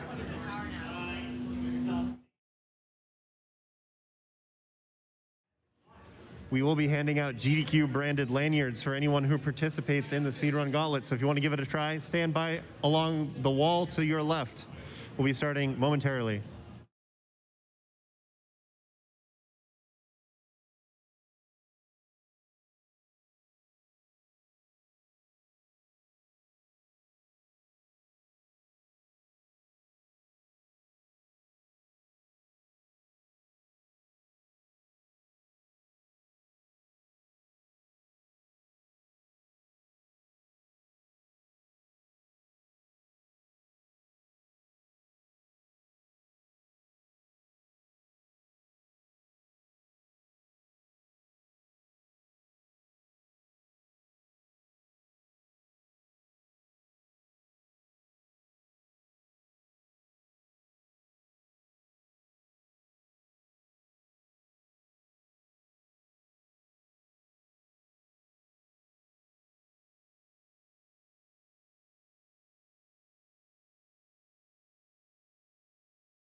Hello, everyone, and welcome to our final day here at PAX East 2024. We have our Speedrunning Gauntlet coming up. We've had 3 days of this so far, and we're just going to be having a little bit of best of the weekend here with a lot of the different games that you've seen throughout the weekend.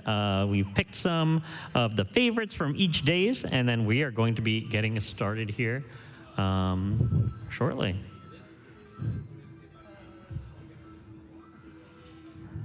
Once we get the game audio, and there we go. I'm joined by Railcoon on commentary.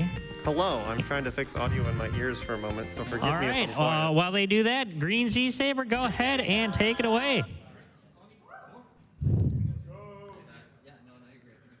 we can start the timer as well, I guess. But yeah, going into Sonic 2 here, we have had this game earlier in the weekend, and it looks like we have these speed shoes. The speed shoes are a very good option when you're trying to get a lot of speed in this game. There are a lot of power-ups that you can get in this stage, and the speed shoes definitely one of the most useful ones, especially as we are going through only Green Hill Zone 1 here. Yeah, unfortunately, falling down into the middle path does slow you down quite a bit. There are a few options to get back up to the top final path, hill. but speed shoes do Yeah, wear off. nicely done. All right, now we have Super Mario World coming up. This is also one of the stages that was the first game, I believe, in our gauntlet a couple days ago. And now we're going to see how well our runner does. Yeah, this one's not too difficult, but there's a lot of ways to lose time. So it's a lot about trying to keep your speed up. If you play it safe, you'll get through without too many issues. But it's going to be interesting to see who can keep their speed going, who can keep that speed through the entire level. Yeah, as you can see, you got hit here, and when you go into the water as well, you know, you lose a lot of speed. You need to press up and jump out to make sure you can get out very quickly. This is the best game that we have in our gauntlet today, and one of the best games just in general. There is a lot of bias in my commentary for this, but you know, I am a big fan of Tetris. Classic Tetris, modern day Tetris, basically any form of Tetris. Shoutouts to one of my friends, Dan, that used to actually come to all these PAX events with me during college and, you know, placed in all of the various Tetris DS tournaments and whatnot that had occurred in previous years. I do like this from Green Z Saber, not stacking up too high on the left, didn't want to lock himself into needing an eyepiece. That's one of the things with NES Tetris is there is no 7-bag randomizer. You can go a lot of pieces dry without an eyepiece. Yes. If you set yourself needing one, you can get yourself in trouble. Yep, and now going into Alicia Dragoon. This is one of Gyre's top 10 games on this console, so, you know, we'll see how well Green Z Saber does. Again, one of the interesting things about this game, you have the lightning here. Whenever you take a hit, if you are on the ground, you will get stunned a little bit. But if you're in the air, you get to keep a little bit of your forward speed.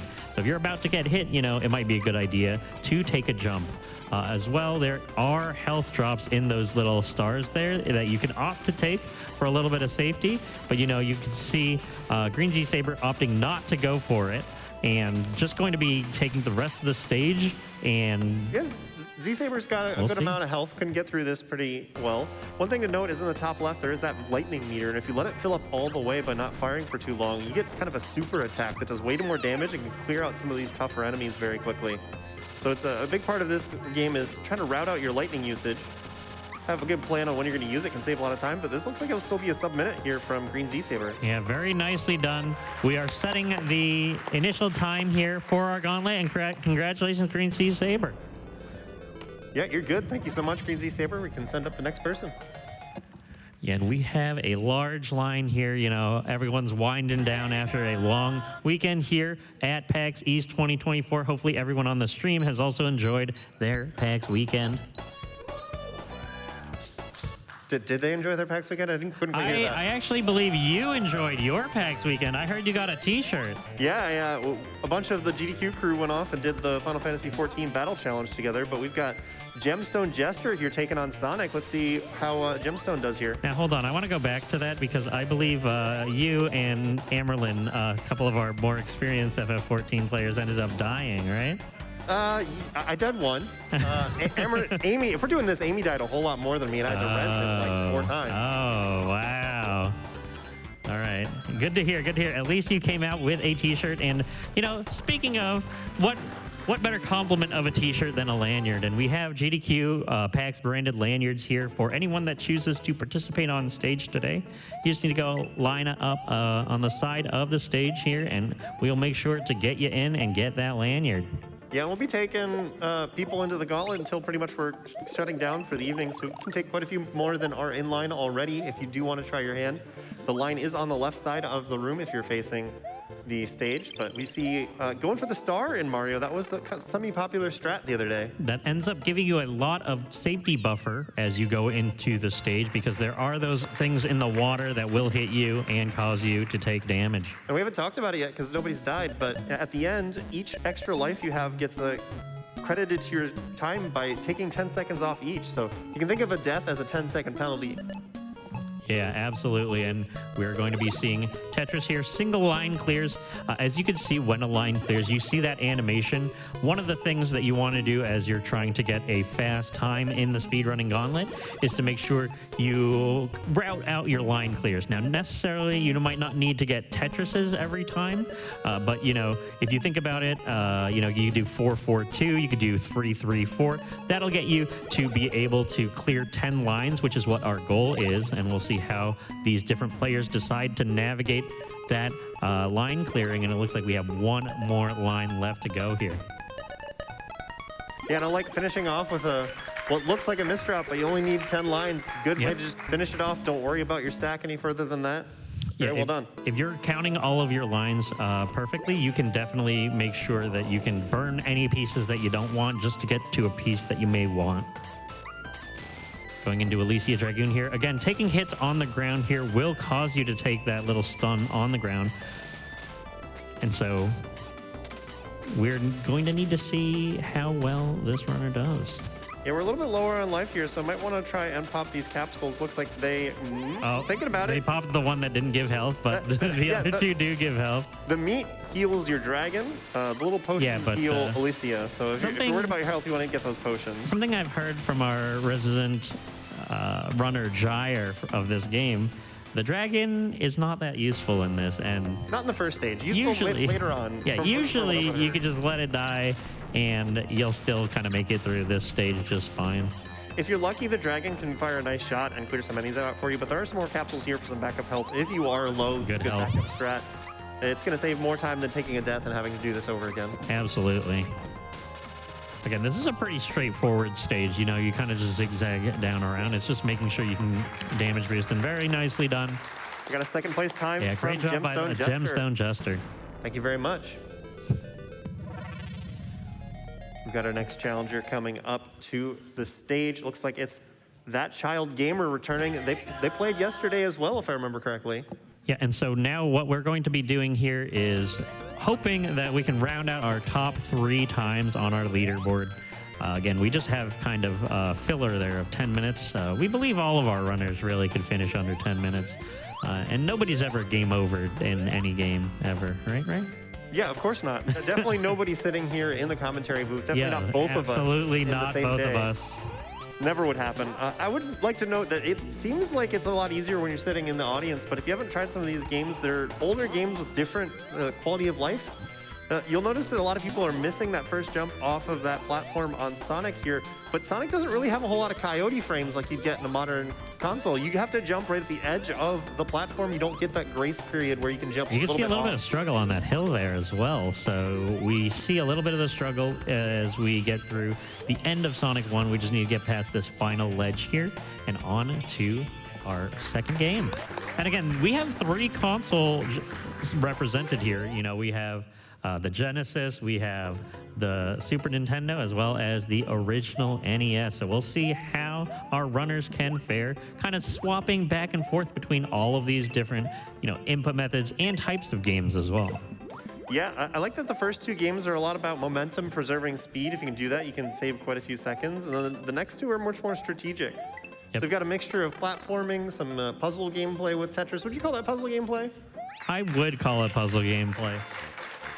again, you'll notice that we get that J piece to start with, I believe, J or L. Yeah, you always start with the L. same first two pieces here. So after that, it's basically a decision-making situation where you're trying to figure out, okay, what pieces could I potentially get, and how can I craft my board to basically meet that need? Yeah, and one thing, if you're not super familiar with NES or Tetris in general, making sure you've got a place for an O piece is usually a good strategy, because those things will ruin your day if you don't have a good place this to put one them. is, as you can see, building up a little bit, having a couple different sections here. So you can only fit certain amounts of pieces in those limited areas. Yeah, just making do with not having the best place to put that. Yep. Sometimes And you're that's just what you have to do. sacrificing this second line here, which is completely fine, in all honesty, because, again, you're really just trying to get 3 more lines here. Yeah, we only need 10 lines, so sacrificing a single line is fine. And sometimes when you clear like that, you'll get it right back. So good job. Very nicely done. And again, the full game name for this final game here, Alicia Dragoon. It's a game that I've never heard of before, and honestly, after playing this first stage, I'm kind of intrigued by the character switching aspect of it. Yeah, Jair's been extolling us on the virtues of Alicia Dragoon over this weekend. I'm quite curious myself. Gonna have to look up the speedrun when I get home. He says the speedrun's quite good. Yeah, Jair's run it himself before, so we can actually see the expert at work. Again, thank you very much for our original creator of the Gauntlet, OmniGamer, as well as the current maintainer of kind of all of these games and crafting the experiences here for you at PAX Jair. So thank you very much to both of them for actually, getting us the ability to kind of just play through a series of different games, get a little bit of a intro to speedrunning for anyone that might not, have tried the hobby out before. Got a good start here by That Child Gamers. Gonna see if we can get under 1 minute here. Very close. Oh, just over. Nicely done. But third place. Yep, we round out our top 3 here. So now, as we can see, our first 3 completions of the day. We'll see how well anyone else ends up doing. All right, we've got our next competitor coming up. It's a Regulus 13, I'm assuming that is. Got a nod from Regulus there, so start when you're ready.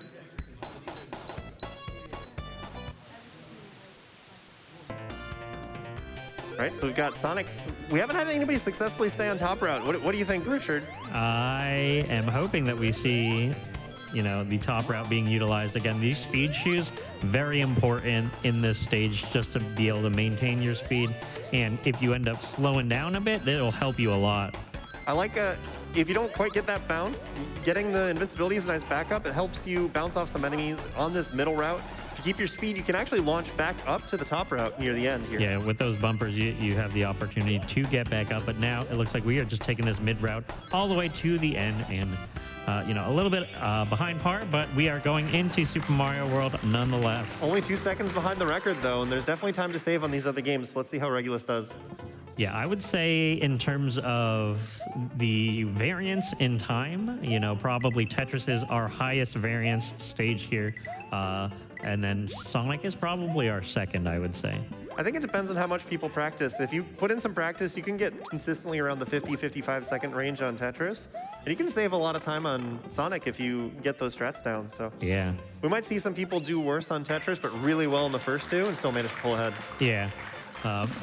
Mario World, you can definitely lose some time to not getting your P speed up or something like that. But honestly, in that game and Alicia Dragoon, those routes are pretty set in stone, I would say. Going into Tetris here. Again, if you get those single line clears, it will end up being a little bit slower, but also, you kind of want to make sure that you place your pieces in a good spot. I think going for the singles is perfectly reasonable. You can hit the par time going for singles. It's a very safe strategy. Yeah, it's a very safe strategy. You're not going to get in a situation where you really need that eyepiece. But honestly, one of the things I see people do is that they create a really big well and then they stack really high waiting for the eyepiece when they could take a double or triple and just keep going. Yeah. So good job there from Regulus. Just taking a couple lines off that well. Only needs 3 more. Good little tuck there. Just to make sure your stack is clean again. It doesn't really matter, especially with only 2 lines left to clear. Very nicely done. Yep, very well done.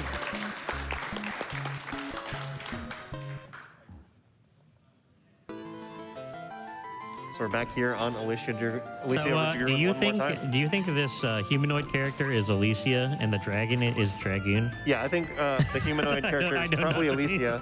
I know nothing about. Well, because in fantasy games, Dragoon is usually a character that has the powers of a dragon. Is usually kind of the way it's done. So I'm Absolutely. assuming. Legend of Dragoon, one of my favorite games. Oh, that game is fantastic. Not a good speed run, but yeah, a good but game. absolutely fun and incredible PS1 RPG. Got a good time here on the first screen here from Regulus. Me leaving right about 35 seconds. Should put him well under 1 minute. Probably around 55 seconds. I would say on this final screen, as long as we don't have any too bad scuffles. Saving that powered up lightning for the final group of blobs here can be a big menace. We'll good jukes around how those Regulus corners. handles it. Like Very nicely done. And that's it's like the last enemy there. Yeah, nicely done. Getting a nice second place time. A good example that you can recover quite a bit of time here on Alicia Dragoon, even if you're a little bit behind, so well done. So tell us about the next person coming up here, Richard. Yes. We have a complete anime fan. I know, actually, you are also a fan of anime. We are both Rurouni Kenshin fans. Because we haven't actually finished watching that together. We need to. From 4 years ago. We got a little distracted. But obviously, both of us playing that or watching that as we were growing up. That honestly is one of my favorite shows for sure. Yeah, one little tip for Sonic, if people aren't aware, when you're holding down the down button, tap 6 times in rapid succession. You can use more than one button to tap if you want. That'll get you the fastest spin dash right off the start. Yep, getting those speed shoes as well. So, we're going to be getting through the beginning of the stage. Also going for the bubble for a little bit of safety as well. Yeah, I think that's a good backup strat if you miss the invincibility. I like the use of these bumpers because it does get you back to the top portion of the stage. Yeah, top route is the fastest and safest. So just gotta troll make sure you avoid the troll bumper. Very nicely done. Yeah, good jump over that troll bumper. Again, as you can see, with the speed shoes and going through the top route, even if those little bits of hits happened, get bumped back a little, you still do have an under par time, and you're going under the record as well. Yeah, a little bit ahead here from Complete Anime Fan. One thing I'm curious about, do you think that means that our competitor here doesn't watch animes until they're done? A fan of Complete Anime? A fan of Complete Anime, interesting, I'm not 100% sure on that. Getting a laugh from the stage, so I don't think that's quite what the name intended, but we're gonna see a second try here on Super Mario World. Again, if you haven't played these classic Mario games, and if you've only played modern platformers, a good way to describe it is it feels like an ice level on a modern platforming game. Nice fish bounce. Wasn't expecting it though, so it goes over the pipe, but that's still gonna be a solid time. Yeah, a little bit too nice, unfortunately. We've seen a lot of 25-second times so far today. Some of the times that I've seen, 21, 22 is usually what, if you've practiced a little bit more, you might be able to get time like that, just to shave a few seconds off of your final gauntlet time. Yeah, so now we're moving into Tetris. We'll see what Anime Fan here does in terms of stacking. Yeah, it was an initial left well there, clearing 2 lines, and we'll see where the rest of these go. Going for a middle well here. In modern Tetris, actually, having a middle well is pretty good. You see like the 6-3 oftentimes in modern day Tetrises. In classic Tetrises, if you watch like CTWC or anything like that, you'll see them do a right well. Again, it really doesn't matter in this mode because you're only trying to clear 10 lines, so you kind of have to deal with what you're given. Yeah, just got to play with what you're comfortable with. The main thing is, the optimal strategy is 2 Tetrises and a double. Oh, 1 line to go, and that would have been the line clear. It happens. You just got to recover, keep on going. We got some light funds going on there. I think somebody might have leaned against the wall. We can get that fixed for you all soon. We're moving into Alicia Dragoon coming up here soon. Yeah, I think you're brightening up my day, Ray, so thank you very much. Oh my God, thank you very much, Richard. It's been fun spending this weekend with you. Richard and I are sharing a room here at PAX East. It's been a lot of fun hanging out. A good jump especially there with, as you're about to get hit. Honestly, this is what I do when I play this stage is I really don't care until I get to the health. And then I basically just pick up the health and just damage boost through the entirety of this stage. Interesting jump between the mushrooms, taking a little bit of time, make sure that doesn't get stunned on the ground there. Very nicely done. This is looking like a pretty solid first screen. Oh, these jumps are very well planned. This looks very well routed, Richard. Yeah, this is what I found to be a very consistent play for me. If I get that health midway through, then I feel very comfortable making it through the rest of the stage. Yeah, so one thing that you can try to integrate in the second screen here is you can see that the lightning power is charged up. If you use it early on in the screen, you will have it again by the end. So you might be able to skip out one of those damage boosts with a well-placed super lightning, but still going to get a sub-minute time here. Very well done. Nicely done by Complete Anime Fan. Great job. And again, we've seen a lot of people kind of coming back up to the speedrunning stage this weekend, and I want to thank everyone for, coming here, take a look, and even revisiting our booth, because I know there are a lot of things going on at PAX East, and we appreciate you spending some time here. Yeah, and if anybody, I know this happens a lot with people watching games. They go, I can do that. Well, if you want to do it, the line is over there on the left side of the room. We are still taking more competitors. You can get yourself a nice GDQ branded lanyard if you participate. Looks like we got Lord of Derp coming up, gonna take on Sonic here. Yeah, and taking this middle route here, and unfortunately not getting enough speed, we're going to be seeing a spin dash into the bumper. And now we get into the second part of the stage. Yeah, that part's real mean. You need the speed from the bumper. It requires more speed than we can get without the speed shoes to get up that wall there. You do find the extra life, but that is not going to give you an extra life in the gauntlet. That's just going to give you a nice little jingle here. It's going to give you a little bit of pride. Give you that hit of dopamine. You have more lives than anyone else that has completed Sonic today, so. It's true. All right, so we're going to see Super Mario World. This game is pretty tough. Trying to keep your P-speed through the entire level is difficult. It looks like Derp is just going the safe route, not trying to keep the speed. If you don't play it safe. If you don't choose to run, it does end up being a very safe level because you kind of take your time and you don't get accidentally hit by any of these. Oh, jeez. The commentator's curses never happen, as you can clearly see. No, absolutely not. A solid time from Lord of Derp. Moving on to Tetris. Let's see what the Tetris strategy is, Richard. I assume the Tetris strategy will be clear 10 lines. So like I was saying earlier, the optimal strategy here would be 2 Tetrises and a double, but you're relying on quite a bit of luck there because you could go quite a while without an eyepiece. 3-3-4, I think, is my preferred strategy for this because, well, of course, with the 4-4-2, you're hoping for 2 line pieces. With the 3-3-4, you're hoping for 1, and those triples, the L and J pieces, that gives you kind of 2 opportunities there to be able to do that. Yeah. It's definitely just how risky you want to take it. If you do stack for a Tetris and you don't get that eyepiece, you can get in trouble, especially if you're not super confident with doing infinite stacking on your well. Yep, 3 lines to go here, but you can see on the right side that is a triple opening there, so you're definitely going to have to figure out kind of how you want to navigate putting your pieces down for this, because again, also with that little misdrop there is going to cause a little bit of an issue as well. Yeah, but only need 2 more lines, so misdrops don't really matter too much in this format. You can just keep playing. Yep, making it through Tetris here and going into Alicia Dragoon. I do this all the time. Yeah. The buttons for where jump is different on all 3 of these games. So you get into Alicia Dragoon and you hit the button or the run button from Mario, and that's going to give you the familiar selection. Yeah. Unfortunately, switching. So switching allows you to switch to the dragon. Is that correct? So you start on the dragon. You can switch away the dragon, like put the dragon away completely. Yeah. And there's a few other familiars you can choose between. For this first stage, I didn't find much value in using the other familiars, so I was just leaving the dragon out. Yeah, the unfortunate thing about going to that menu again, it basically completely pauses your game. So again, with a speed run, you want to try to make it through as fast as possible, and any second you're going forward will help you accomplish that goal. Yeah, I think Jair was telling us the other day that in the full game speed run, you'd want to put away the dragon because it avoids a cutscene at the end of this level. Oh, wow, interesting. Yep, as we get towards the end of this, we unfortunately take a death. One of our first deaths, I think, we've seen in Alicia Dragoon. Again, a death will cost you 10 seconds from your final time.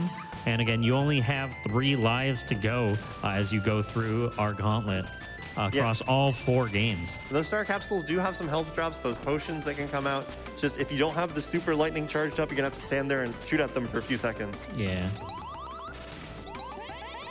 All right, and we do get those health drops there, and that will help make it through the second portion of this stage, the second screen. got some good jumps here from Lord of Derp anyway. That was a pretty solid first screen. Yeah, very nicely done. And then as we're going into the second screen here, again, it takes around 20 seconds to finish this last screen, so we should be seeing around a minute time as we wrap up this attempt at the gauntlet here. Yeah, coming up on the last section with the slimes, they are a menace. These 4 slimes on the ceiling, what a lot of people choosing to do are saving up the lightning just to stop them from chain stunning you like that. Yep, and got another completion of the gauntlet here, very nicely done. And just as a reminder, we have our practice stations outside as well. So with those practice stations, we'll be closing them up shortly, but we still have this line going on. And again, the expo floor closes at 6 p.m. So if you want anything from vendors that might be, giving away stuff because they don't want to ship it back home, you can feel pretty good out there as well. We have one of our champions from 2 of the days here at PAX East, Adam Mantoy, is going to be coming up. Railcoon talking about Adamantoys thinking about resetting, but we all know that's not going to be necessary, right? No, it's not going to be necessary, but it's good to have the option there. You give the players the choice. Sometimes, especially on Tetris, if you get a really bad setup, you take the reset. You'll save more than the 10 seconds you lose if you get a really bad I believe yesterday Adamantoys was about 15 seconds in Tetris, but still ended up clutching out. Very nice 27. Had very few sub-30s on Actually, maybe he got second yesterday to Procyon. But yeah, we've seen Adam Mantois again get first or second place kind of each day here this PAX, as well as multiple first places at previous PAX East events. Yeah, Adam Mantois is looking locked in there just below the stage. Taking the safe route here on Mario, does take the hit, but has that shell. I like carrying the shell at the end for the swag of collecting the mushroom at the end. Sometimes Mario just wants a friend. Yeah. You just get that mushroom. It's nice. Very nicely done. Going into Tetris, again, one of the more high variance stages that we have here. Oh, going for the death. You're going to be seeing a very nice strategy here. So something that you can do in this game that we haven't really seen this weekend is you can see how long it takes for a piece to fall down, right? Well, if you just start higher up in the stage, well, look at that. The pieces don't have to fall as far. And again, you're only clearing 10 lines here, so you don't need to worry about the bottom. Adamantoy is trying to look for some good pieces here to try to seal off a good line, and it looks like we do have a pretty good section here. And again, this is riskier, obviously, because you are playing with fire as you get towards the top, but a good player like Adamantoy, I expect this to be a clear with 4 more lines. I was playing around with this out in the hallway, and Adam Mantoy is stacked much higher than I did. It's pretty dangerous to stack up this high, but looking really good. Yep. Very good RNG. Final line here. Very nicely done. Again, still plus 10 seconds here, but we can see a lot of recovery time because... Only 1.7 seconds behind the record, so a really solid Alicia Dragoon time here. Could take the lead here from Adamantoys. Yeah, and again, that's a very interesting Tetris strategy. I'm going to go back to that. Again, this is something that is very unique to our Gauntlet setup here. Obviously, in normal Tetris, you can't do that because you're trying to get to a further level, trying to get higher points. But the strategy here is different in some of our Gauntlet stages than you would see in traditional speedruns or, a high score category. Yeah, Tetris is usually done on a score basis, but there are some speedruns for getting a certain number of line clears, and in some of them, they do stack up like that on the lower speed levels. Yeah. And again, you really have to be confident in your gaming abilities to do something like that because, again, you're definitely risking things. Very nice clear. Getting second place. Congratulations, Adamantoys. Yeah, very solid run by Adamantoys. Just give a second to adjust everything back up for our next competitor. But it looks like it's going to be Salments, once again, a returning competitor from yesterday. Yep, and so, again, with the Gauntlet here, we've seen a lot of these players come back. Again, today's kind of the best of, so they've had a lot of practice with these games before, and so we should be seeing, pretty fruitful attempts here from all of our past competitors that have been able to practice this throughout the weekend.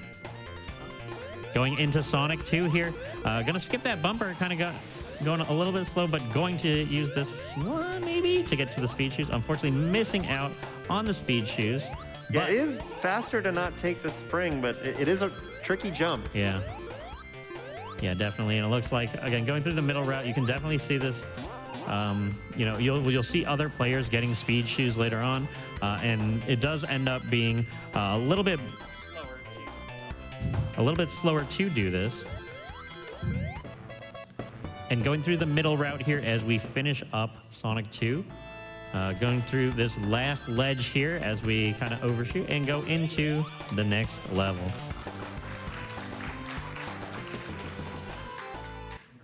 It's a good showcase on why you want to stay top route. I can talk. Yeah. I promise it used to be my job. Meanwhile, as you brush up on your talking skills, we got some Mario going on here, and we are going to be kind of taking a leisurely stroll here. I don't see that much running. Again, maybe a little bit more comfortable with taking it slow. Yeah, the big difficulty with this stage is it takes a while for Mario to get up to full speed. Yeah. Still sub 25 solid time from Salmons. And now, this is the big question mark of today. How are people going to handle Tetris? Have they been practicing? oh, Do this they is have the very saucy interesting strats? here, actually. So we're actually starting off with a complete well off on the left side here, which means you definitively need a line piece to kind of clear all the way up. And we see 2 wells getting created. Yeah, the dual well is a thing. It's risky, especially in Nestris, because right now, not getting those eye pieces, this is the danger of stacking like this. Will you seal that off with that J piece? And it looks like you don't seal that off. And this is the problem here. Now you're waiting for another line piece. This is actually something that I personally noticed. You know, I watch a lot of Tetris from casual Tetris players. They might end up creating a couple wells instead of kind of just taking the loss, either clearing extra lines or being, Just trying to buy some time over there on the left. It does work out. There. There's going to be a double here with that O piece. yeah. Doesn't go for Could it. have gotten that double there because, again, if you're looking at 4-4-2, that would have been 1 Tetris already. If that double happened, you would have just needed 1 more Tetris to clear things out. And now, again, with these kind of issues that you had with the misdrops earlier, it's going to cause you to have to get more single line clears, which is going to cause a slower time. Nice recovery here from Salments. Is going to be able to drop 2 more eye lines in here. Only needs 2 more lines. Does choose to take the reset. Yeah, I actually like this because, again, with a couple of those, misdrops in that first play, taking a life here will only cost you 10 seconds. And we were over, 110 on that attempt. And our part time that we have set here, I believe, is 1 minute 5 seconds. 50 seconds here 50 for seconds. Tetris. Richard is a bit far away from the monitor, having a hard time reading at this angle, so. Yeah. This is a much better setup. Oh, yep. You saw there almost. We got once again the we same got a few problem. wellies here. We'll see if the randomizer bails Salments out this time. We do get an eyepiece much sooner this time. Yeah, again, one of the things that I like to recommend to people as they're getting started in Tetris is try to build as flat as possible. So if you see anything even going, 2 up, then you should look at maybe finding another spot where it wouldn't necessarily create a mountain that is too high for you to then place any other piece. Very solid recovery, only needs 2 more lines. Is going to be able to try and find an L. Is that an L or a J? That is this L piece. L piece, yeah, there we go. J piece. I'm not good with the names of the Tetris pieces. Line piece. That's the only piece you need to know. And the O. The O is line piece. I feel like there was a survey of the NES Tetris World Champions a while back, and basically everybody's least favorite piece is the O piece. I would beg to differ. Really? You're an O piece enjoyer? The O piece is a nice piece, It's nice and square. I do like this strategy that's becoming more popular. Just make sure you get that health drop from the middle of the first screen. It makes this a whole lot safer. Means you have more leeway to take a few more damage boosts. Even if they're not intentional, you're still probably going to clear out this stage. Yeah. Very nicely done getting through the first portion of this level as well. And again, this is only 2 screens here as we need to get through. So we'll see how our runner decides to make it through this last screen. Very good navigation here through the first part of this second screen. Only has this last section with the slimes, but they are killers. We'll see what happens here. This is more than enough health to make it to the end of the stage. Getting a nice clear on the gauntlet. Congratulations, and thank you for playing. Yeah, this is a competitive day. We're getting to the point where some people's times are getting pushed off. So if you're upset about your time getting pushed off the leaderboard, there is still time for you to line up against the wall if you want to try and get your revenge on the gauntlet today. Yeah, exactly. But we've got Thirst third. Once again, another returning player from yesterday. It looks like we've just got the all-star lineup from yesterday coming back, trying to challenge the gauntlet again. Yeah, and thank you for doing that Fez run on yesterday as well. So be sure to check that out if you missed out on the Fez speedrun. Again, we have all of our runs available on our Twitch Pass broadcasts from this weekend. So if you missed out on them, you can go ahead and take a look there. You can also subscribe to our YouTube channel, youtube.com/GamesDoneQuick, if you want to make sure you catch any of the speedrunning VODs you might have missed. Gets the good backup, the way back up onto the top route. Speed shoes are going to be running out in a moment here, but so you still have to watch out for the troll bumper. All right, good recovery from the troll bumper. Getting a nice time as we go into Mario World. Yeah, still within striking distance, Richard. Nobody's really put together the really good run between all 4 games.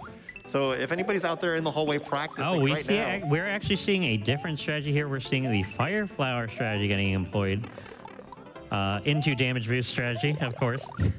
Yeah, picking the mushroom back up for safety. It's going to be worth it to avoid that 10-second time loss here on Mario. Yeah, we had SMB1 here earlier. The value Fire Flower. Yeah? He got hit twice, and oh my God, that was incredible. Thank you for showing that off for us. Good platforming skills, again, which you could see in the Fez run as well that we had earlier this weekend. Thirst just putting on a show for the audience, making sure you're all awake. Yeah. Hi there, everybody. That was some great plays there as we go into Tetris. Getting a single line clear here to start with, and we'll see what strategy we decide to employ going into the rest of this Tetris. Looks like a slower, safer strategy, just going for the singles and doubles. I can respect it. I'm not a very big Tetris gamer, so this is kind of what I was doing out in the hallway. Yeah, and it's not bad as long as you can make sure you avoid any misdrops. That's sometimes easier said than done, but in this situation, there's always planning forward, making sure you've got a good place for some pieces. Sometimes those S's come out and catch you off guard, or you don't really have 2 spots in a row next to each other for an O piece. Kind of waiting for an L as well could get us a nice double. Oh, and you can see well, when you put a T piece like that on the side, you end up creating a 3-space well on the right, as you can see. So again, you kind of have to be cognizant of where you're putting your pieces, trying to keep them as flat as possible. Good recovery from Thirst. Only needs 2 more lines here. Has it lined up if you can just get the pieces that they need. Go. And this will be the clear. Very nicely done.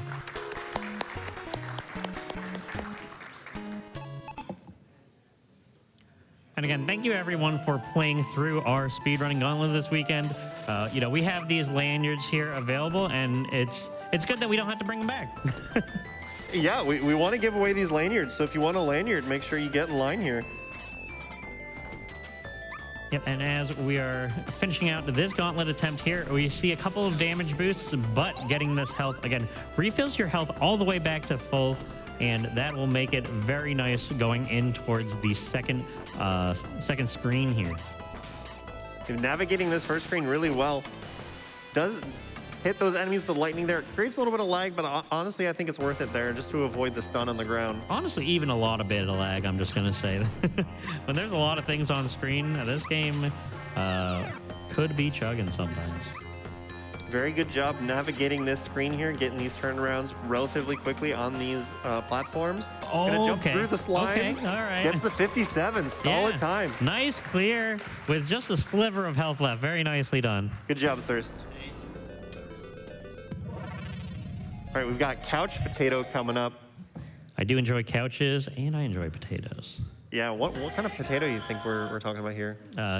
Russet. Russet potato? Okay. I like potatoes. I don't know the different names of them. Putting Richard on the spot here. Yeah, sweet potatoes are pretty good too. Sweet potatoes are a solid option. We're going to see Couch Potato going through, taking that jump. That is a harder strat. It does save a few seconds, We get though. the speed shoes, though. And again, this is the important pickup that you're looking for when you go through the stage.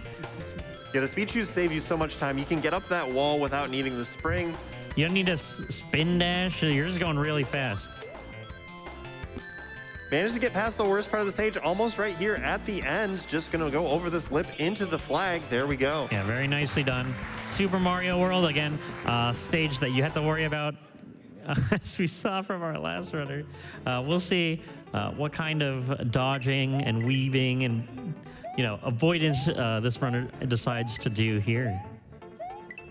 Again, taking it slow, when you're still just holding right and taking it slow, it's not too bad going through this stage. But I do see a small Mario on our screen, right?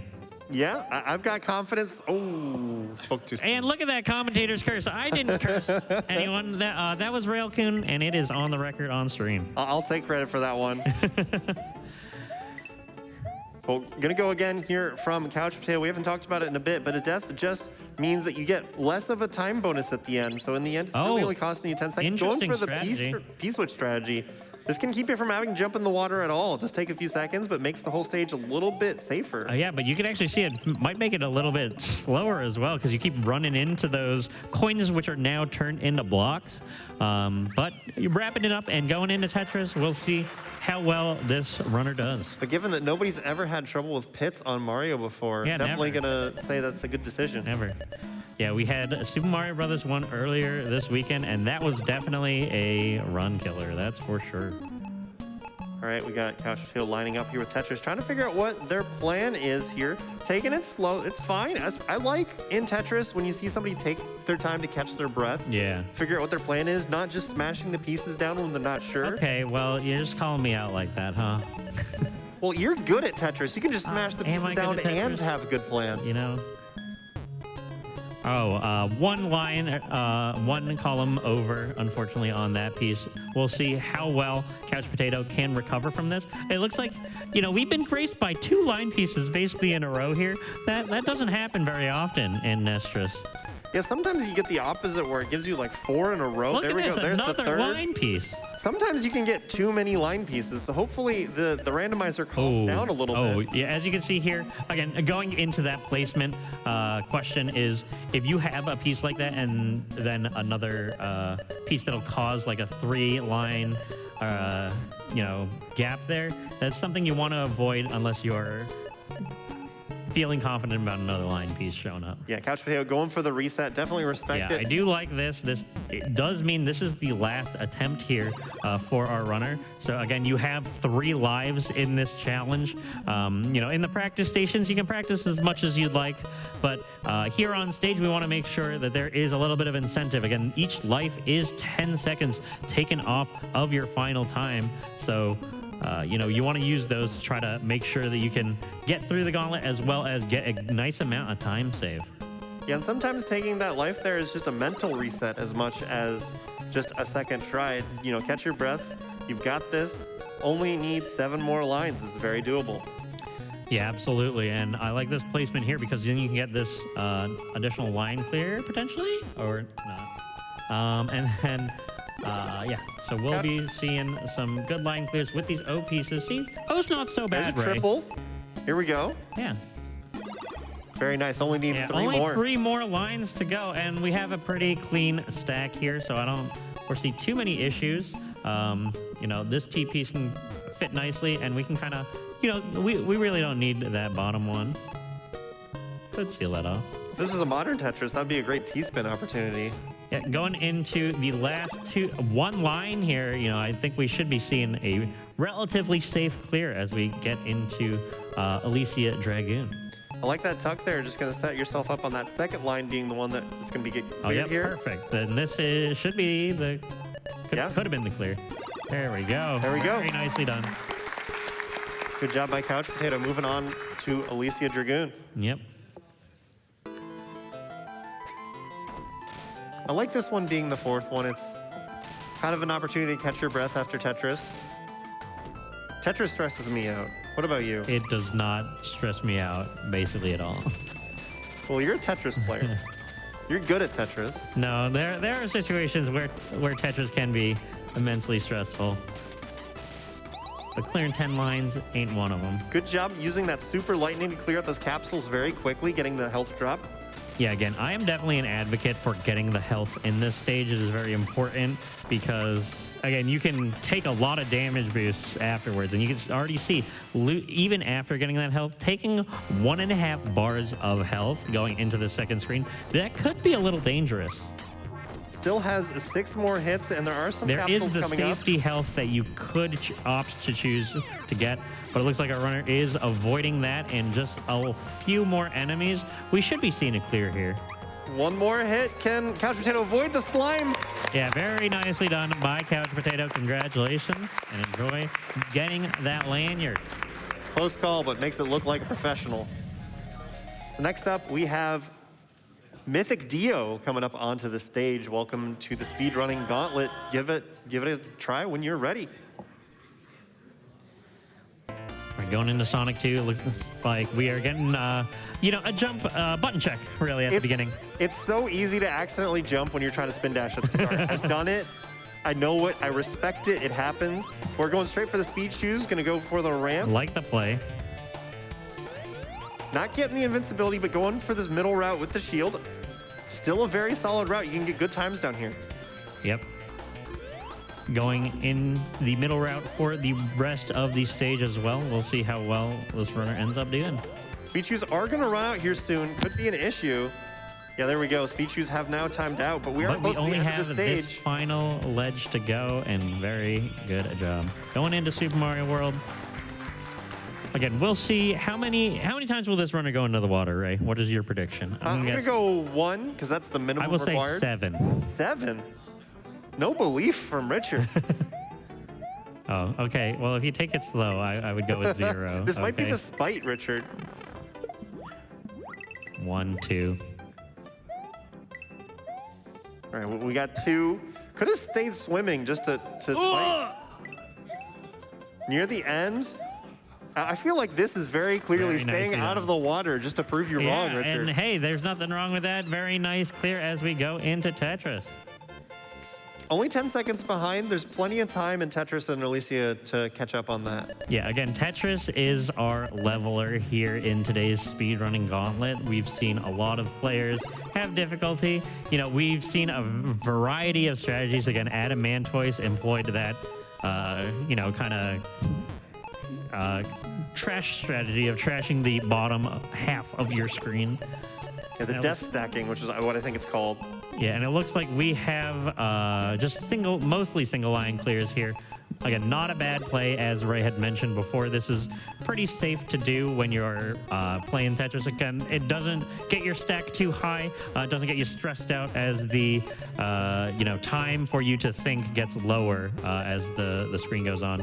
Oh, unfortunately, thinking this J piece was an L piece, but able to make it through. Unfortunately, making another well, so we have a double well situation here. So you have to make the decision: are you going to block it off, or are you going to hope for 2 lines in a row? Just gonna block it off. I can respect it. I like that play. Getting to difficult position here. The randomizer's being mean, Richard. Such is life as a Netris player, right? Hopefully we get the back-to-back second line piece coming up.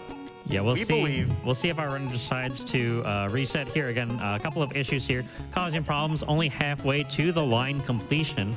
So we might end up seeing, either a top out or a reset. And again, that only costs you 10 seconds. Yeah, I think the randomizer just decided to bully Dio today. Yep.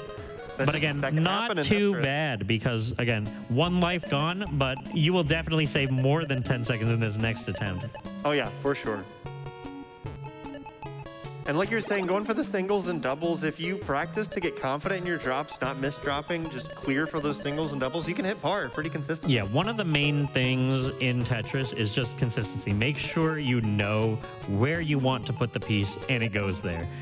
That's half the battle in Tetris because, people might not end up putting it in the exact column that they want. Again, more modern Tetrises have a ghost feature where it'll show you where the piece goes at the bottom. This one, you need to use your eyes, make sure they're in the correct column before it gets locked into one column over. Halfway there from Dio. Much better setup than last time. This is looking very doable, Richard. Yeah, last run we saw 5 lines at about 1 minute 20 seconds. So this is already 35 seconds faster than the previous attempt. So that 10-second time loss from the life doesn't look too bad after all. Gonna get the singles stacked very nicely to keep going. Only need 3 more here, Richard. Yep. Oh, gonna miss drop there, but again, only 3 more lines to clear. Yeah, only need 3 more. You can kind of just treat this as the bottom of your screen from this point. You can see this, you know, 6th or 7th row here. That'll be the one that you end up kind of keeping as your main row. And again, only 1 more line to clear, and very nicely done. Definitely saved more than 10 seconds there, like you said. Yeah, absolutely. I mean, that finish time was basically what we saw the 5-line time at before. So now, again, Alicia Dragoon, pretty straightforward stage, I would say, as we go into the final stage of this gauntlet here. And again, we have our wonderful line of contestants here. I know, Ray, you're going to be playing in our gauntlet pretty soon, right? Yeah, I'm going to be, once we're getting closer to the end or once the line gets too long, we're going to be capping things off, and then Jair's going to be coming on to replace me on commentary. So anybody who's still thinking about getting in line, this is your last chance. Once that line gets too long, we will be capping it just to make sure we can be ending on time. It is the final day of the show. We can't run over today. So this is your final call if you want to participate in the gauntlet today. Yeah, and again, going through that first screen in Alicia Dragoon, we have about 1.5 bars left of health, and it's not too bad right now. It looks like we are going to be getting this safety health, and that will help us get through to the end of the stage. Very solid time here on Alicia Dragoon. Yeah, really nicely done. Even getting rid of those final enemies as well. Very nicely done. Congratulations on your finish. Just getting onto the leaderboard. Congratulations there, Dio. So it looks like I'm going to swap off with Jair here. Jair, the man who helped maintain this. So he's going to give you some more expert knowledge. Yeah, thank you very much, Jair, for creating our gauntlet this weekend. I hope you enjoyed your gauntlet sessions as well. Oh, it's been awesome to see everybody enjoying these games out in the hallway, working on those practice sessions, and now we get to see our final set of runners here. We got this lineup all down the wall here in the back of the room. We're gonna get through these people, and then we're gonna go and see who our gauntlet champion is. Yeah, Bayo over here gonna be trying to get a first place time. Taking the middle route though. Again, we've noticed a lot of runners that employ a little bit faster strategies taking that top route. But again, the middle route, not too bad as long as you don't kind of get hit and get set back a little bit. Especially on this first level of Sonic 2, you don't have a lot to worry about on that lower route. A couple extra obstacles, a few spikes and things, but since Sonic can take hits, you know, you've got the shield, you've got almost thousands of coins that you can go through over the course of a level. There's really no worries about dying here as long as you take your time and don't go too aggressively without a coin. Yep. And getting a completion here, again, going into Super Mario World, the Super Mario World stage. We've only seen a few deaths here, and just as I say that, I might have just cursed our runner here, and I apologize ahead of time if it happens. I mean, Super Mario World, it is tricky. If you've been only used to the modern SMBU games and those type of things, new SMB has a lot more air control. When you're jumping up, you can almost kind of all the way get back to where you started from. The earlier Mario games, it's a lot tougher. All right. Good job making it through the iframe. Just kidding. I didn't know I could finish that sentence. Thank you, Richard. You were a helper today. I'm sorry I cursed you. But Bayo, I didn't mean it. Well, we're talking about how much more difficult these games are. We saw earlier in the week with SMB1, even just going over pits is really tough in those early Mario games. Here with Yoshi's Island 4, you don't have pits to worry about, but you do have that water section, which will slow you down a lot, makes mobility tougher. And we've seen competitors kind of struggle a little bit with getting out of the water at times. All right, getting through this final section here, very nice clear, going to be going into the best game that we've had this weekend, Tetris. Yeah, unfortunately, Dr. Mario was too tired to come back for another day, but Tetris here, it's a good substitute. And we have had a lot of success so far with Tetris, you know, building up those nice, easy, low in modern builds. Tetris, you would actually be able to do a T-spin there to get that into that spot. Yeah, classic Again- Tetris, there's just a fast lock time. Yeah. Whenever you put a piece down, you've got really a very small opportunity to make one adjustment to Yeah. it. Also, And the after that, you spinning got mechanics actually are different in these older games. Again, you can do spins in modern Tetris games with other pieces that you might not expect. It is a technique that other Tetris players end up using. But again, classic Tetris, you are basically playing with what you're given. All right, if we can get this line piece in here, I do think, we have the ability to dig out of this situation again with that nice line clear there. We could be seeing, a pretty good job to clear out another line. Definitely, like we're almost halfway done here. In the middle of the screen, you're gonna have a little bit more of a shorter time to get your reactions. All right, getting it tucked in here, and we could see a T-spin in this spot. We'll see if that happens. You know what we can see? We can see some line clears. Yeah. Also, again, the single line clears are not an issue when you are trying to just clear out these 10 lines. Not going to lose too much time. And again, one final line left. Very nice job getting out of that tiny precarious situation, going into Alicia Dragoon. Jair, me and Ray made up who's Alicia and who's Dragoon. Can you actually tell me a little bit of the lore of this game? I mean, really, you got a girl and a dragon and some lightning powers. That's really all you need to know. Do these characters have names? I mean, you got Alicia, and then you got the dragon. Okay. Thank you. Thank you for that lesson. Happy to help. Are there other games in this series by any chance? No, this was the only game that used this particular set of IP in there. Like, it was kind of completely original on the Genesis, and you can see, like, the amount of detail that went into it for, like, the level designs, the characters. It was a really well-polished game. Yeah, no, this seems really good. I enjoy the music in this first stage as well, and, if the rest of the game's anything like this, I'm definitely going to have to check it out. I would highly recommend it. It does get very difficult towards the end. You got to power up your lightning, you got to power up the dragons, keep everybody alive throughout the stages. And navigation, as you can see, even in these early levels, there's all kinds of side areas and bits to distract you. But our runners have kind of learned through observation about which is the fastest path down through here. Oh, taking a couple damage boosts here at the end, but making it through. Very nicely done. And we've got another gauntlet clear successful in there.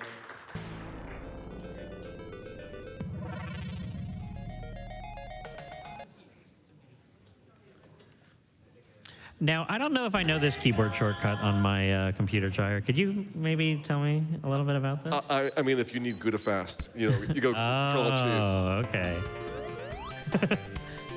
The audience sure loved that, Jair. All right, Control Alt Cheesy. I don't recommend you do that to your keyboards, but what I do recommend is getting the speed shoes in this stage, which is what our runner is doing. Yeah, we've been seeing a lot of people going for the speed shoes, not as many going for the invincibility as I would have expected. Yeah. Like, that's a great way to stay up on that top bit, go really fast across there, not have to worry about the enemies going through there. But if you've got the, shield here, it's one extra hit plus all those rings that you can use as well. And looks like we get bounced up to the top bit. And nice. Had a nice recovery there to skip over that last little dip at the end. All right, going into Mario World, it looks like we are going to be taking it pretty safe. Yeah, for a second I thought it was going to be a Fire Flower route, but this is going in here with just the one power-up. And personally, I find the Fire Flower not especially useful in this particular stage, because when Mario gets hit, if you've got that extra power-up, it's going to be coming down from the middle now you of the might screen. have cursed our runner here, Jair. We're fine. All we have to get past is our physical and emotional support fish at the end. Going on that flag there, jumping up to it, obviously, because you want to have the little, personal victory. You get the points. Yeah. It's all about the points. Speaking about points, the points in this game don't matter. It's just the line clears that you're looking for, and we will see how we decide to clear these lines. Yeah, not having to worry about points and not having to worry about the garbage that you leave behind allows you to be a lot more aggressive with your placements in Tetris here.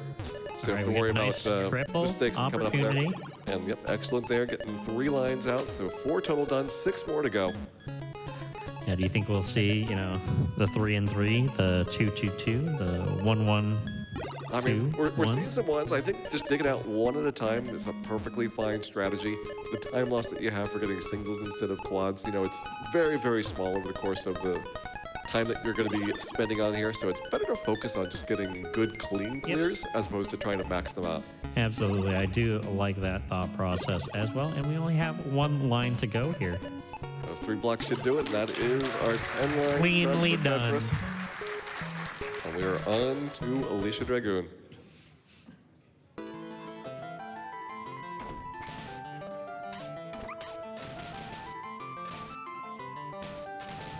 Staying on the ground here, feeling very confident about the lightning abilities. Again, if you get hit on the ground, you stop for a sec. So, you know, I actually kind of am impressed by that play, to be honest with you. Yeah, you just want to make sure that you can get your lightning recharged here for the health refill. That's really important to have the full powered lightning. Otherwise, those capsules just take a very long time to pop. But with that lightning in there, you can get them to almost instantly grab 2 bars of health for Alicia, and that is the equivalent of 8 hits. In this game, these enemies here in stage 1, they're about a quarter bar each. So you got 3 bars, 12 hits total. That's a lot of health to go through. And if you need even more health, about halfway down here on the right-hand side, you'll see some more capsules with another health pack for Alicia. So you can play it really safe if you need to. Oh, speaking of really safe, I think honestly we have enough health, I'm pretty sure. But again, with the safety, you don't have to worry about it, right? You don't have to. I mean, you don't want to lose those 10 seconds. Like, it's taking 1 second to save 10, it always makes sense. Very nicely done. And a very solid 6th place time there. We've had a lot of sub-3 times here so far today. Getting a very competitive. All right, and now we have, you know, everyone's favorite Nintendo handheld, right? Coming up on stage. It is the new DS.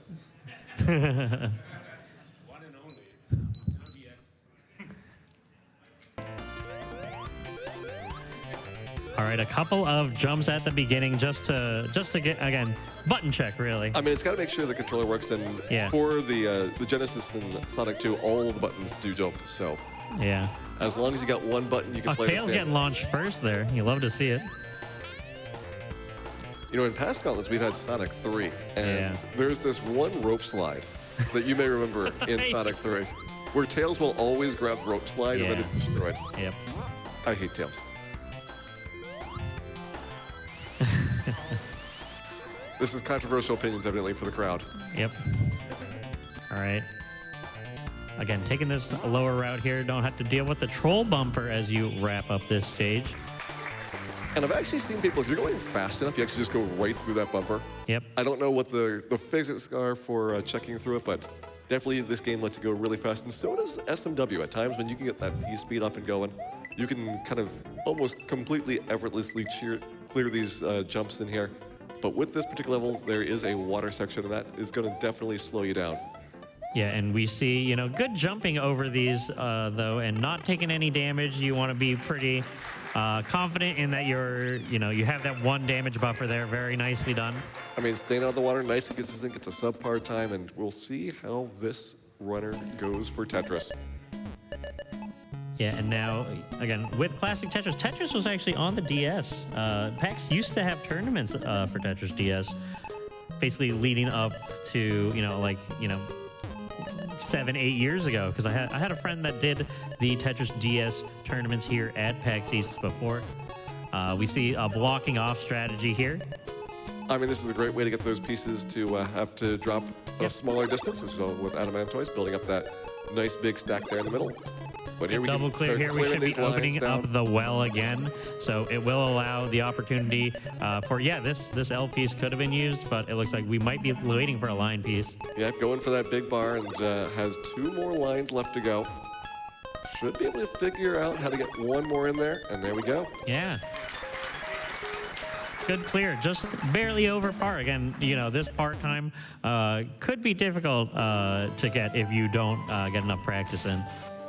Yeah, the 50-second part time is really about a decent time for getting that bottom clear. You get around 45 to 50 seconds. For the mid and the top clears, that's how you get down to like the low 40s, even the high 30s for the Tetris times. Yep, and now going into Alicia Dragoon. Going to be opting not to get the health this time around. And again, if you're confident in your abilities, I know I was watching you. You don't care about the health. I mean, if you have got all the damage boost down. You don't need the health backup in there, but if you need the backup, there is halfway down there on the right-hand side another set of capsules that you get here on this screen, and with that extra 1 bar of health, 4 more hits, that should be able to get you through there. Oh, what are you thinking about this health situation here? I mean, definitely that's a great place to take that health. Those green slimes that drop from the ceiling, you can try and pop them on the way down, but they are so easy to get out of hand and take 1 or 2 hits, so having that little bit of backup there is great strategy. Congratulations, DS, on getting a 4th place.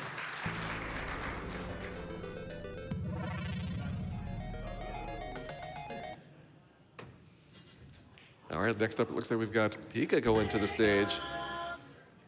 Pika.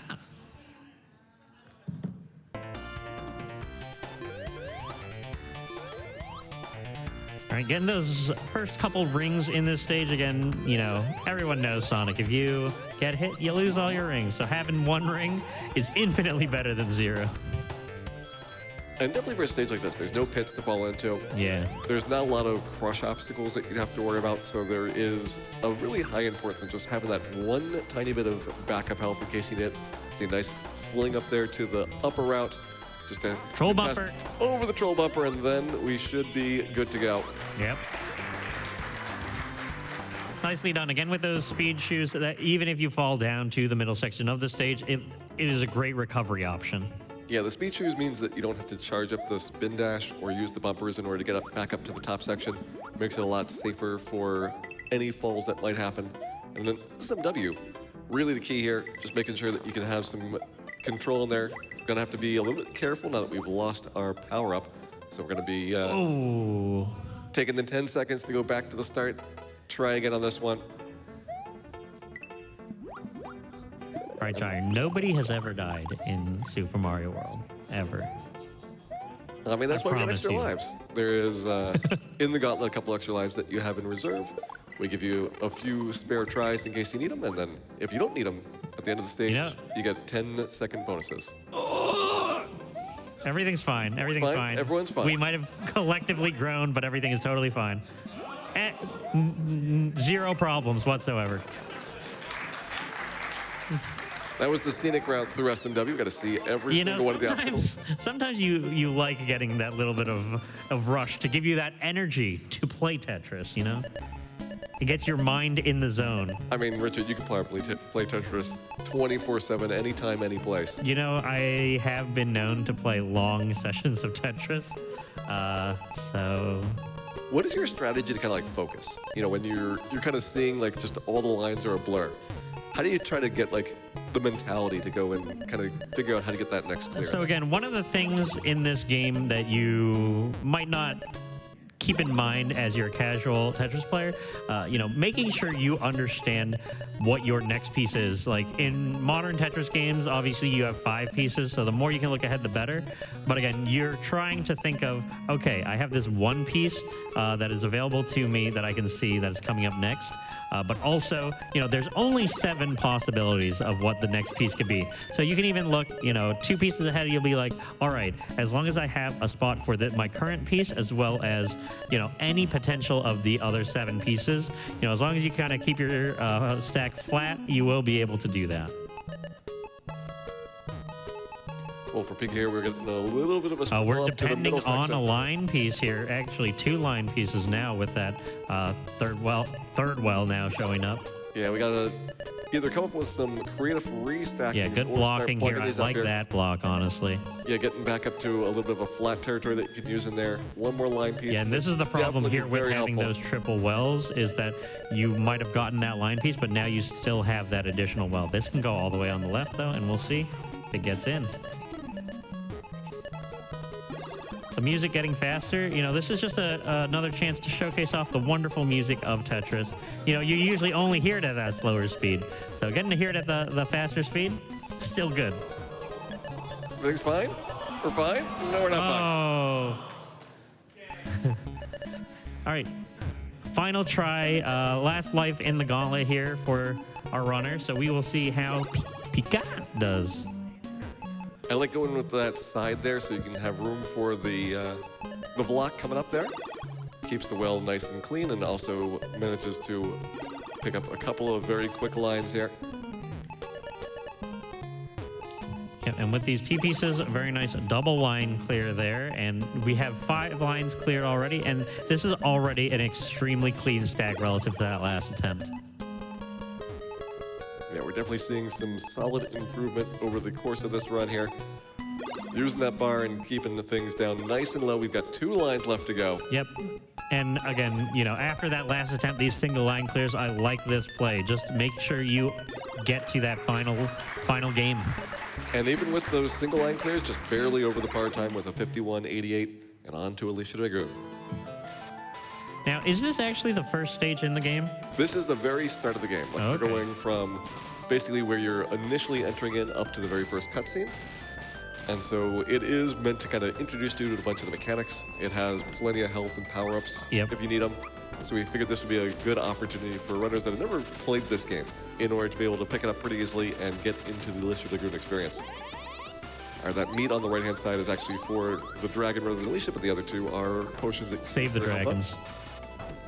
I mean, you can also just let the dragon die. It's fine. Yeah, I agree. You got some spares. Kill the dragons.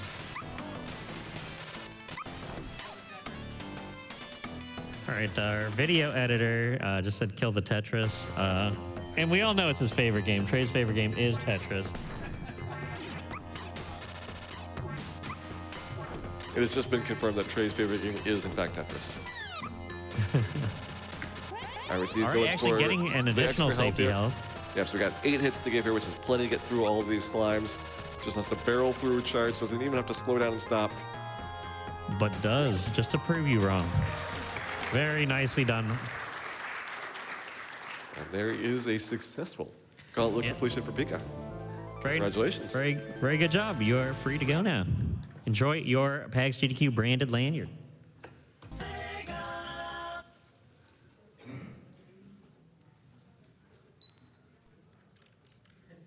All right, next up we got Maverick X29 showing off some Genesis moves here. Unfortunately, we don't have any Mega Man X games here, do we? We do not. We had Mega Man 2 earlier in the week. Yeah, we did. You're a big fan of Mega Man 2. Yeah, but, you know, they're called Mavericks in the X series, and they're just Robot Masters in the Classic series. Oh, falling down into this middle route here. Very unfortunate. Again, when you're in that top route, it kind of gives you a lot more horizontal movement and less vertical movement. It looks like, oh, we got springboarded back to the top, so I like to see this. A little bit early trying to avoid that troll bumper there, but we can come up the side of the dip there and get through that no problem. Just has to either do the spin dash or use the bumper to get some momentum going up there. Yep, nicely done. On to SMW.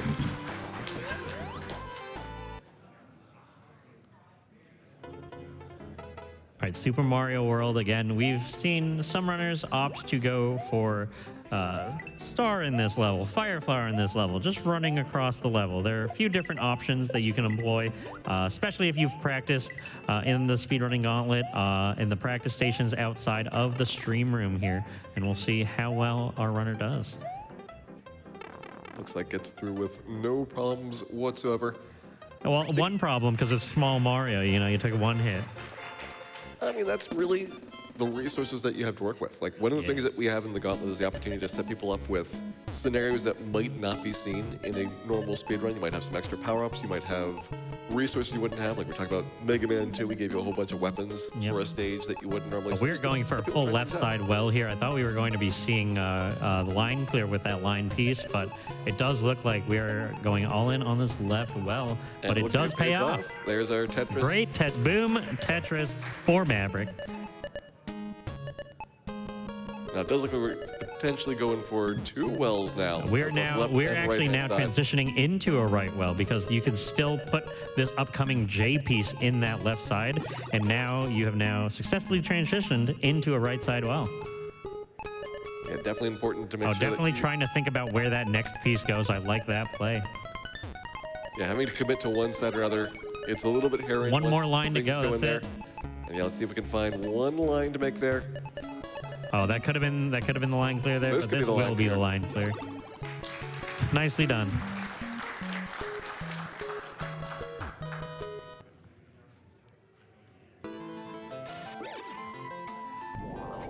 I'll go into swap, the swap screen. I talked about this with Ray, but my question to you, Jair, is for this specific Gauntlet stage, is that slower to go into that swap screen? Yeah, for the Gauntlet, you don't need to swap. The speedrun, you would swap the dragon out. Yep. Otherwise, you've got a slow cutscene at the end where the dragon has to be manually put away. If you do it in advance, then the dragon cutscene is a little bit faster, but for our purposes, it's better to actually have the dragon out, because the dragon, that fireball, it'll occasionally take out a bat or two. You might save the opportunity to not have to damage boost or slow down at all. So I would just leave it out, and if the dragon happens to die on the way down, then you don't worry about the rest of the way through. Look at this first screen, still with 2 health bars left. I really like the amount of health here. I think we should be seeing a relatively clean clear with this amount of health. Yeah, there is a lot of damage boost that you take on the way down. If you take an accidental extra hit, things get scary at the end, but with that backup health, that was actually the meat for the dragon, but we have enough health, I think, for these slimes to get through here. As long as you can take out some of the slimes with that big lightning charge. Yeah, very nicely done. Pick up 8th place.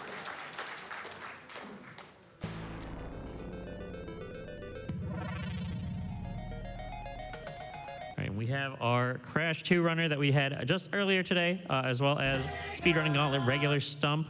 Great job with that Crash 2 run earlier, and good luck on our Speedrunning Gauntlet. I know Stump has been particularly practicing Sonic 2, so I'm hopefully going to see some really cool execution on this top route here. There's a lot of tricks that you have with Sonic 2 from Momentum that we haven't seen so far today. Yep, good jump to get to the speed shoes here. And again, this is your tool to make it through this stage. Kind of don't have to worry about any issues. Good bounces here. Didn't quite get the last one, but very good time there going through there. See a little bit of setup that was involved in order to position yourself for the start of that sequence. And that's how you can get a really fast time in Sonic 2. Very clean, very clean. As for SMW, we have also not seen a lot of people that are going for really chaining together the P-speed here. Stump fortunately falling into the water, losing that speed. Water really kills your momentum. There is the possibility of getting a early jump out of there, and it looks like Stump going to go for the strat with the star and the P block. So this is a super safe route. With the star, you don't have to worry about the enemies there at the bottom. Just stay out of the water so that you don't slow down and you're in with no problems. Yeah, we've seen 25-second times on average, but still, with that very good time in our first stage, we're still ahead of the record. Yes, I'm currently about 4 seconds ahead of the record, so we have some time to spare perhaps on Tetris, but hopefully we take this as fast as possible.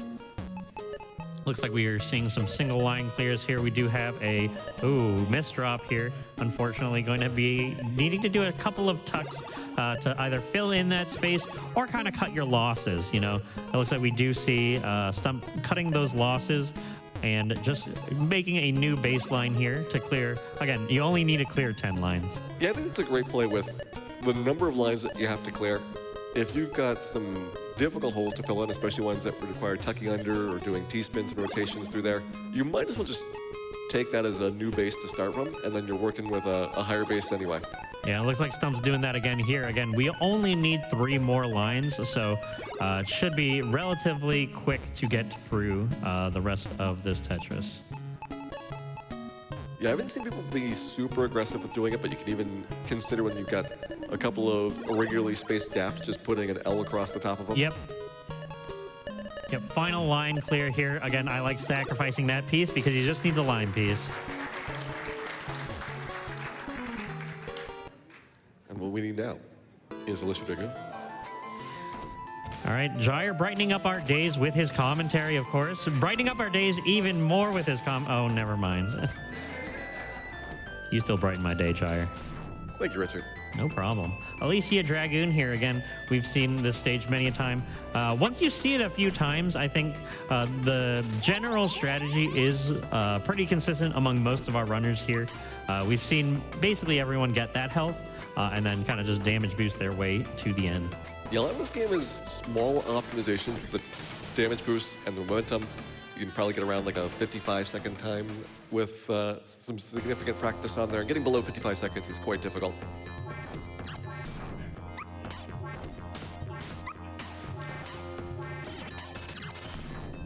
All right, going towards the end of this first stage here, it looks like Stump's going to be going for an additional health just to ensure that we finish the gauntlet on this 1 life here. Yeah, playing it super safe. They're still getting a decent time and getting a 7th place time overall on leaderboard. Congratulations, Stump. And let's bring up our next contestant.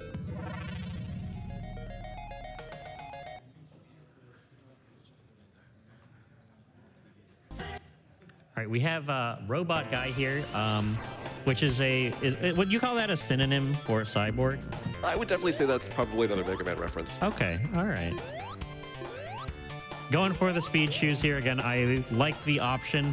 If you practice, make sure you practice with the speed shoes. They're going to be getting you there faster. And again, like this is just leaps and bounds faster than if you don't get the speed shoes. Yeah, just take your time on those first couple jumps to ensure that you get the speed shoes. Even if you fall down here into this lower level with the speed shoes, it's so much easier to recover from. And it's much, much easier to navigate through those sections as we see here. Yeah, no spin dashes needed. You just hold right.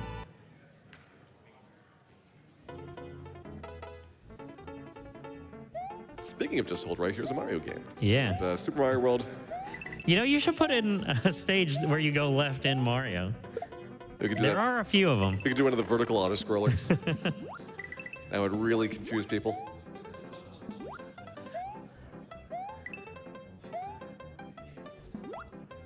All right, we have Small Mario here. Again, you had to be very careful with Small Mario. Yeah, it does get scary, all these sea urchins going past, and then once you get past those, that Cheep Cheep can be a sniper.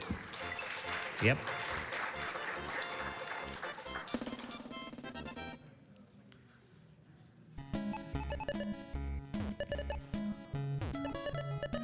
NES Tetris. Will NES Tetris strike again? I don't think so. I think we're going to be seeing a very clean finish here from Robot Guy. I mean, I think you can kind of get the sense of the player's strategy within like the first couple of drops about whether there's somebody that's going to be really aggressive trying to smash the pieces down, or if they're going to be thoughtful and kind of think about where their placements are going. And those can both be very successful strategies, but you have to employ them properly. Yeah, it looks like our runner here intentionally avoiding that, line piece dependency there, and I do like that play. Making sure you kind of keep that flat stack so you don't have to worry about relying on the RNG to get that line piece. Definitely a good move with 5 lines to go. If it was like 1 line left to go, then maybe you could think about trying to rebuild your stack and just get 1 line across the top if you needed it. But it's hard to combo those together when you've got so many lines left. Yep, again, making a new baseline here, getting that line clear. Just 3 lines to go, so we don't need to worry too much. There we go, just building those beams across there. Yep. Doesn't have to worry about filling in those odd-shaped gaps at this point.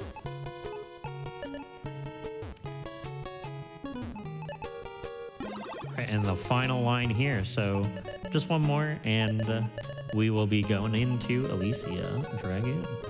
Good recognition that there was going to be a difficult placement there if you didn't have that L rotated around. And now we with the 1 last plug in there. Tetris is done.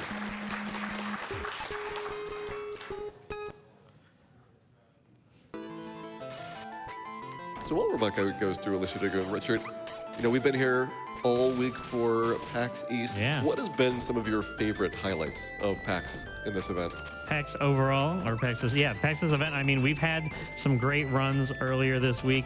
And honestly, one of my favorite parts is just playing through the gauntlet. You have a few minutes. That's kind of the beauty of it. There's so much to do at PAX. If you just have a few minutes, just playing, 1 run through of the gauntlet on the practice stations, when you have a little bit of downtime. Obviously, it's been a busy weekend for some of us that are working the event.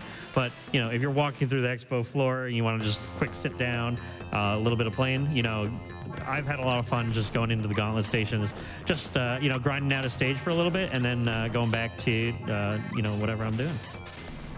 Great day. We've had those stations pretty much packed all week long. And it's clear from the runners that we've had that people have been taking advantage of that practice opportunity to get improved at these games. Yeah, very nicely done by Robot Guy. Congratulations on the clear. Uh-oh. Uh-oh. Uh-oh. We have our first day Gauntlet champion here from Thursday, Ovoke Jam, coming to the stage, going to see if we can get a first place time today.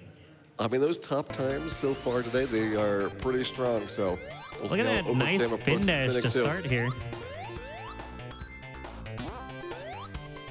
Right into the speed shoes. I can see that set up there going for the bounces across the top. Yep. Whenever somebody goes to the left over those spikes, that's a sign there. Ovojam knows what's up there. Cleanly done. Gets a couple over there, avoids the troll bumper, and gets a very solid Sonic 2 time. Sub 25-second time here from Ovojam. I expect nothing less from a champion of our speedrunning gauntlet. You know, we've had Ovojam at previous PAX East events as well. Obviously, one of the enforcers here at the event. A round of applause for all of the enforcers here. Making sure PAX runs smoothly. Making sure the lines don't, you know, become too much of a fire hazard. Good job going into this stage with a 25-second time. Yeah, had a couple of dips into the water, but was able to recover. All right, how much have you practiced Tetris? Yeah, that nod says you practice a lot, clearly.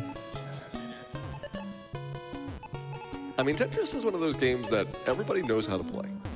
And you would imagine it would be so easy. Just sit down here. Oh, it is so easy. And get 10 lines. But it's not easy. It turns out it is way, way harder than you think, especially when you're trying to be under pressure to get those 10 lines cleared as quickly as possible. Yeah, so something people, you know, might not realize initially if they don't play a lot of Tetris. If you leave 2 or 3 column openings, basically any piece fits into them. You know, with leaving only 1 column open, you're letting yourself, you know, rely on a specific 1 line piece. But with 2 or 3, you can basically fit everything in there. And just 1 line to go for Ovojam. I think this line will do it, and that is good enough for a 54-second time on Tetris. Moving on to Alicia Dragoon, our final game in the gauntlet. Now that Sonic 2 time was good enough that with a clean run of Alicia Dragoon, this could be a new first place time. Yeah, as long as we don't see a death here, I'm pretty sure Ovojam is going to be securing a new first place time for today's speedrunning gauntlet. So we'll see if, you know, Ovojam decides to get the health or not here. I mean, with that lightning charge, I'm assuming playing it safe. Yep, they're picking up the great health play for the second part of screen 1. And just staying in there as much as possible to get those damage boosts for it. You can have some strategies where you use your lightning across here, especially for that last little swarm of insects at the end. But plenty of life going into screen 2 now. Yeah, and in the second screen, with having over 2 health bars, I'm pretty sure we're just going to be seeing Ovojam go through the stage, damage boost, not care about that health at all, and make it through with a new first place time, I'm pretty sure. Yeah, Very there we go, nicely a new done. record for today. Congratulations, Ovojam. You're currently in first place. But we have a challenger. Oh my goodness. We are seeing Amerlin here find the win screen for our headset, so thank you for finding that. We do need to pack that up later. Going to be attempting the speedrunning gauntlet, and I think I saw him practicing outside for, you know, about an hour or so today, at least. I mean, I've heard Amy say that this is going to be the easiest gauntlet that has been seen all week long. You know, Amerlin, obviously a very experienced speedrunner, has speedrun all 4 of these games naturally. Yep, he just said yes, so it has to be true.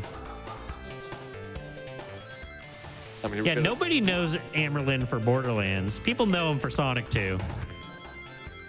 Massive Sonic 2 speedrunner. You know, we saw Ovojam take those speed shoes. Amerlin showing he doesn't need them to get that first place time. I mean, this is one of the hidden strategies, the scenic route, showing off every single part of the Look, he level. jumped over the troll bumper. That's how you know he knows what's going on. I mean, the good news, Richard, is so far Amy has not taken any deaths here. So we've got some extra lives in reserve in case of issues with Super Mario World. Nobody's ever had issues with Super Mario World before. Especially Amerlin. Amerlin saying he doesn't need that. I'm assuming that means the life he does not need. Yes, the life, because that is another, again, 10 seconds that is reduced off of your final time, if you can keep that. He'll make it all back in Tetris.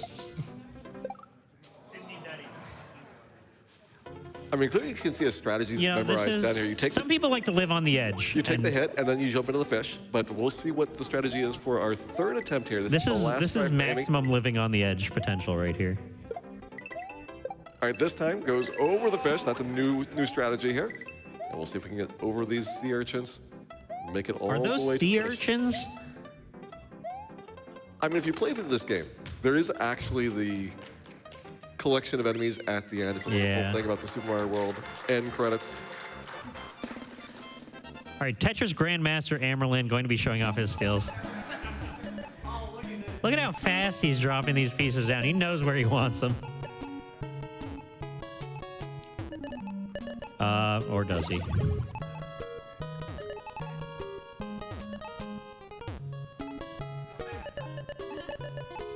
I think he's going to want some serious bar action here. Line piece needed on that left column. Get a lucky bail out there, getting the line piece there, and again, It was not lucky. It was pure skill, Jair. manipulating A out the bar resident piece. first-person shooter speedrunner knows how puzzle games work.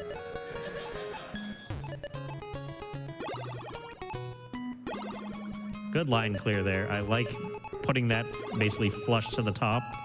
I mean, I like building up this new flat section here. You don't even have to worry about those two. Yeah, only one plug. line needed to go here, and we should be seeing a nice finish for Tetris here. Perfect.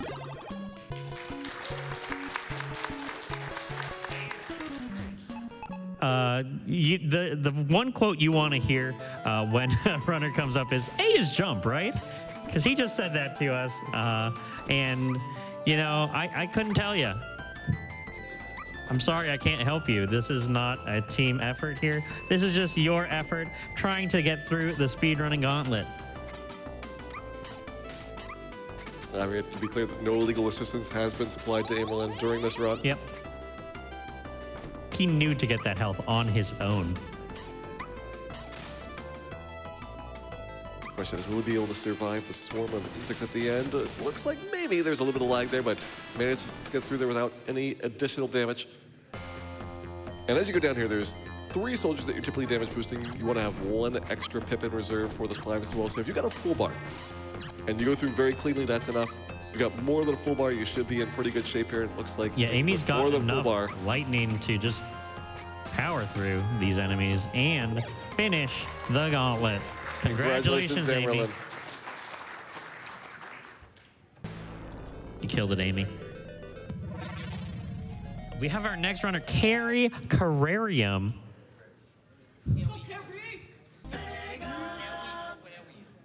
Thank you, Carrie. If anyone follows any of Games Done Quick's social media, Carrie has been posting all weekend about the event, all the wonderful pictures, silly memes that we've had going on, and she is now going into Sonic 2. I like the fairness of giving Tails a little bit of a head start there. Tails is often struggling to catch up. I mean, Tails really needs to catch up on a lot of aspects of the Sonic lore, you know? But here we see a smooth playthrough on the bottom edge, making sure that we don't ever have to worry too much about falling down. And that'll be... Yep, taking that spring, again, you can spin dash or spring, or with the speed shoes, you just hold right. But again, without those speed shoes, you know, you just need to make sure you can get through the stage. But without the speed shoes, it's much easier to get into that little secret area. You can even get jumped up to the top section again by going up through the final ledge here, and wall. she makes it over and clears the stage.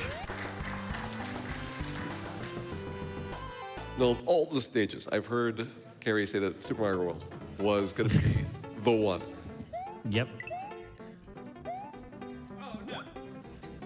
Carrie just said, oh, yeah.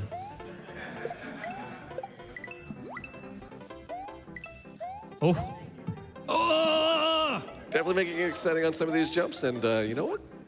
Exciting is enough to finish. Carrie doing a very good job in Super Mario World and going to do an even better job in Tetris. Now, Richard, you've been mentoring Carrie throughout the week at Tetris. Via osmosis, How has the everyone. growth and learning that you've seen during that week been like? Via osmosis, everyone in GDQ staff being around me is just better at Tetris than they were before. All right, interesting building that line, but luckily we do have this is perfect. the right piece to fill that in, so we don't have to worry about getting ourselves locked into needing another one of those line pieces in there, because as we have seen... Now we do see a middle well here forming, so we'll see what Carrie Carrarium decides to do. All right, looks like Carrie is building a skyscraper here. You know, I mean, if you finish the skyscraper, probably better than some Boston construction, am I right?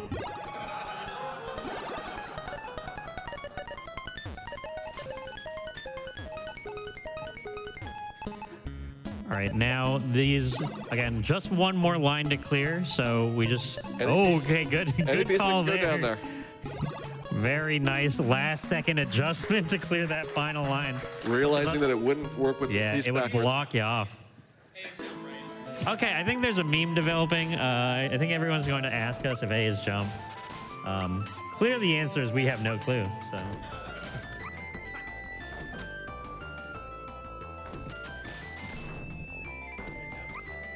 Those are curious to see us jump. What are these things on the bottom here? What are those circles, like those enemies called? I mean, they're basically like mushrooms. Oh, okay. Oh, the killer mushrooms, huh?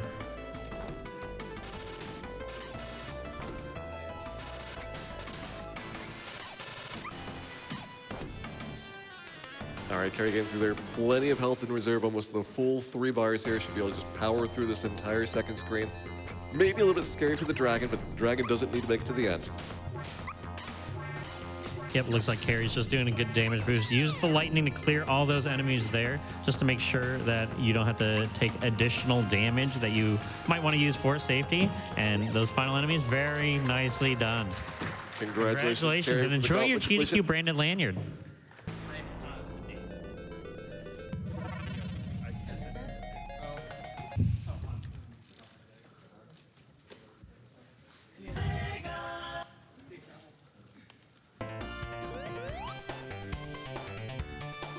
We have ZHS here. It's my favorite kind of media. It's way better than VHS, am I right?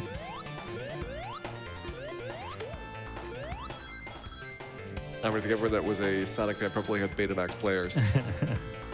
Good use of the speed shoes here. Again, you're able to speed up a lot faster with that. You don't have to stop to spin dash or anything. Using these bumpers to get to the top part of the stage, really like that, as long as you jump over the troll bumper, and very nicely done. Yeah, getting up there with those double bumpers is trickier than it looks. We've seen some people use one bumper and then try to curve around. As long as you've got those speed shoes, enough momentum, you can make that happen.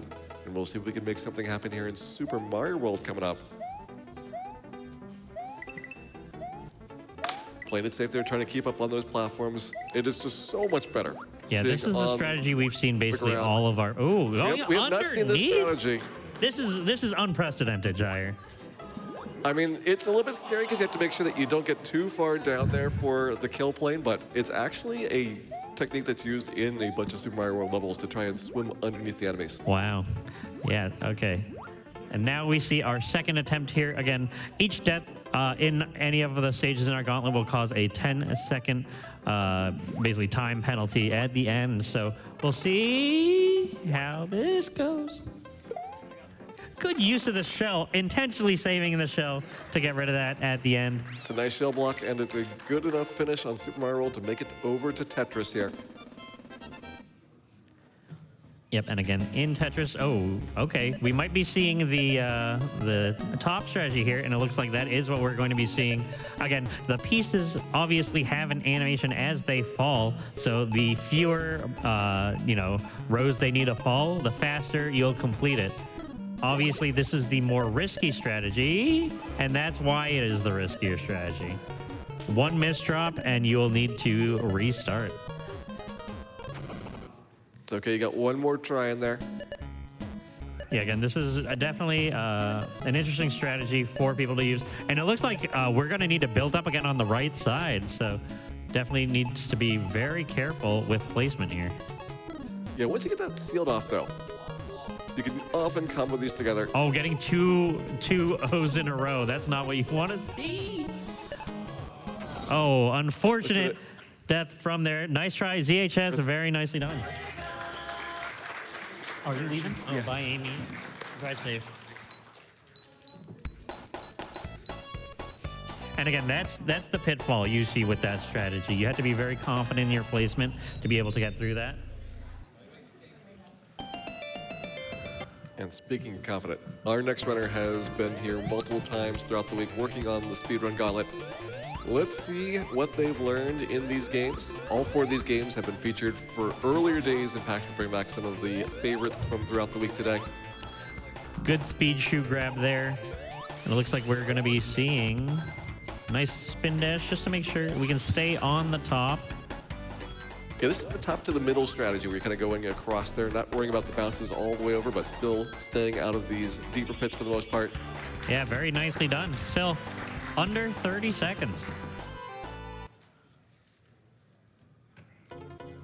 Super Mario World, we've seen, you know, a lot of strategies. I thought we've seen them all until we saw that underwater strategy. So, I mean, that's definitely a creative one. We have a lot of different ways that Super Mario World can be played, and that is actually one of the ones that you do see used in several levels. Yeah, and it looks like we are going to be seeing a very top route here. Yeah, just staying as far away from that water as possible, using that P-switch to have a nice, safe, consistent time through there. And you might remember from Oval Jam's performance Yeah, and now, that there was some time to make up in these last couple of games, especially in Tetris.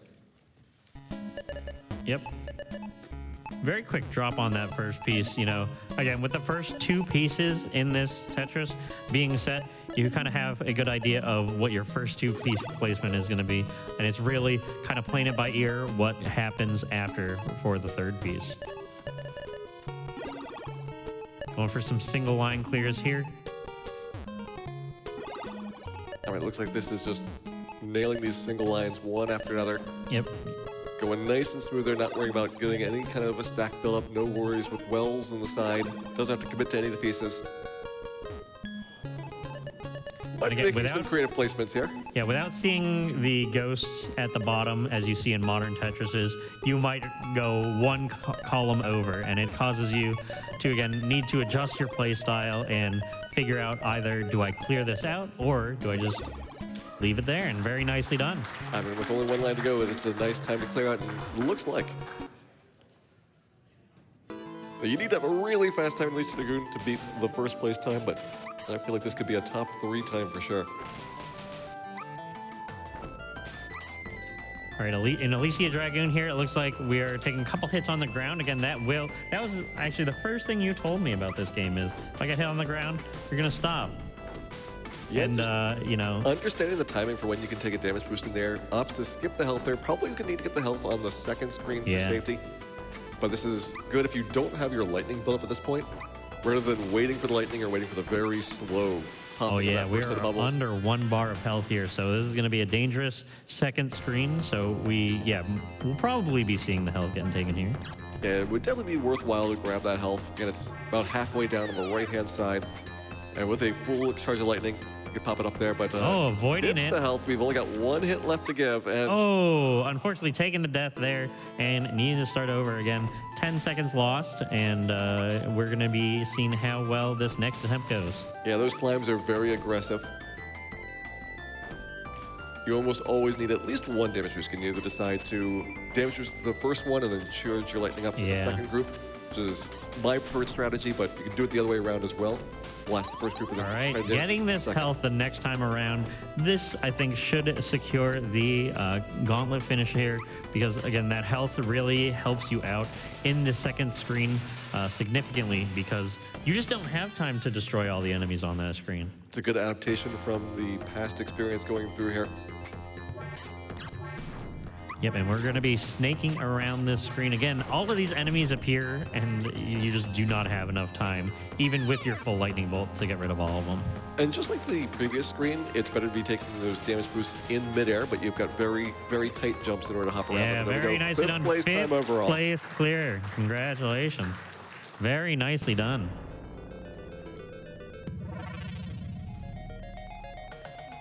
All right, we have less than 10 contestants in our line as we close out here. There aren't going to be any more. We are going to be closing up shop here and enjoying the rest of PAX alongside everyone else as we close out and clear out here. But yeah, we got Tim Ford.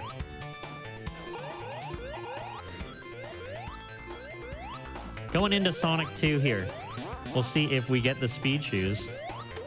I mean, it looks like we're going to be on that. Avoiding the bumper probably to not get going to have the speed shoes, but we can recover, come back up to that top route, or just stay on the bottom and go for a smoother and consistent route through there. But with that, the speed shoes, you're going to have to take those bumpers or use the spin dash to get up to these longer pits as well as around these snaking ones.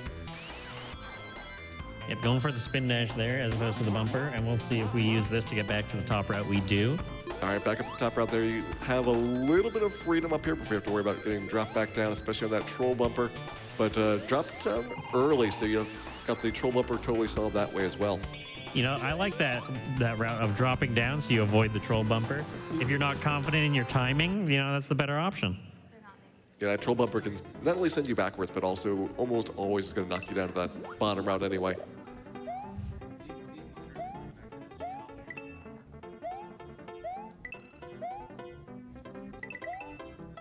All right, in Super Mario World here, we are going in the water and avoiding all of these enemies. It looks like we've been doing a pretty nice job so far. We will have one more set at the end here to get through. Luckily, you've got some health in reserve there with that big mushroom at the start. Plus, you can kind of use the shell a little bit to fend off the cheap, so one less enemy to worry about. Yeah, and now going into Tetris again, this is our time saver here. We'll see what strategy our runner decides to opt for.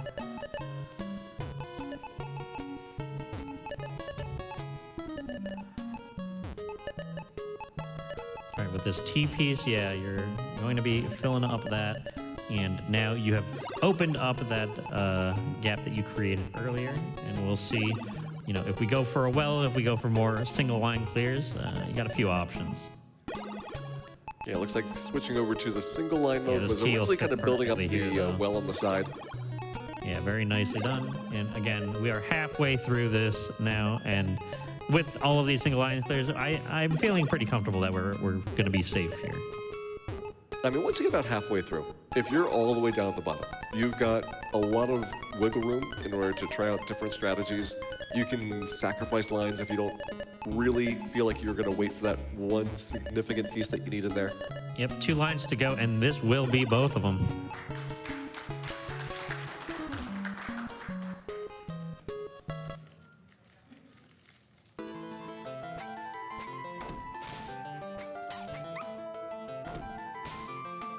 Over on Alicia Dragoon here, we get to see the exploratory check of the buttons. I think a lot of our runners having to switch between these different consoles, going from NES to SNES to Genesis. Yeah. You only have 2 seconds in between to kind of get your mindset going for what is the game coming up next and what you have to mentally kind of do to adjust to it. Have you had problems with that, Richard? I mean, context switching is just difficult for anyone, right? So it's definitely down to the amount of practice that you do. One of the things that I did when I was in the practice stations was just play it as if it was the Gauntlet, because then you also get the experience of switching in between them. So once I was comfortable with my strategy, I ended up just switching after I do one completion, just to make sure, you know, I prepare myself if I end up being on stage. Yeah, in the practice sessions, you have the ability to just see what all the button commands are, the goals that you have for the individual sections. So it gives you a lot more tutorials in order to help you learn the games. Once you're up here on the Gauntlet, yeah, and once you're clearing through it like Tim 4 does, you are on your own. All right, we only have about 4 more contestants here, and then we'll be done for our GDQ speedrunning stage here at PAX East 2024. Hopefully everyone here in the room and online has enjoyed this weekend. Actually, this is our first PAX that we've streamed online, Shire, so you know, we've usually kind of held off the VODs for later, but I hope everyone's enjoyed the broadcast as well. Yeah, this is a great way to experience PAX from the comfort of your own home. You get to see all of the GDQ events, plus our amazing Speedrun Gauntlet. Yeah, again, PAX East, you know, in Boston, it's pretty far up in the Northeast. PAX West is in Seattle as well. If you're not near those cities, you know, at least you get a little bit of taste of what PAX is like. You know, we have a lot of things going on here, but we are just one of many things at PAX. So, you know, if you're at the event, there's, you know, so many other booths out there, you know, people to meet and things like that.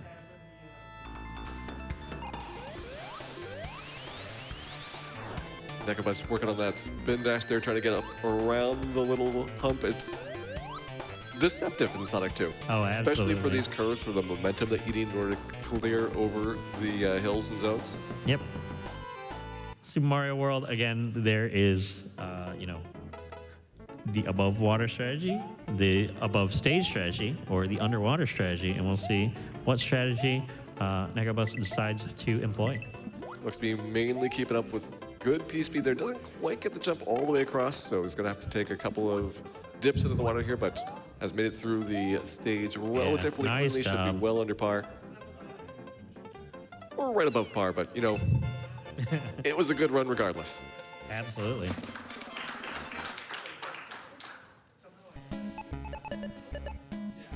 And we will hopefully see a good run here in Tetris as well. Has the distribution of time surprised you, Richard? I feel like we've got a lot of people that have been really good at the other 3 games that have struggled a bit with Tetris. Yeah, people tend to have a lot of issues with a very completely different game. The other games, you know, have a lot more platforming and movement elements in them. This one is very much your thinking as to where you're putting your piece. You know, the puzzle game aspect to this definitely brings up all different, you know, kind of mindset as you're going into the game. So with the runners, you know, maybe struggling with this a bit more, does kind of make sense.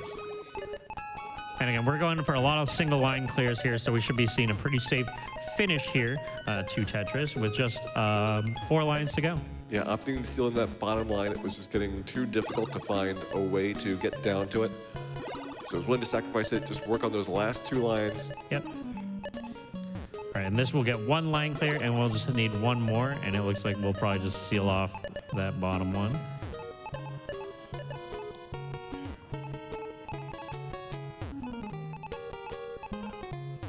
That Yep, one. and that One last 3-piece, there we go. should be good. Ooh, maybe not. Uh-oh. All right, here we go. Now we're there. It is. Nicely done.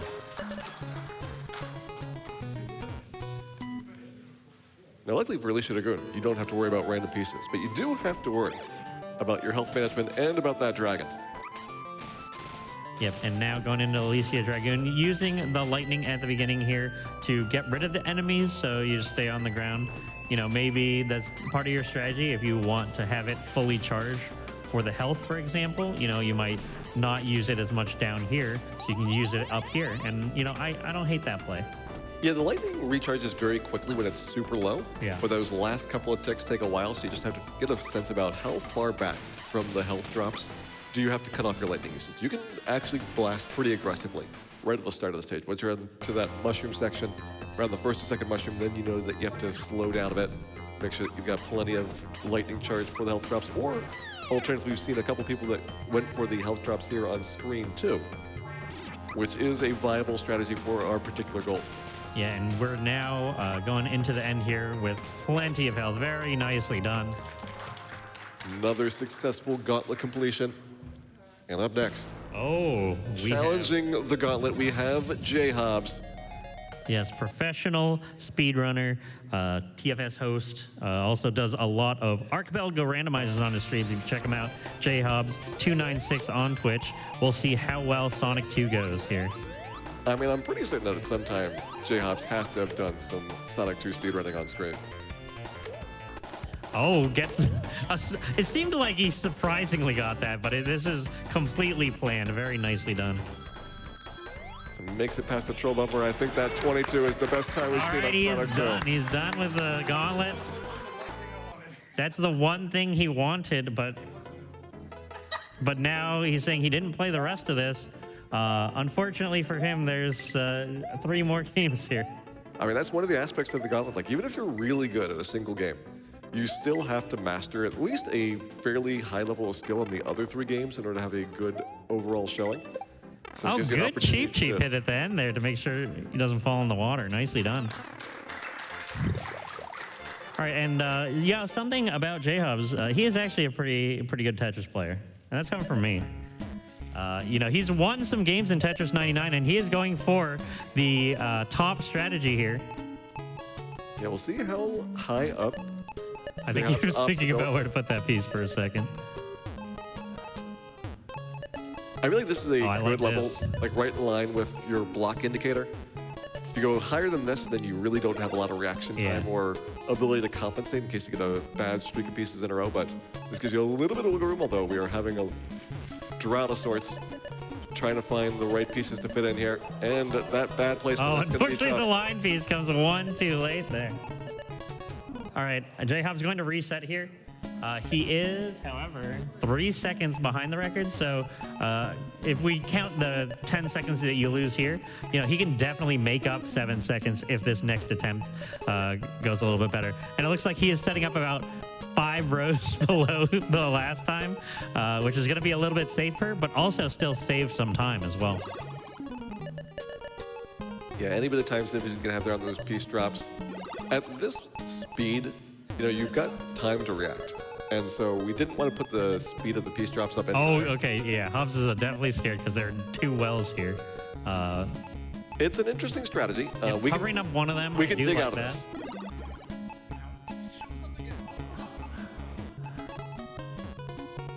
There's evidently a long bar conspiracy going on.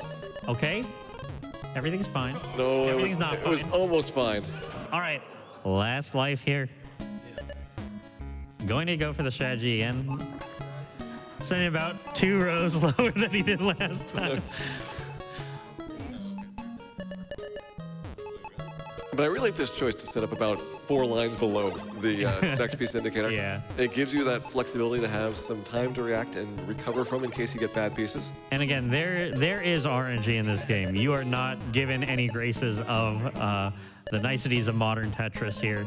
So you definitely do need to play to make sure that you don't get got by RNG. And I think with 6 lines done this time, Jab's got a lot more flexibility for where some of these pieces drop down. 5 lines, or 3 lines to go. Yeah, it looks like this is a lot cleaner than those last 2 attempts. And there comes the long bar. Very nicely done. 54-second time. A is nearby the jump button. That is correct. So there are, you know, a few buttons. I don't know which one jump is, though, Jair. That is not the jump button. All right, Hobbs is pausing when he gets hit, trying to employ, you know, maybe a Mega Man 1 strategy where you get hit, you can then just go. Possibly But trying to frame up unfortunately, past that this is a hit. different game. Skipping the health.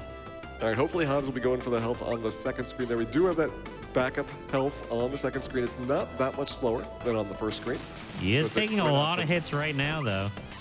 We still have some hits that we can take on the second screen. Some? There's half a bar of health here, Jair. The important thing is half bar is better than no bars.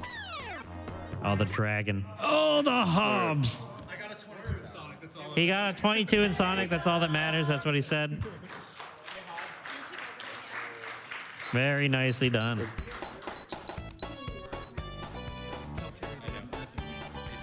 What time is it, Jair? It is burger time. All right, and yeah, so we have It's Burger Time going to be getting started here. Again, we have just our last few contestants here, and then we're going to be closing up shop, and hopefully, you know, everyone enjoyed their packs. I mean, hopefully we see somebody else that really challenges those falling top through. times of the Gauntlet. Unfortunately, not being able to get the speed shoes is going to cost some time in Sonic 2. We do have the shield though, so now we've got the ability to take 2 hits without any worries. And without speed shoes, you're gonna have to rely on those bumpers and on that spin dash to get through some of these sections. Yep, and going through these loops here as well. I like going up to this middle area. You can also kind of clip up into the top area right at the end, but opt to stay down at the bottom section where it's nice and familiar. Yep, and avoiding the troll bumper. Oh, Going to visit almost. troll bumper. I was about to say avoiding the troll bumper completely, but we took a little nice detour to say hi to it.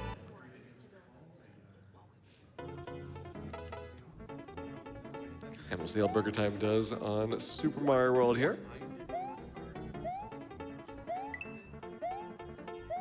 All right, taking it slow through Mario World here. Again, if you get hit twice, you will be gone, and you'll need to take another attempt. Unfortunately, the shell does not block the Oh! selections. Underneath! That was incredible.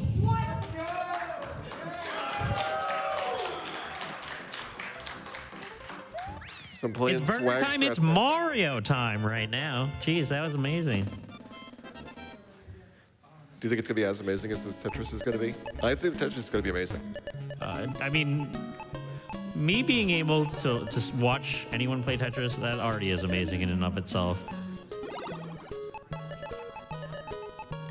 It does look like, you know, we're probably going to be seeing a lot of single line clears here because, again, that is the safest strategy. It does end up being slower than, you know, clearing in 3 clear animations, but it is relatively safe because you don't build up your stack too high. Yeah, definite recommendation to kind of focus on just getting those lines knocked out. It doesn't have to be fancy. It doesn't have to be pretty. You can leave garbage behind. You can not worry at all about the different number of points that you get for multi-line clears. Just focus. This S piece, sometimes you might not know where to put it, and again, you just have to pick a spot, be definitive about it, and then just roll with the fact that you kind of just lost a square. So, I mean, being willing to give up a line set is totally fine. You've got plenty of room to work with on the screen.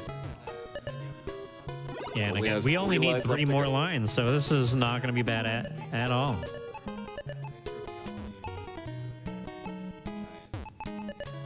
All right, we're getting Snake-a-Palooza here. Got to figure out where all these S pieces are going to go. Has 1 more line left. Yeah, with this final line, I think the red one might be a good one to use for that. Will be it. There we go. Nicely done.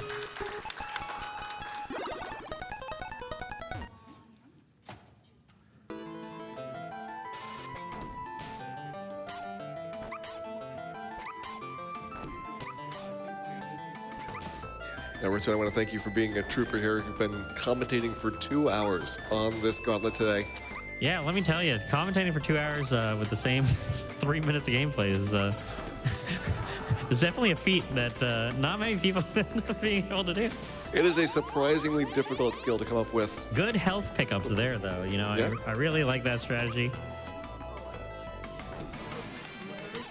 I mean, overall, how do you feel about how our competitors have done on the gauntlet so far? This is the day that we've had almost everyone manage to get completions except for Jay Hobbs, of course. But, you know, for the most part, our competitors have been nailing these out one after when he was another. right next to you. How do you feel? All I wanted was a 22 in Sonic, all right? And he got that 22 in Sonic, everyone. It looks like we are also opting to get this safety health. Yeah, get that push on the right. The meat heals your dragon, but when the dragon is dead, that doesn't help. Safety health coming in clutch there. Very nicely done. Yeah, those slimes at the end, you do not want to mess with them. Have at least 1, if not 2 hits in reserve. Our second to last contestant here, Young Joe.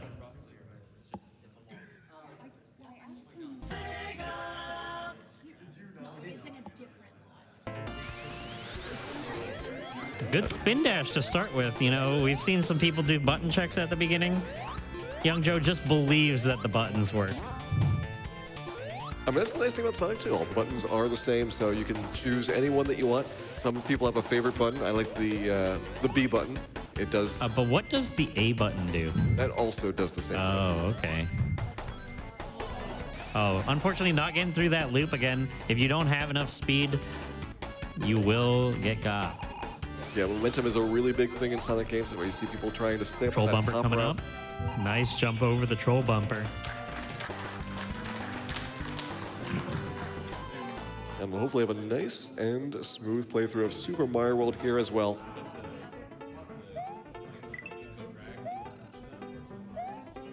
Another runner that has faked me out on going for that Fire Flower. Every time I see people that are lining up underneath there, I'm assuming it's to get that extra health pickup. Who needs the fire flower when you can just be small Mario? Oh, no. It turns out the Fire Flower would have been helpful. Maybe your strategy would have been good.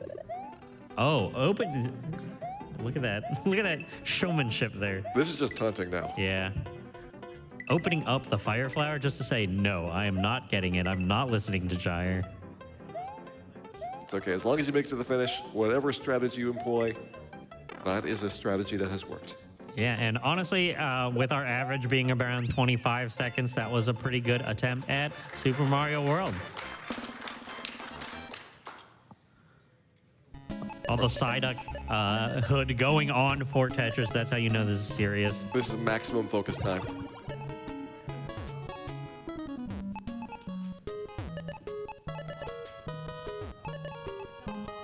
And again, if you have not tried a 10-line clear challenge, Tetris is a lot more difficult than you think. You get that flexibility just resetting.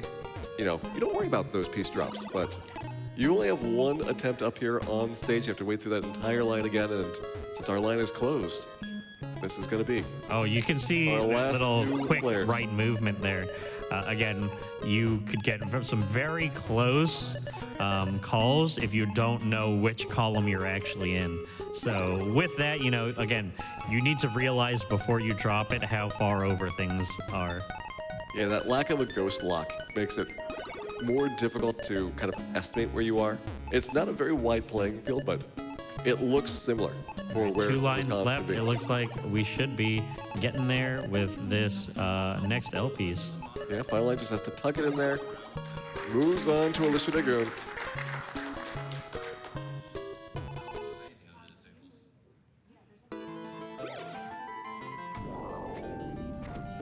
All right, just check to make sure that is not the jump button. It is, in fact, not the jump button. You know, I'm not so sure. Maybe if you press it enough times, you can jump.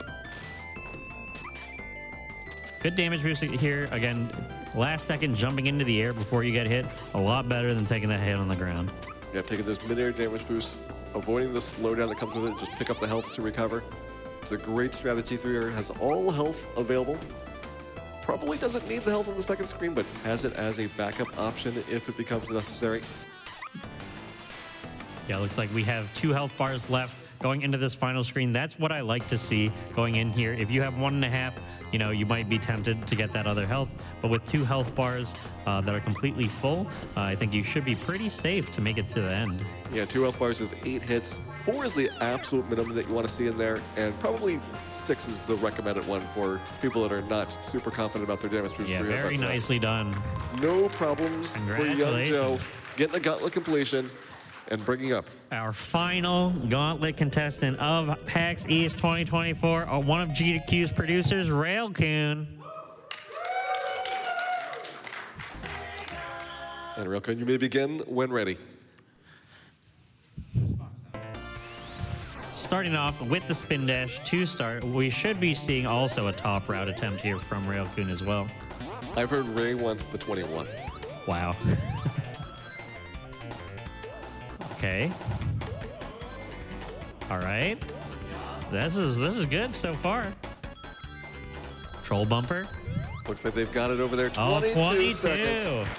Challenging J-Hobbs for supremacy. J-Hobbs going up on screen, yeah. Congratulations on Railcoon with that 22 as well.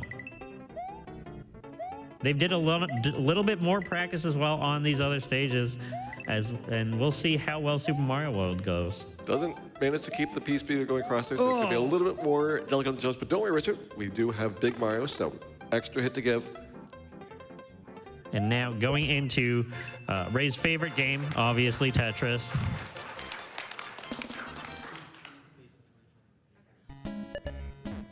Ray also going for the same strategy, already building a little bit lower though, you know. Word of the wise from J-Hobbs is build a little bit lower just so you can make sure that you stay safe. I mean, we've seen a couple people attempt this strategy. So far, it's not been working out super well today, but for Ray... Unless your name's Adamantoys. We're starting to get a little bit of a better development here. We've already got 4 lines cleared off there. No worries about the build-up getting out of control. Now 5 lines in here. We're just kind of cruising through. This might be our fastest Tetris to 7 lines so far. That was 5 lines in 25 seconds as well. So, you know, we should be at least seeing roughly a par time if we can keep up with that speed.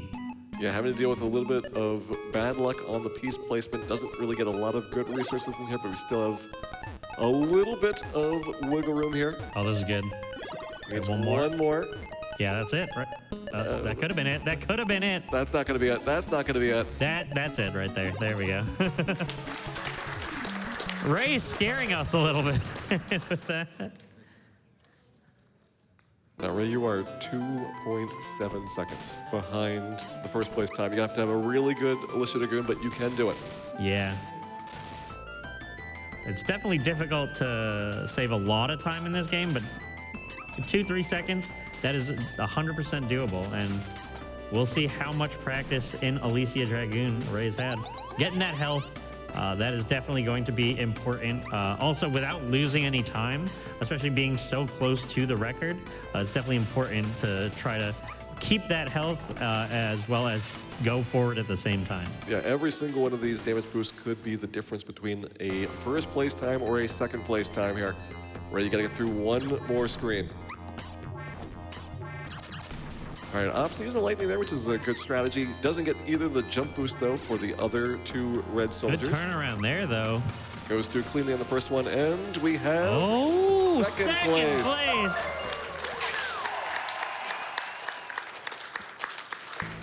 Very nicely done by Railcoon. Again, that is great job. And look at that, only 2 seconds off, second and a half off from first place.